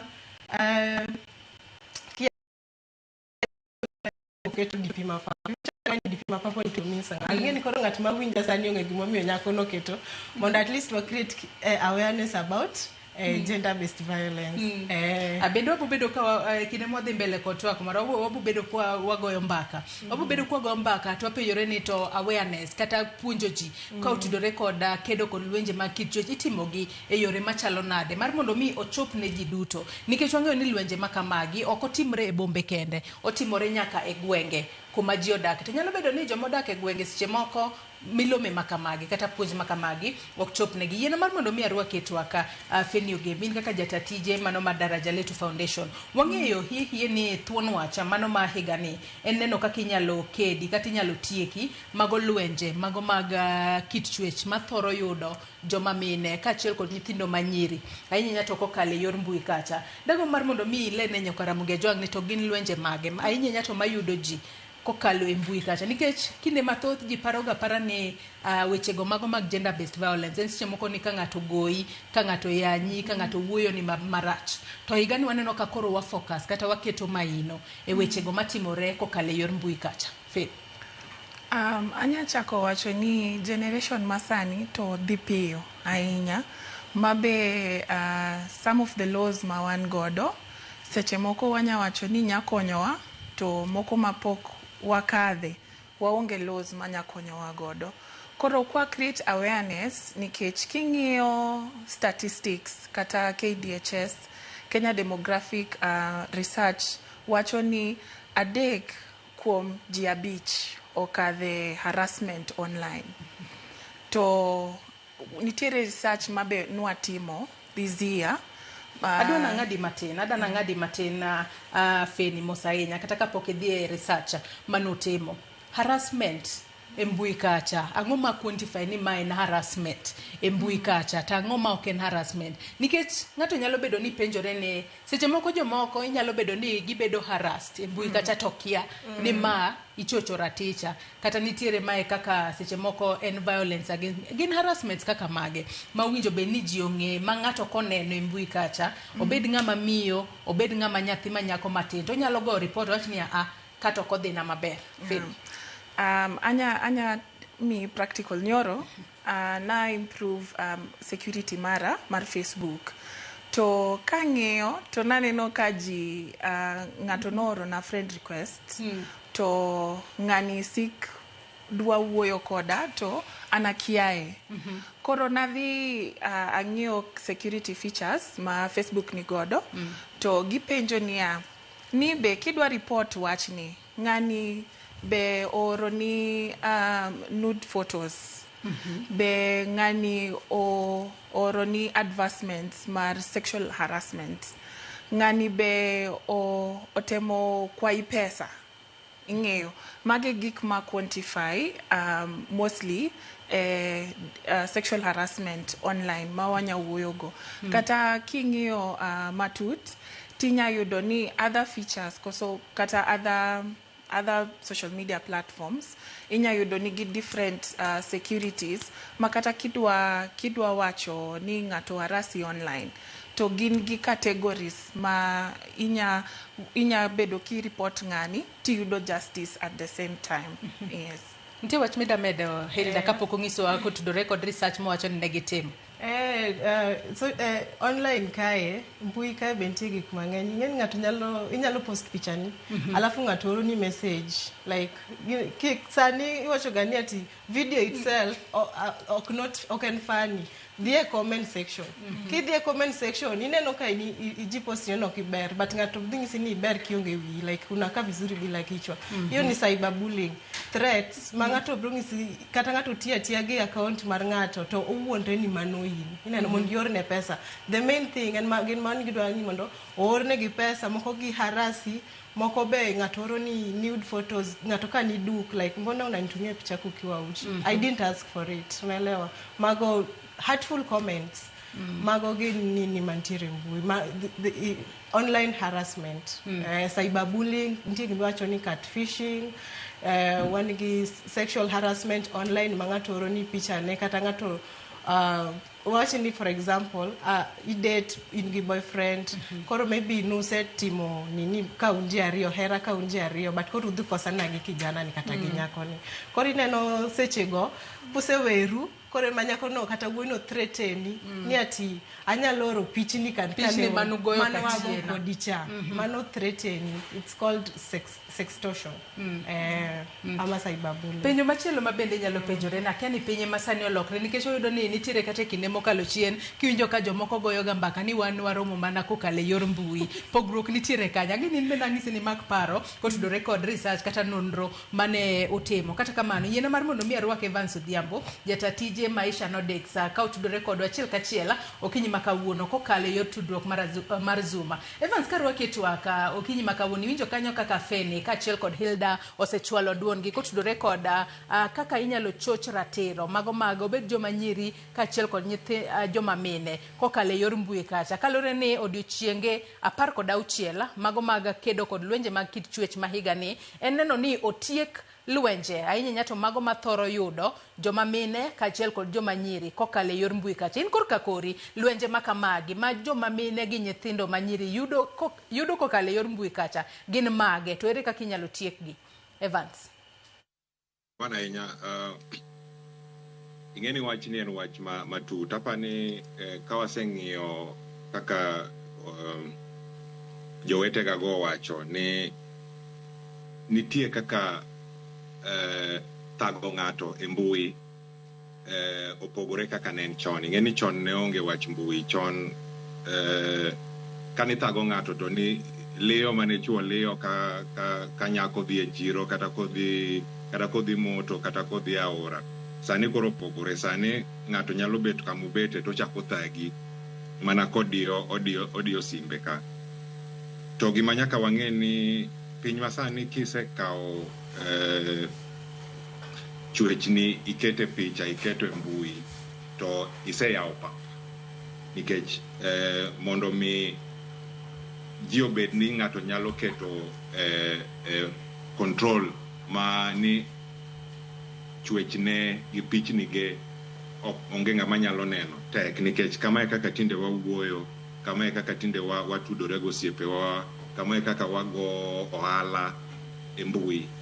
Koro mondo mi ni ng'ato beda ni oonge mbui tek. To kisebede mbui iseyawo pap ni ng'ato nyalo thagi kata ng'ato nyalo oro ni pichni mokidwar makaka owacho maber no ni seche moko kane une e weche mag hera to koro hero rumo to pichni manukao seche moko kata kuloso hera uno ng'ato nyalo kao to keto nikech oneno ni koro odwa nyali kata odwa duoko ni wach marach nikech kaka iweye. To gima nyaka wang'e ni kaka chiko bet nikech kaka neno pogruok ma anyalo wacho ma dala gi ka ni chik nyap nikech anyalo wacho ni kama nitie ni gik makamago kitimo to nitie kaka chik oseket maler nikech kinyalo golo gigo kaka ng'ano timo ni kako wacho ni obed wuoyi obed nyako kako timo ni kako wacho ni nitie chik moketi to nitie kaka gidhi okang' machielo ni gigi donjo information ni koro kidwa manyo tich, kidwa manyo kata mana ot, kidwa manyo nitie gik mang'eny, idwa kao pesa ginene e kar keno mar pesa, idwa kwagi pesa mondo igedgo kata itim gang'o, chako bedo ni matek. Koro ka chik obedo motegno to iyudo ka gigi chako bedo matek timo.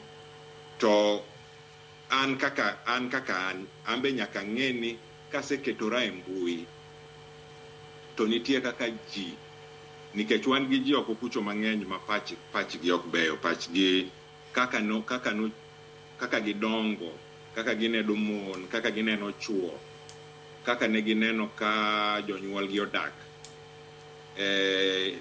bane ng'ato wach kata golo picha ne ng'ato ok gine ka gima lich negi. Koro mano gik manyaka wang'e ni kawaseketo picha mane miketo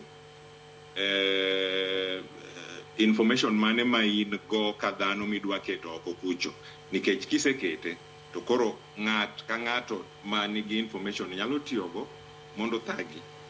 Ka ine kiloso hera gi ng'ato kata udwa kaoru kata une harakati mudwaro keny, udwa loso keny pok uchopo kate keny. Nyaka ing'e ni okang' mane minyalo gike, pichni mage munyalo kawo, weche mage minyalo nyise ma chieng' moro ok onyal tiyogo, nikech ma e piny ma wadake sani. Emomiyo achako kawacho ni piny ma wadake sani ok en kaka chon.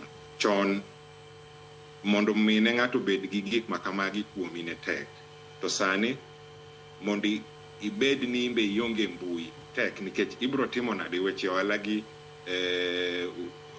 weche osiepegi, weche jo anyuola, ibro timo nade? Nyaka ibed e mbui be kidwaro. To mano bende mosewuok e mbui, mano bende makela e penjo machielo Evans kapod antiere kuomi, nikech wacho ni nyaka sani wanyalo wacho ni wechego mago mag tiyo koda yore mag tudruok mago mag mbui ema nyalo wacho ni ema seche moko keto ji akena wach ne kama tek oseketo ji kama inyalo choche ratiro margi. Mane mapenje kela e penja machielo Evans kapod antiere kuomi, ere kaka biro mago mag simbe mago ng'we yamo mago miluongo kanyo kod dho ngere ni smartphones kaachiel kod kata wanyalo wacho ni yore mago mag tudruok manyasani ma tinde ji wuoyo kokalo e Facebook, tinde wantiere kod yore mag tudruok mopogore opogore, wantiere kod Instagram, wantiere kod WhatsApp kaachiel kod yore mamoko mago mag tudruok ma ji tiyo godo sani. Ere kaka wanyalo wacho ni mano osenyayo wechego mag lwenje mag kit chwech, to bende nitiere kaka inyalo gagi ahinya to gi sani mwantiere ndalo 16 mag kedo kod lwenje mag kit chwech Evans? Erokamano ahinya, mano penjo maber ahinya.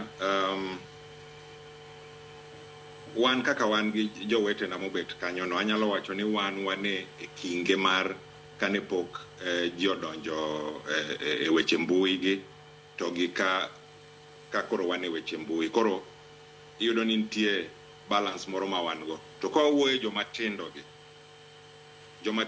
ma koro chakore, kineno joma dongo gi, ineno ka gin kaka gidongo, gidonge, nikech inyalo wacho ni ji kaka wan, ka ng'ato yanyi kata ng'ato bani wach, inyalo wacho ni wawera gi ng'ano anadhi mbele gi maisha na, but joma tindo gi gidongo, mae ngimagi, kamae kaka giwuoyo, kamae kaka ka ng'ato chiewo to kamae kaka gimosore, kamae kaka giwacho weche skul, weche penj, weche keny, weche hera, weche gin ka.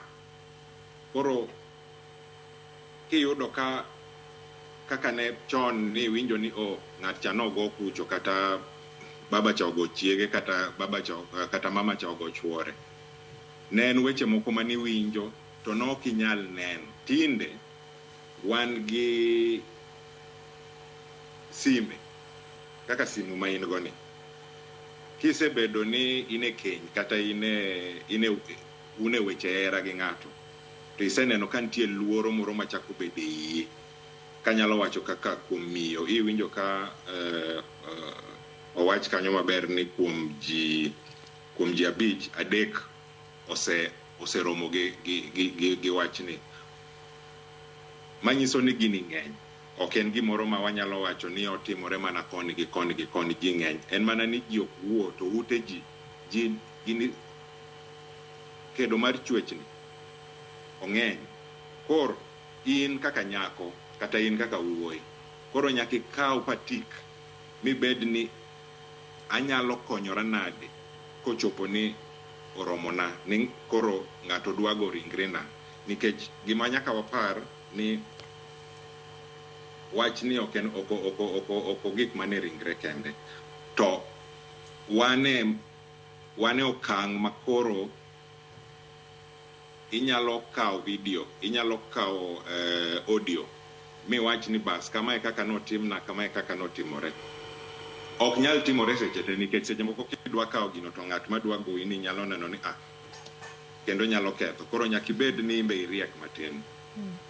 Gima dwa wacho kendo kapok aduoko wach ni migawo moselos e higni mosekalo gi ma kedo gi wach ni en ni joma miyo ni koni, joma chuo ni koni. To chalo ka gima jogi go agokgi to jogi go agokgi gi koni. Koro chalo en gimoro ma watemo lose to ok walose kanyakla. Mon lose koni to chuo lose koni. Koro ochalo ni ei dhao no wan gi dhao moro kendo kaka chuo gi mon.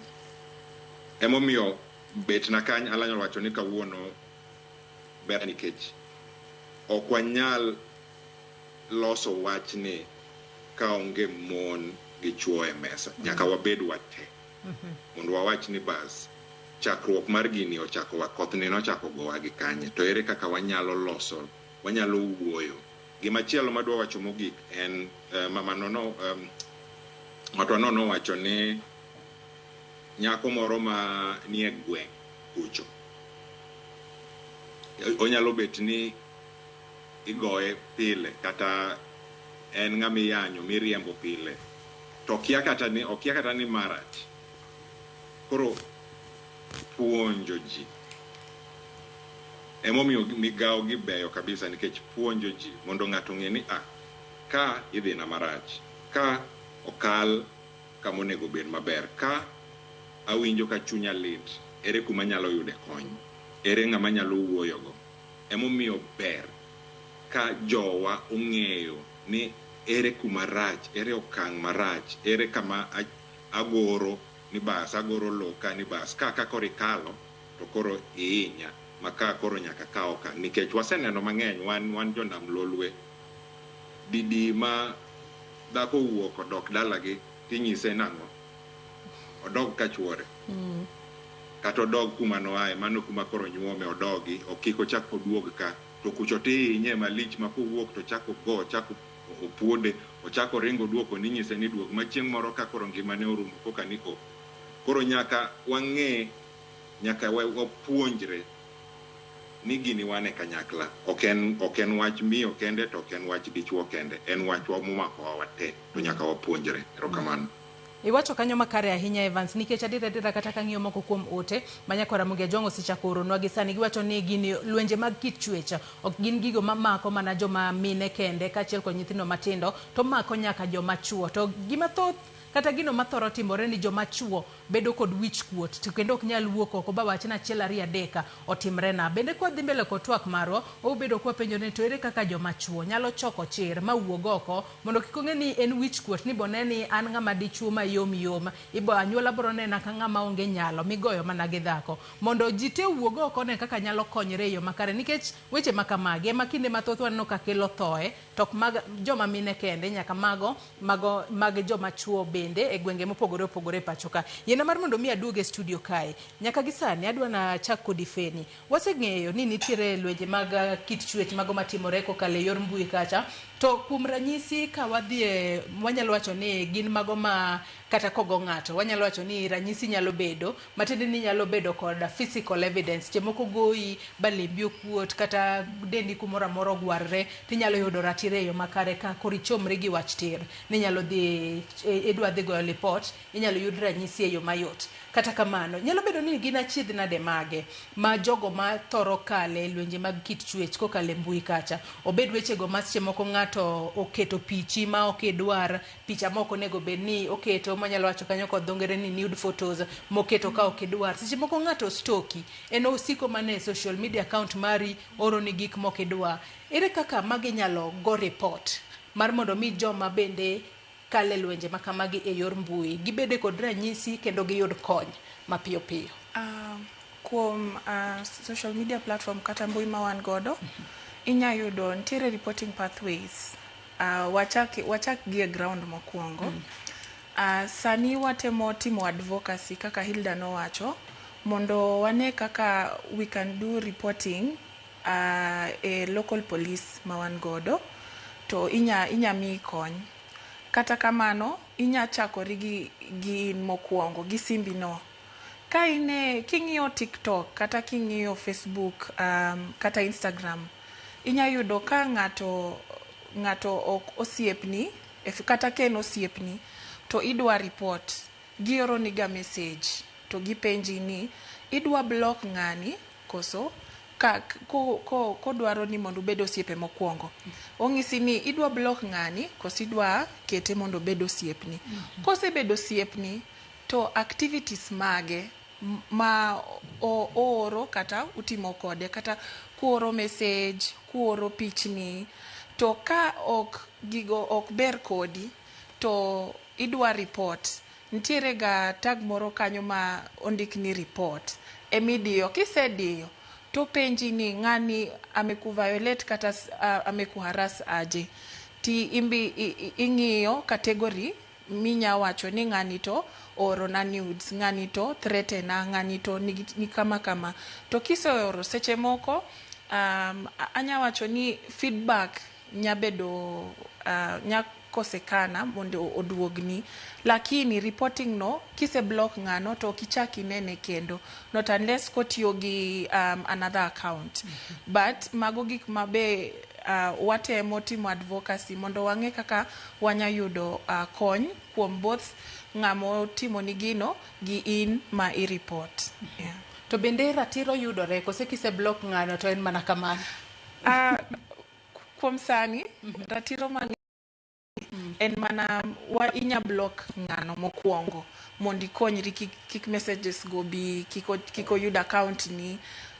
En mana ni onya tiyo gi account moro. Koro mane shida mantiere. Lakini measures ma wanya tiyo godo sani en mana ni block ng'ama oro ni gigo. Kati nya report. Nje midwa medo, Hilda? And also kiki share your personal details or information about you. Kaka mage? Personal account. Personal account to gik moko ma ng'ato dwang'e ni in gi gini adi, o ng'isi ni orna picha tise oro pichike kata ng'ane ni akanye. Ang'o kendo? Ging'eny. Personal number mar simo bende. Nikech nyaka sani wacho ni nitiere awareness kata e kinde thuolo mar ndalo 16 gi mago mag kedo gi lweche mag kit chwech. Hilda, gin puonj mage ma uthoro puonjo godo ji ahinya to gi sani ma wakedo mar mondo mi watiek ane lwenje mag kit chwech mathoro juko joma mine, nyithindo manyiri, joma chuo bende wiwa kik wil godo nikech gin bende gini yudogi. Mak mana ni ndalo 16 gi ondike andika ni 16 days of activism against gender based violence in women and girls. Joma chuo takano wekanye gino. Watimo ne ji advocacy to gi awareness ma kaka sani 16 days of activism watimo mondo gi end. Ntiere moro ni femicide, neno ka nyithindo manyiri ithoro negi, neno gender based violence ntiere neno ntiere kama pod timo counties moko ma pod timo FGM ing'ado nyithindo manyiri. Ting'eno ni ng'ado nyithindo manyiri no nyithindo go lose a lot of confidence kuom gi, alafu remo be gi seche minga gino belit kech Polycoms watemo ga end FGM kendo wan gi nyithindo manyiri mosego under it. Koro ka ni ng'ato mi experience ne tuinjo ka lit. Koro magi gik mwatemo. Child marriage pod ntiere gwenge ma pod nyithindo bedo forced. Koro wang'iso nyithindo manyiri ni ng'era tichi, know your rights. Ka in gi right mar dhi school o ng'ato yie puonji, just the school mondo isom. To kapo ni ng'ato o harass sexually, you know how to report. That is where Polycom Girls comes in. Wan gi Polycom Girls, wan gi Bright Future Advocacy Network. Koro kibiro Polycom Girls, watimo ni mentorship. Kaka sani wantie gi mentorship mar adolescent girls. Koro ka gibiro ng'eny machalo kaka life skills, kaka onego giritre, ka ng'ato o harasi, wantie gi miluongo ni Safe City, kaka Polycom Girls wa report sexual harassment. Koro ka nyathi ma nyako pono bedo sexually harassed, physically harassed, everything. Ke sexual harassment ben wide. Ini nyalo kata ni ng'ato kong'isi ni jaber to iendelea tu kinyiero. He's harassing you. Mano ndio moko nyalo wacho ni en compliment. It's a compliment, but ng'ato ntie ng'eni chuo opogre. Kose ko wacho yo machalo nade eka koro bedo guaranteed kaka sexual harassment. Ng'eni chuo theko. Kose ko wacho kong'iso nyathi ma nyako ma hike ni 10 koda manitiere buo higni 19 higni 18 mano sexual harassment. Like ngato ngisini jaber. Yes. Ingisi ngani ngato ngisini jaber wambie I know. Mama ama iwachi ni erokamano.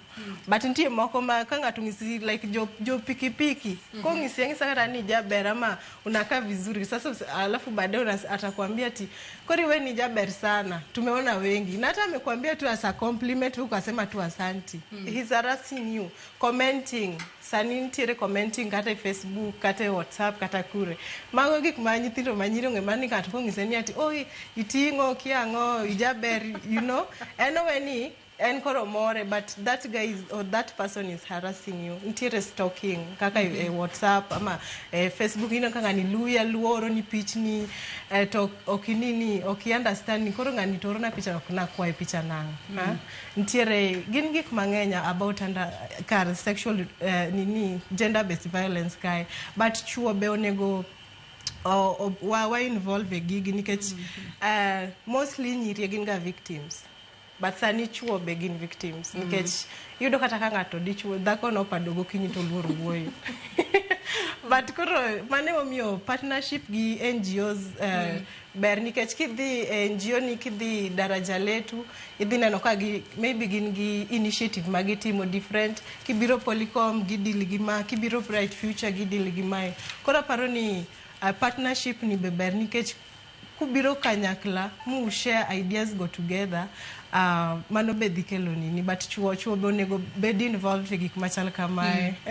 Ang'eni nitie wach midwa mede fedi kata kamano mak mana paro no ka nyingi sani wadhi yo madundo Nyakwara Mugejwang med chwalo ote magi abo bedo ka somogi e kinde mwadhi mbele ko twak maro kikidhi mabor.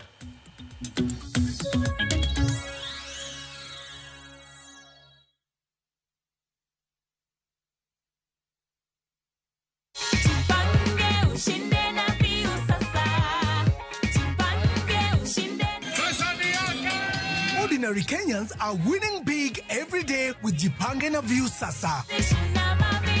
Over 3 million shillings already awarded. You can also be our lucky winner. Simply subscribe to View Sasa from as low as 50 bob through paybill number 724177, account number, your telephone number. Watch your favorite shows and you could be our daily, weekly and even the grand prize winner of 2 million Kenya shillings. Nikisema View, mnasema Sasa. View.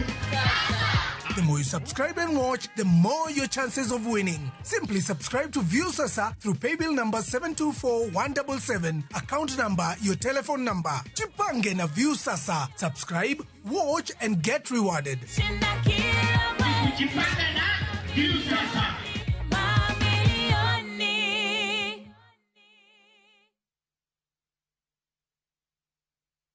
Apenyi baba duoka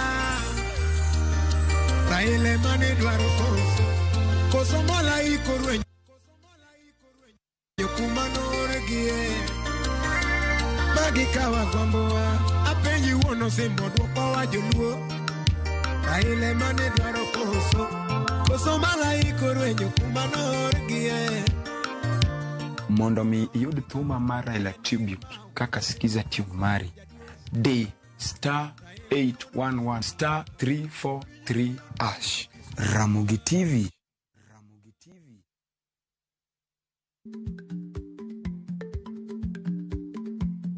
Jarik ni jamuod nyoyo gi goyo.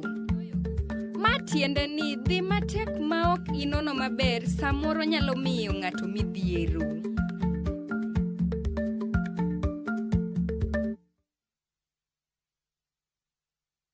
This festive season, give the gift of love and unwrap moments that time can't erase. Because laughter shared under island skies becomes the memory you'll carry forever. From just $1,908 per person sharing, enjoy 4 magical nights in Mauritius. Candlelit dinners under the stars, ocean breeze that whisper togetherness, and days filled with color, calm, and connection. Celebrate the season with love, gratitude, and wonder. View Travel, moments that matter, memories that last.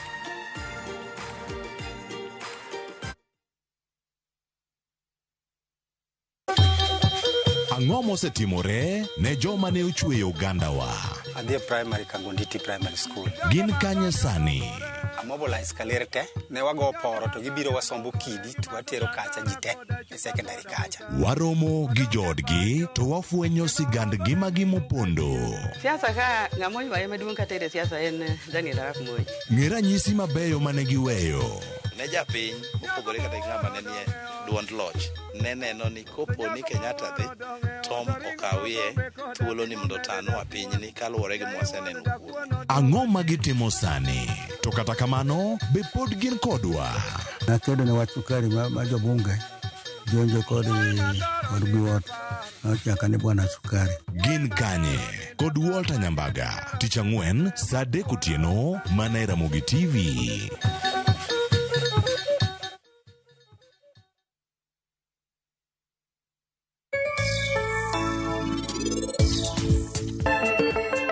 Penj laktar kokalo Ramogi TV kawa wacho ni ngima en mwandu. Nyinga en Ruth Otieno.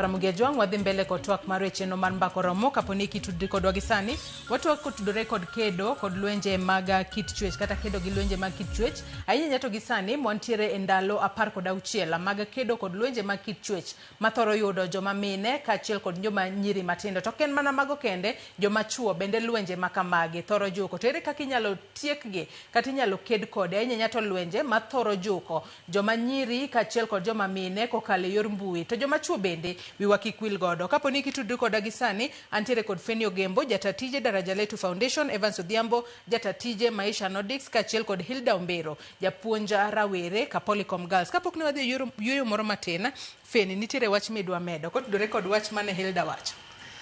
Nadwa wacho wach male champions ma wawacho ni chuo be onego obede conversation. Kwa ng'iyo kachiena to iyudo ka nyithindo ni puonjoga.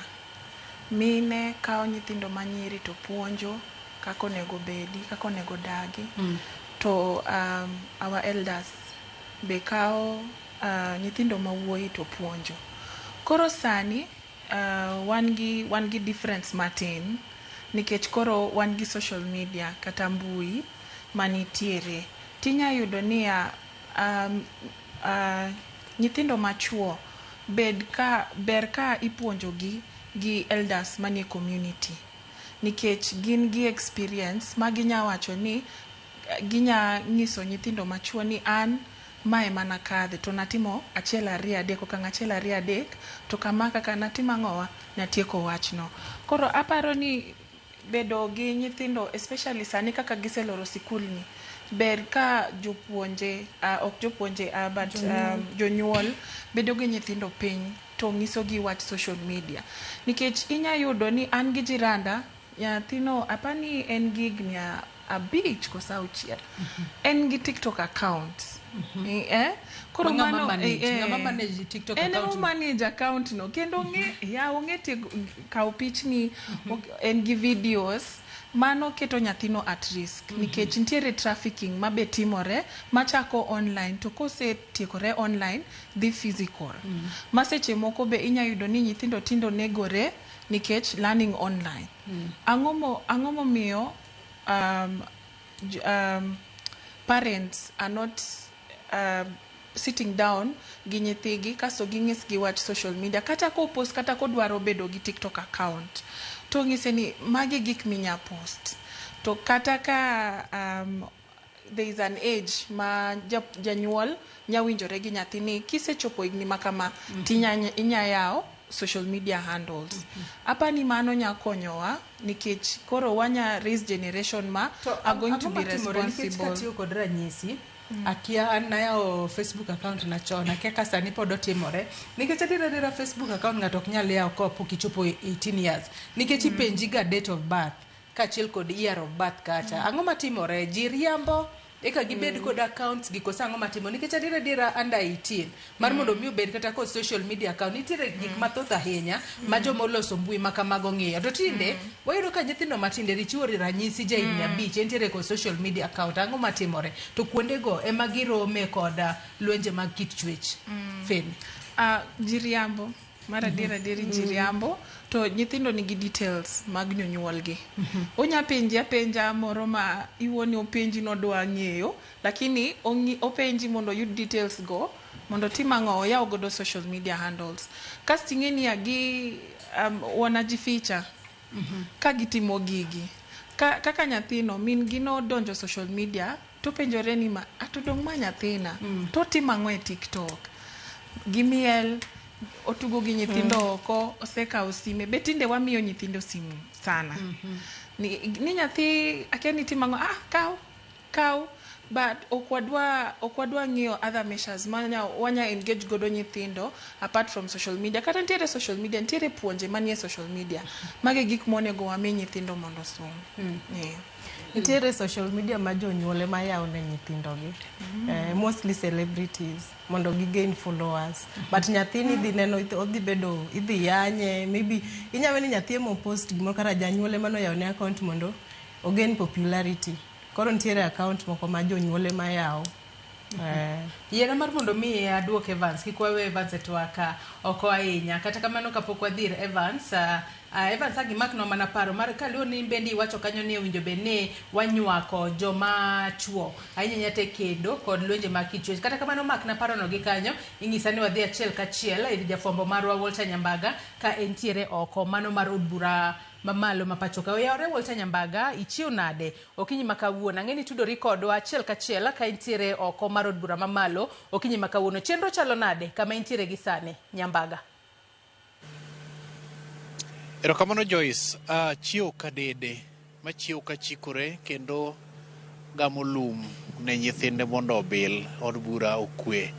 En mani kawuono chal kagima chenro mantiere od bura ka opotno ka pedni mar kich nikech wan kod weche motwere motegno mongirore mokalo kalore kod kaka lwasi mar od bura chal nikech odiochieng' ma kawuono ni endi be ema jogo manyocho yier e yiero madundo kata by election gi dholiech biro chamo muma maling'ling moseyudo gi sechegi endi ni moko kuom jo od bura manyocho yier ma kisungu luongo ni MP elect sani yudo tiegruok motelo kata ma wiye ma dho ngere dendo ni induction kono gini kama ubiro bede chalo kama apise ne kuma chalo kama endo to kata mana iluongo ni nonro mage gigo mochuno ichak kaw gi sechegi ni mondo mirwa kie gino miluongo ni system gi dholiech kata mana e mbui mar od bura kopo ni nyocha en jalno motiegore man kod rang'iny mar tat somo kata degree bende biro kaw mondo miso moko kuom mbui mago mag od bura ichule nade biro dwar ni kopo ni en kod bank account kata mana decho omenda mibisone omenda to kod nyithindo kopo ni en kod okumba mar thieth moramora od bura bende chak mage gik makoro dhi nyime ng'eyo ni to kowach ang'o to maul ang'o kaka standing orders to gi kit kaka chike mag od bura chalo mano e gima gie sechegi endi dhi nyime jaod bura ma Ogunja moyier Moses Omondi osekonwa ni gi sani endi mane gima gikalie kochopo e seche mag odhiambo kama endi koro gibiro chamo muma yanga ma toka duol mar IBC nyosego chapa kata oboke ma pacho kaendi chenro margi kaka welo mag nyobet ayanga mano mota kod Edung Ethekon Erastus mano jakom mar IBC mochoko gno ekie e oboke machal kod mano koro lwasi maked kod mane dhi nyime gi sechegi endi e od bura kendo tiegruok ma wiye no monywando jogo duto manyocho yiero bed Magarini Malava Kasipul Boyd Ng'ondowere Ogunja kanyakla kod kuonde mamoko mokelo kanyakla nyaka Mbeere North mano kaka lwasi maked kod mano dhi nyime gi od bura kamande Joyce machielo kendo bende nasikoni weche tegno kaendi chalo pedni mar kich en ni duond bura mar UDA mano chama tawala gi dho Swahili biro timo lokruok e tende od bura mano mar Senate kama jaleg wi kweth mathoth e od bura mar Senate Boni Kalwale mit ka malingli moseyudo en ni biro dhi kire oko e lemono endo, kendo lemono inyalo bi mi mane en jalupne ma bende malingling osekonowa ni wuok e yo gwenge mag Samburu kocha iluongo ni Steve Lelege. Koro mano kotimore to wabiro kelni achiel kachiel, mak mana ni gie seche gendi nitie bura ma wiye madhi nyime e komiti mopogore opogore monywando nyaka mano mabiro gie seche gendi biro dhi pedhi od bura, to twak abidha e wi lokruok maket kod mago biro chako gweng'wech kochopo e seche mag 8:30 koponi jatelo no mothichi oko e lemono endo Boni Alwale nyalo biro loso. To penjo maduong' en ni ang'o momiyo okaw okang' maket kod manyi neno e kinde mag seto mule welo madundo moko kuom senators kod jo od bura nyo pimo pi gi wi peke, to neno ka mogo pek ne pi seche moko nyinyal ted kuon modhiek, omiyo nyo giyiero mondo migi sir moko kuom jochung' mamoko modhi ataro kod kaka duond buche mag gidwaro mondo gilure godo. Okang' makamani ni kod pek kanyakla kod midhiero mobiro godo. Kuom ranyisi mosekoni ni koro dhi timore od bura mar Senate no endo, ma igeno ni Senator Aaron Cheriot kaka jatend kweth mathoth e od bura nyalo dhi pedho ne speaker, to speaker biro dhi kawe okang' kotenore kod kaka chike mag Senate obet ni koro duond bura no endo nyalo loko kitende kako bet e Senate kanyo endo. Koro mako timore ibiro rang matut ni to koro lwasi mar kit kaka tend od bura no chalo dhi nade. Iwinjo kaliko ni kanyo, to mano tang'o momiyo otimore chung' kod dwaro mar duond bura mar siasa. Boni Kalwale nyocha wuok oko ka siro jachung' kod duond bura mar DAPK mano Seth Panyako, to kata kamano nyongunye kod ume yiero kendo rem yudo lemono endo. Koro ma nyalo miyo chenro maket kod mane obed kod pek mokalo e od bura kendi mano mar Senate. Koro kopogore kod masiliko nini lokruoge bidhi time e Senate kanyo endo, chenro mar chamo muma kuom jogo manyocha yier bende nitiere kendi. Pod wanyonore mar kelo ni kendo nono ni matut madhi nyime kaendi, kendo wabiro go mbaka kod moko kuom jood bura mochamo muma go endo mondo wapenj gi lwasi mar kaka od bura chal, to giwinje nade tok ka gisedo tiegruok ma wiye, to be giikore mar tiyo ne oganda, nikech jopiny to gin mana biye, to biyego nyaka many chiemo ne joge, to joge go endo nyaka bende bed kod jotendgi go endo ni kod ting' mar telo negi. Mane kaka chal e od bura kaendi, Joyce. Ahinya Walter Nyambaga ka intiere oko mar od bura mamalo kama jod bura moyiera biro bedo ka chamo muma odiochieng' ma kawuono. Men mana bedo kuno kang'eyo ni chenro makamano kango chakore to bo bedo ka waduogo kuomi ka uyudo ka pod wantiere chenro mar mbako romo, obedo ka waduogo kuomi mar mondo mi waluwe achiel kachiel e kinde ma jod bura mano moriwo kanyo jod bura ma Kasipola, Boyd Were, jod bura mano ma Ugunja, Moses Omondi ka achiel kod jod bura mamoko biro bedo ka chamo muma mane yiero madul matayo weche mag yiero e pacho kae IEBC no bago chieng' tich ang'wen juma mokalo. Nyakwara Mugejwang e chenro mar mbako romo wamenyo ni weche mopogore opogore ma jofwambo magwa timo e kor gwenge mopogore opogore ma pacho kae. Weche minyalo bedo kod geno ni bobedo ka iyudo kendo ineno weche manyien duto mag odiochieng' ma kawuono. Yiero mar mondo mi wadhi mbele kod twak marwa kotudore kod kedo gi lwenje mag kit chwecha. Antiere kuomi Evans Odhiambo ka itudori kodwa achiel kachiel kokalo e yorno mano mar Zoom ka intiere bomano mano ma Helsinki. Apenji kanyo kata ichako goyo mbaka ne winjo bene inywako lwedo joma chuo ahinya nyato e kedo kod lwenje mag kit chwech ahinya nyato gi sani mwantiere ndalo 16 mag kedo kod lwenje makamagi. Joma chuo lwenje makamagi thoro juko gi yo machalo nade, to ere kaka unyalo bedo ni oken gino ma joma mine kende ma ing'iyo wachgi to joma chuo bende ing'iyo wachgi. Kata kamano Evansa ing'isa ni mak na paro no gi kanyo matin. Jatend piny Kenya William Ruto dwa loso gi sani kalendo odiochieng' ma kawuono nitiere chenro mano mar jiwo arita e pacho ka. We wawinjane monde.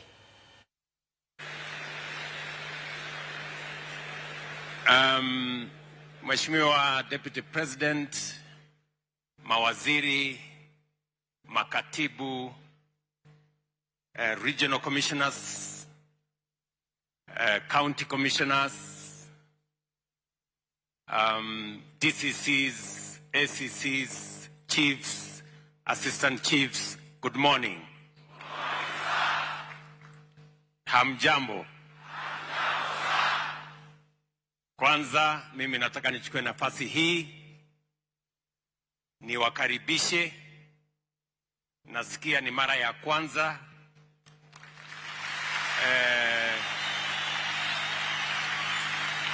hapa katika ofisi na makao ya Rais wa Jamhuri ya Kenya. Karibuni sana. Karibuni sana. Mimi nimefurahi sana kuwakaribisha katika mkutano huu wa muhimu, na nimeitisha mkutano huu kwa sababu nyinyi number one ni officers wa serikali mnaofanya kazi katika ofisi ya rais. Jambo la pili, nyinyi ni viongozi katika taifa letu la Kenya. Na namba ya tatu, nyinyi wananchi wa taifa letu la Kenya. Na kwa sababu hiyo ndio mimi nimesema siku hii ya leo tutafute nafasi ili tuweze kuketi chini pamoja na tukubaliane vile tunaweza kusonga mbele pamoja. Nyinyi mnajua kabla ya uchaguzi uliopita, mimi na timu yangu tulifanya what we called economic forums in every county. Tulienda kila county kuzungumza na wananchi, kuelewa vile wanavyotaka na kutueleza vile wangetaka serikali yao iendeshwe na ni mambo gani ya muhimu. Na ndio kwa sababu hiyo ile mpango tunayoendesha kama serikali mukasikia inaitwa bottom up. Bottom up ni kwa sababu imeanza chini, na bottom up is not a slogan. Bottom up is not a tactic. Bottom up is a strategy ya vile ya kushughulikia mambo yanayohusu wananchi wa taifa letu la Kenya. Kwa ile mipango yote ambayo tunatekeleza kama serikali, mambo ya elimu, mambo ya kilimo, mambo ya afya, mambo yale mengine yote ambayo tunayotekeleza, tunaelekezwa na vile tutashughulikia mwananchi wa kawaida pale chini. That is our strategy. Na ndio leo nimekuja hapa na tumefungua ripoti. Vile mulisikia, nilieleza Waziri Murkomen kwamba yeye na team yake PSS pamoja na team yake yote waende mashinani, watengeneze jukwaa la wananchi kuzungumzia mambo ya usalama. Kawaida jukwaa ama majukwaa ni ya siasa kawaida, si ndivyo? Hivyo ndivyo tumezoea. Lakini jukwaa la wananchi kuzungumzia jambo la muhimu la usalama katika taifa letu.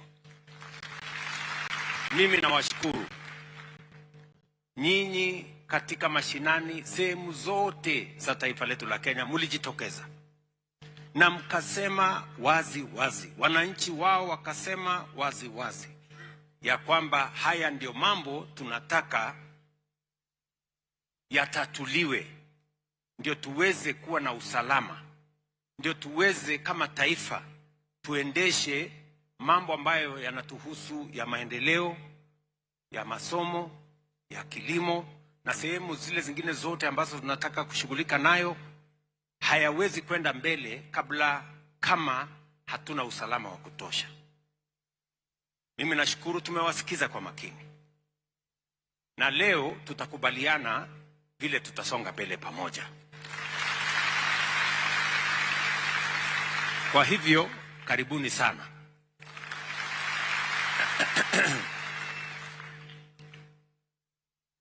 Lakini najua mmekuwa mkitamani sana kupatana na mimi, si ndio? Na hata mimi nilikuwa natamani sana kupatana na nyinyi. Hata mimi niko na maneno.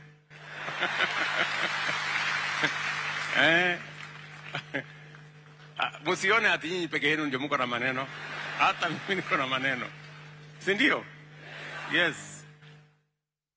Na mimi najua kuna maneno muhimu nyinyi mmekujia. Si ndio? Maneno mlioeleza katika majukwaa mbalimbali. Waziri na kundi lake wamepiga msasa. Tumeketi chini na wao. Tumekubaliana hii tutaenda namna hii, hii tutaenda namna hii. Na hiyo nitawatangazia hapa.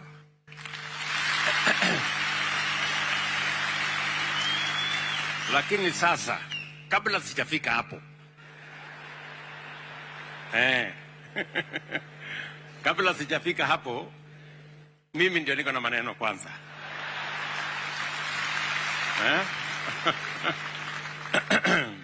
Si ndio? Kwa sababu nimesema nyinyi ni officers wa serikali, nyinyi ni viongozi, na nyinyi ni wananchi wa Kenya. Si ndio?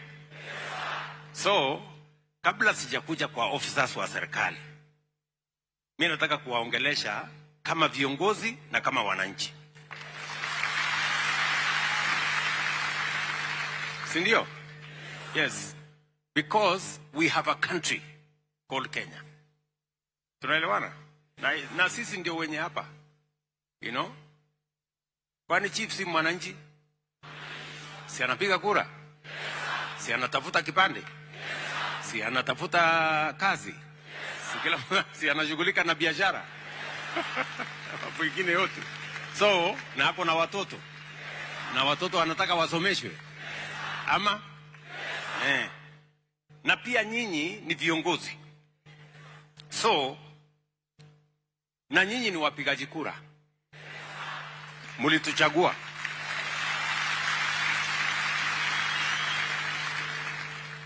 Hakuna kiongozi amepita bila kuchaguliwa.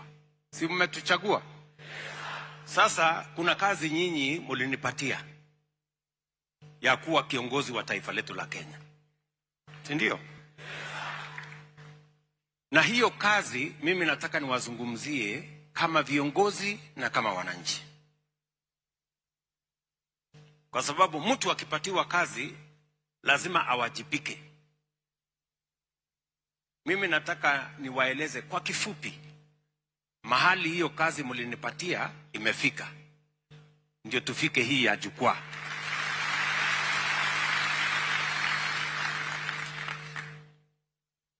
Nyinyi mlinipatia kazi ya kuwa kiongozi wa taifa letu la Kenya. Na mimi nawashukuru sana. Sio kawaida. Sio kawaida kwa watu milioni karibu 55 mtu mmoja akapata nafasi kuwa kiongozi ya wale wengine wote.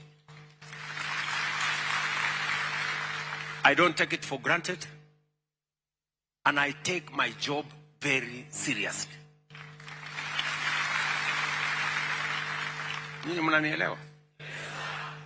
Na ndio lazima niwaeleze kama viongozi pale mashinani. Kwa sababu unajua hii Kenya iko na propaganda nyingi. Iko na, rumors. Kule social media imejaa uongo na propaganda na mambo ambayo hayana msingi na mambo yale mengine. So saa zingine it is good to hear from the horse's mouth. Si ndio?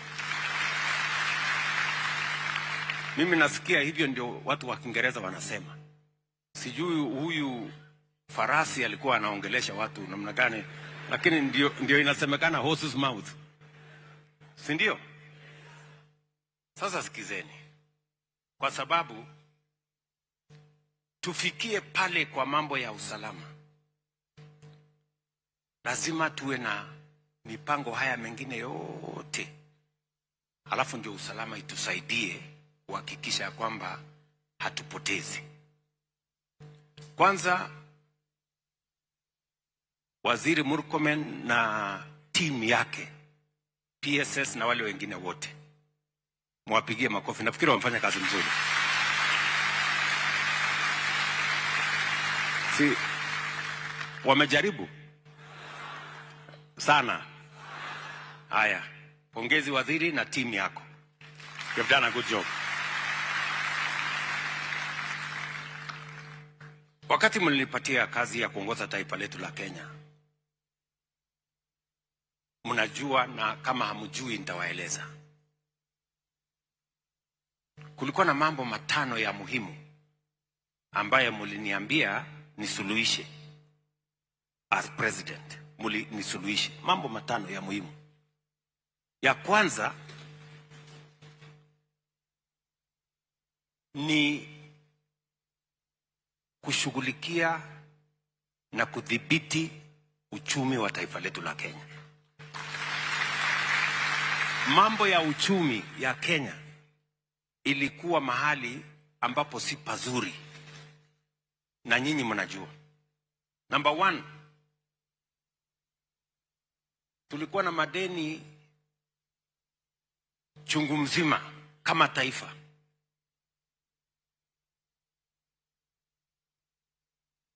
Ile kitu inaitwa inflation, kwa wale ambaye ni economist, ilikuwa karibu inakuwa double digit, ilikuwa 9.6%.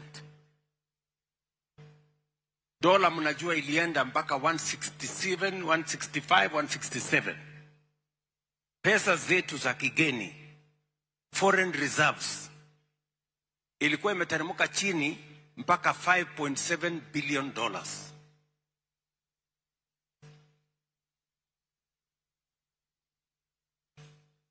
Duniani kote watu walikuwa wanaamini ya kwamba Kenya itashindwa kulipa madeni yake. In fact, kati ya watu nilikutana na wao baada ya kuchaguliwa ni mtu anaitwa Antonio Guterres, Secretary General wa United Nations. Akaniambia, Bwana President, sasa siku Kenya itashindwa kulipa madeni yake, wewe utafanya nini? Mimi nikaambia, Mungu atanisaidia Kenya iweze kushindwa kulipa madeni. Nimekuja nikaketi chini kwa ofisi inaitwa number 6 pale chini pale, na watu wengi nimepangana na wao. Tukasema, we cannot be the country that is going to go to the shame ya kushindwa na kudefault. Tumeketi chini pale, I had to make very difficult decisions. I had to make very difficult decisions. Tukaondoa ile, tulikuwa na subsidy sijui ya mafuta ambaye ilikuwa tu walikuwa naiba tu pesa, nikafutilia mbali. Tulikuwa na masubsidy ya sijui unga, ati mtu anaenda kusema ati mtu anapeleka pesa kwa duka, ati mwambia mtu badala ya kuuza hii unga 250 uza 100 kwa duka. Sasa mtu kwa duka pale ndio unga inatoka. Unga inatoka kwa duka. Sijui nini nikasimamisha, hata ikabidi ni simamishe kulipa madeni fulani hapo kwanza, ndio nchi tusikose kulipa madeni ya wale wako mbali. Haya mambo yote niliyoyafanya yalikuwa ni mambo magumu, mengine machungu, lakini mimi leo nasimama mbele yenu, and I can confidently tell you today our economy is in sound footing. Yes. Kama nisingefanya vile siku hiyo, tungekuwa kati ya nchi ambazo zilishindwa kulipa madeni yao na leo wanahangaika. In fact, I want to tell you, Wakati huo ilikuwa imesemekana bainika wazi kwamba kuna nchi sita katika bara la Afrika zitashindwa kulipa madeni yao. 6. But I can tell you, of those 6 countries, 5 defaulted. Among the 6 was Kenya, but 5 defaulted. Kenya did not default. Mnanielewa? Kwa sababu unajua saa zingine watu wananilaumu, huyu mtu. Nyakwara Mugiajwang' mano chenro matimore achiel kachiel e kar jot mar jatend piny buore Nairobi ka kama odiochieng' ma kawuono jatend piny William Ruto oyudo ripot mar jukwaa la usalama mayango chal mar arita e gwenge mopogore opogore ma pacho kae. Gi thuolo ni Nyakwara Mugiajwang' podi olosi winjo kanyo kowuoyo weche mopogore opogore ka bende nitiere ruodhi ma ochopo e kar jot mar jatend piny buore Nairobi kae kinde ma koro ripot ma kamano opedh ayanga ne jatend piny. Matut kotudore kod mago ibo bedo ka ineno weche manyien mamoko mag odiochieng' ma kawuono. Wadonge thuolo mar dakika matin kende to atieko twak maru kinyi ma kawuono. Evans abiro kuomi ka intiere bomano mano ma Helsinki. Ageno no ka bi ng'adi kendo kalore kod gigo matimore odiochieng' ma kawuono. Kata kamano mana penjo mabende apenji kacha niere kaka inyalo nywaka joma chuo e kedo kod lwenje mag kit chwech. Kalore ni lwenje ma kamagi ok mak mana joma nyithindo manyiri matindo, joma chuo bende gimako. To ere kaka joma chuo nyalo were kod wich kuot ni ka lweny oyude e ot kama gidake to bedo gi wich kuot ok owuo kalore na nyuola bro nene kaka jal ma yom ma ok nyal kedo ne en owuon. Evans. Adwa wacho achiel ni iwacho ga ni maundu matimore piny ok timre nikech jok maricho. Jok maricho gin giricho. Maundu matimore piny timore nikech jok mabeyo ling'. Ang'o miyo wacho kama? Kedo ma wan go sani ni kineno kaka wach ne osekel malo makoro wawache sani mang'eny ni osebedo kobarore diriyo ni kaka na wache cha ni mon ni koni to chuo ni koni. Ni winjo ka Hilda wacho kacha ni tinde chuo be igoyo. Ok en tinde, chuo igoyo chakre chon. En mana ni kitwa gi timbewa kaka joluo omiyo ok wanyal wuoyo kaka chuo. Nikech koseketi ni in dichuo koro nyaki bedi ni koro in ng'ama koro in siro e dier dalani maka gik makamago timore ni to ok inyal bedo ng'ama nyalo golo duonde mawachi. Gimomiyo gini osehinyowa kaka chuo gi mon en pogruok manie diere ni. Kineno migawo moselosi kata buchni moseketi kaka na wache cha en goago. Joma mine dhi bet to gi wacho weche gi kaka gini onego losi to onge dichuo iye kanyo. To wach mowacho ni to riwowa wate. Koro ere kaka nyalo losore. Emomiyo ber ka wawuoyo wate. Chuo ma inyore oko ka inyore nikech wich kuot. To wich kuot ni omakore ahinya gi kitwa gi timbewa. King'iyo ndalo makeni pod nitie migawo moro maniluongo ni Men Against Violence e dongere. To pile ka pile aparo ka ni gino biro kane ng'ano biro ka wuoyo wacho kaka ji osebiro ne wuoyo kode to gima nineno ka chuo timo chuo nyiero. Koro anyalo wacho ni jok manyalo konyo lando wach ni manyalo kelo gini e mesa en ka chuo be ochako wuoyo gi chuo wetegi. Ding'eny waneno ga ka chuo wuoyo e kindgi. Nitie weche moko ma dichuo nyalo wacho ma keto miyo piny kata ma keto miyo chalo ka gima ok en ng'ato. To ka en e kind chuo to en gima inyiero, en gima ipako kaka ng'ani ong'e loso wach. To ma otimore nikech wasegoro line gini, wasegoro kama ni jogi ni koni, jogi ni koni. Koro wan wanyalo wuoyo kendwa, mon be nyalo wuoyo kendgi. waseneno ni ok osekonyo. Chuo be hinyore mana oko ka. Moloyo kar chuo, nitie chuo mang'eny ma hinyore kaka nawacho mokwongo cha ni ng'eni kedo ni ok en mana kedo mar del kende, en kedo ma donje wiyi be bede chunyi, nikech dendi to bro chango. Ka wang'iyo jogo kwan, Feni nowacho kacha ni kuom ji abich nyiri adek oseneno. Jogo kwan moko kane nowacho ni kuom ji 10 ji 4. Koro kineno en gima duong', ok en gima tin. To ka waweye ni koro jogi ema bro wacho wachgi to jogi ema bro wacho wachgi kendi, ok nyal konyo. Nyithindo adwa dok e wach puonjo ni, nikech akia ni Feni gi Hilda nyalo paro ni kano tindo, kane wadhi skul, kata mana in, kaka ni puonjowa, kaka ni puonjo ji ni in kaka nyako onego ibed maber. Ka in gi skat to onego ibed maber mondo kik wuoyi ng'iyi. Onego ing'i kaka iwuotho, onego ing'i kaka ibedo skadi sama ibet, onego ing'i. To jowuoyi to nok puonj ni nitie kaka onego iwuo gi nyako, nitie kaka onego ing'i nyako, nitie kaka onego ilos kode kidware.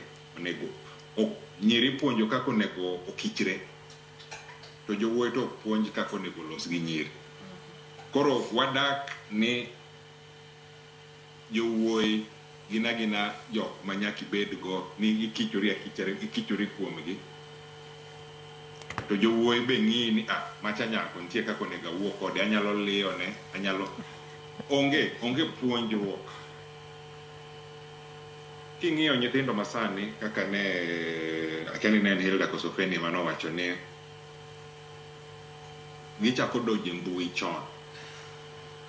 To king'iyo ndalo mane wadake, iyudo ni seche moko min ot ne ni ot, kata ka wuon ot odhi tich, to kata ka nitie jakony makonyo nyithindo ot.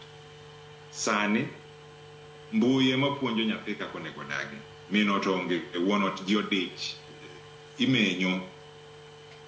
Koro wanyalo wacho ni ka janyuol oyudo saa to nyalo wuoyo gi nyathi, to nyaka wang'e ni be ndalo kaka chalo sani gik moko pogore. Koro in kaka janyuol, ere kaka inyalo keto siro mane ot ma keto nyathini ni en kuma okwe, ma ok onyal donjo e mbui ka en chon. Australia no ong'ado bura, akia ni nuneno wik mokalo ni ok nyathi nyal bet gi Facebook account kapok okalo 16. Nikech the legal age ma giwacho mar Facebook gi internet ni ka in ja 13 inyalo donjo. To nyaka ung'e ni jombui gi, jok moloso mbui gi, gin wach ni idwa bedo gine nyathini, idwa keto nyathini no bed kuma ler kata kuma ber. Mano obadho gi, gin gidwa loso pesa. Koro kata kaka ne wawacho ni ka ng'ato yanyi kiketo indiko negi, inyiso gi ber timo kawach ni kikitim, to ok en yo mabiro konyo. Nikech kiseketo, mana kaka nasewacho cha, kiseketo wechegi e mbui to isegolo burano ni bas weche gagi inyalo kaw, inyalo tigo gi, nikech wuon mbui ma watiyogo gi, king'iyo Facebook, king'iyo TikTok, gin jok maloso pesa. Kaki medo bedo kachacha e kaka pesa biro negi.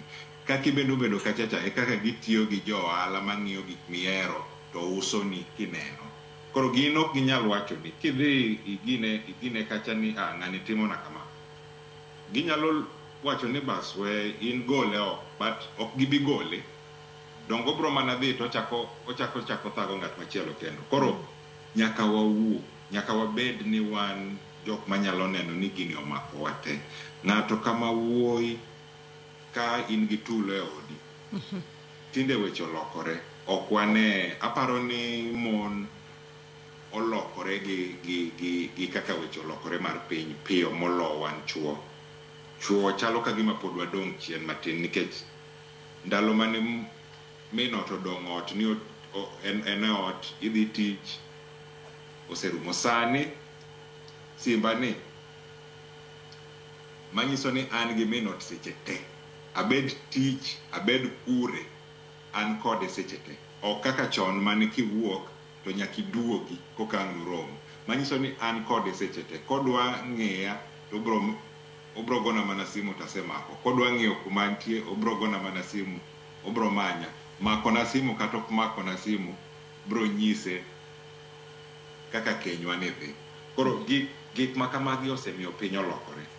To nyaka walokre gi gik makamagi nikech ka wawe ni bas koro an adwa bet gima jongere wacho ni analog age cha, to sani mano ne wasekalo. Iyudo ka inyo ji nikech idwa keto min ot madhi tich makelo pesa e ot, to imbi dhi tich tikelo pesa, tidwa kete ka gima ng'amo bede e ot. Ok nyal timore. Koro iyudo ni ka ywaruok ni bede to wainyore wate. Koro en gima omako wate manyaka wawachi, manyaka wayaw chunywa kaka miyo, kaka chuo, ni en gima nyaka wawach wate. Ang'eyo maber Maisha Nordics watiyo gi ji modak ka, jomoa e barawa ma Afrika, to watemo loso kodgi e wechegi. Kaka wanyalo wuoyo ka chuo, kaka wanyalo wuoyo ka miyo, gik mathagowa ka mawadake ni kaka ne wawuok e pinjewa ma wabiro ka. Thuolo marwa Evans, thuolo marwa iminyisa ni wadong' magi dak abich kende to watieko twak mar okinyi ma kawuono. Dagomb mar mondo mi ami thuoli wach ni mogik kotudore kod kedo gi lwenje mag kit chwech ahinya nyati kindegi montiere kod nalo 16 mago mag kedo kod lwenje mag kit chwech. Ka watieko kod Evans. Adwa mana wacho ni nyaka ji ng'e ni gini chakore ka ji tindo. Chakre higa michako monyuoli nyaka higa 7 ka ema losi ka dhano. To gik mineno kako nyuoli, kineno ka mama unigoyo, kineno ka baba unego koko, ibro dongo kineno ni magi gik ma onge wach, magi gik mitimo kama e kaka jodak. Adwaro miyo golo milome maduong' ne chuo,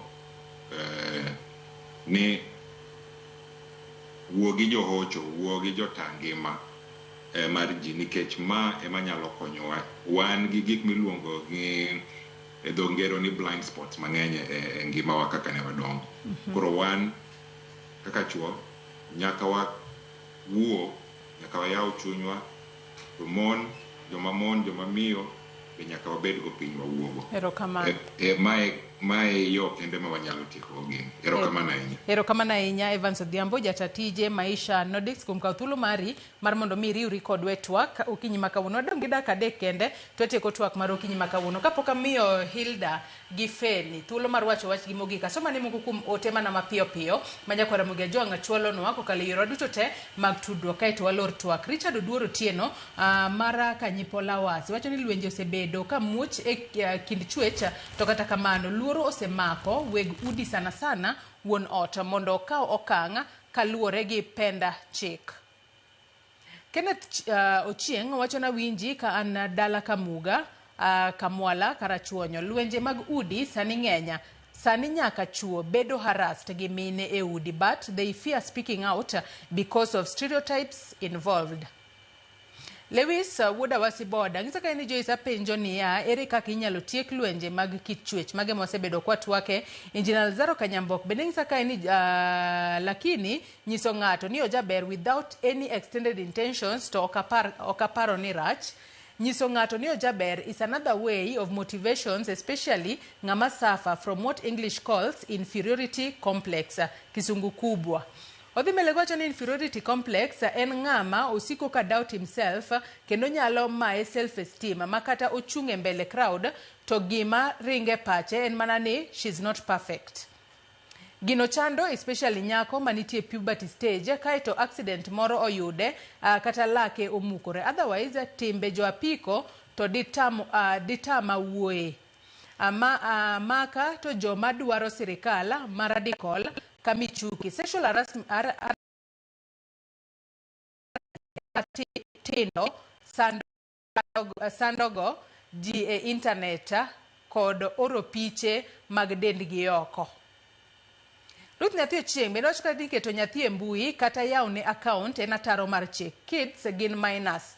Their privacy must be protected. Jonyuol moko tindo tiyo gi nyithindo marach mar loso pesa. Wayie ni pesa to bera, kata kamano owinjo wamanye e yo maber, yani jonyuol ma pache leo ma bende odhi e skul oketo nyathi ni miele TikTok kata loso kode content asto okete mbui. En gima lit nikech giketo ngima nyithindo gi at risk. Kiwuoye to inyalo tomi ayanya ba regret gima omiyo iwuoye. Jomoko neno ni en nyiego, but in real sense gikonyo nyithindo. Oganda osebedo evil nyaka jojuogi ni e mbui, nyaka koro jonyuol tanga. Nyathi kisenyuolo to oken mari, en mar society. Aluo chenro kanu moja enakwero kama na inya kum ote ma ucholo no nyakora mugia John thulo marwa e morumo Feni wachni mogik kawati. Ananya wacha ni watu initiatives as parents, individuals mondo wakonyre kanyakla nikech okwanya wene tiji Brifam to okwanya wene tiji ni Daraja Letu Foundation kata Polycom, but ka wabedo kanyakla to kila ng'ato kaw responsibility mare to yudo ka wakonyore to weche bedo mayot. Koro wanyati tia gi measures manitie for the meantime ka wang'iyo kaka wakonyore e social media.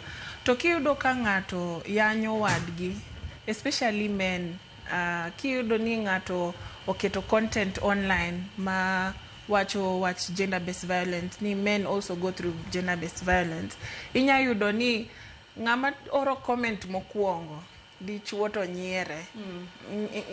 Mano uko winjore yawa. We are in 2025 to watemo bring everyone on board mondo wane kaka wanya konyore kaka oganda. Koro let's speak out. Nadwa wacho ni ntiere jok matiyo kata gi social media in terms of awareness. Ginya keto story ne kata ntiere jok masomoga stories gi social media. Konyo ji gi awareness, ibed king'eyo ni kama otimore anya kao okang' achiel ariyo adek mondo akonyra. Koro wanya tiyo gi social media for positive effects to wabed e society maber. Erokamano. Hilda hoch ni mogik mana mapiyo piyo. Kuluwa morumo. Kaka nyathi kaka an japuonjre mar nyithindo manyiri. Adawacho ni nyithindo manyiri obed careful gi gik ma gipost e Facebook. Facebook kende, social media, especially they need photos. Internet never forgets. Inyalo oro pichano kawuono to kiny ka idwa maybe ibed janyuol to kore ka pichani no idwa gol. Koro kata ka en tich ema ni manyo to tijno ok idhi yudo. To sani be kaka nuneno data ni nyithindo mar under age man gi 18 to 35 man gi HIV. And wane December, wang'eyo ni wane December, nyithindo loro, nyithindo ni dala, nyithindo manyiri take care of yourself. Life ni elweti ok en elwet janyuol. Erokamano enya Hilda Ombero, japuonjra were Polycom Girls. Feni Ogembo, jatatije Daraja Letu Foundation kachiel kod in Evans Ogembo, jatatije Maisha Nodes. Kuom kaw thuolo maru okiji makawuono ubi wabed kod twak nyakora Mugia Jwang in benda goni erokamano ahinya kuom bedo kodwa nyaka gisani mwachope giko mar twak maro e chenro mar mbako romo lwenje mano mar kedo gi lwenje mag kit chwech ok en mana mar joma mine kende kod nyithindo manyiri, to ber kinywake lwedo ne nyaka joma chuo. Kalo ni joma chuo bende kale lwenje makamagi, omiyo ber ka ikedo ne joma nyiri to joma chuo bende okedne mar mondo mi wathir kata watiek lwenje mag kit chwech. Nyakora Mugia Jwang ibed kod odiochieng' maber. Elonya wadwa Cleophas Oluoch mana bedo godo e chenro odiochieng' makawuono wagone erokamano ahinya kendo waromo odiochieng' makiny. Oriti masani nyinga Joyce Oduor.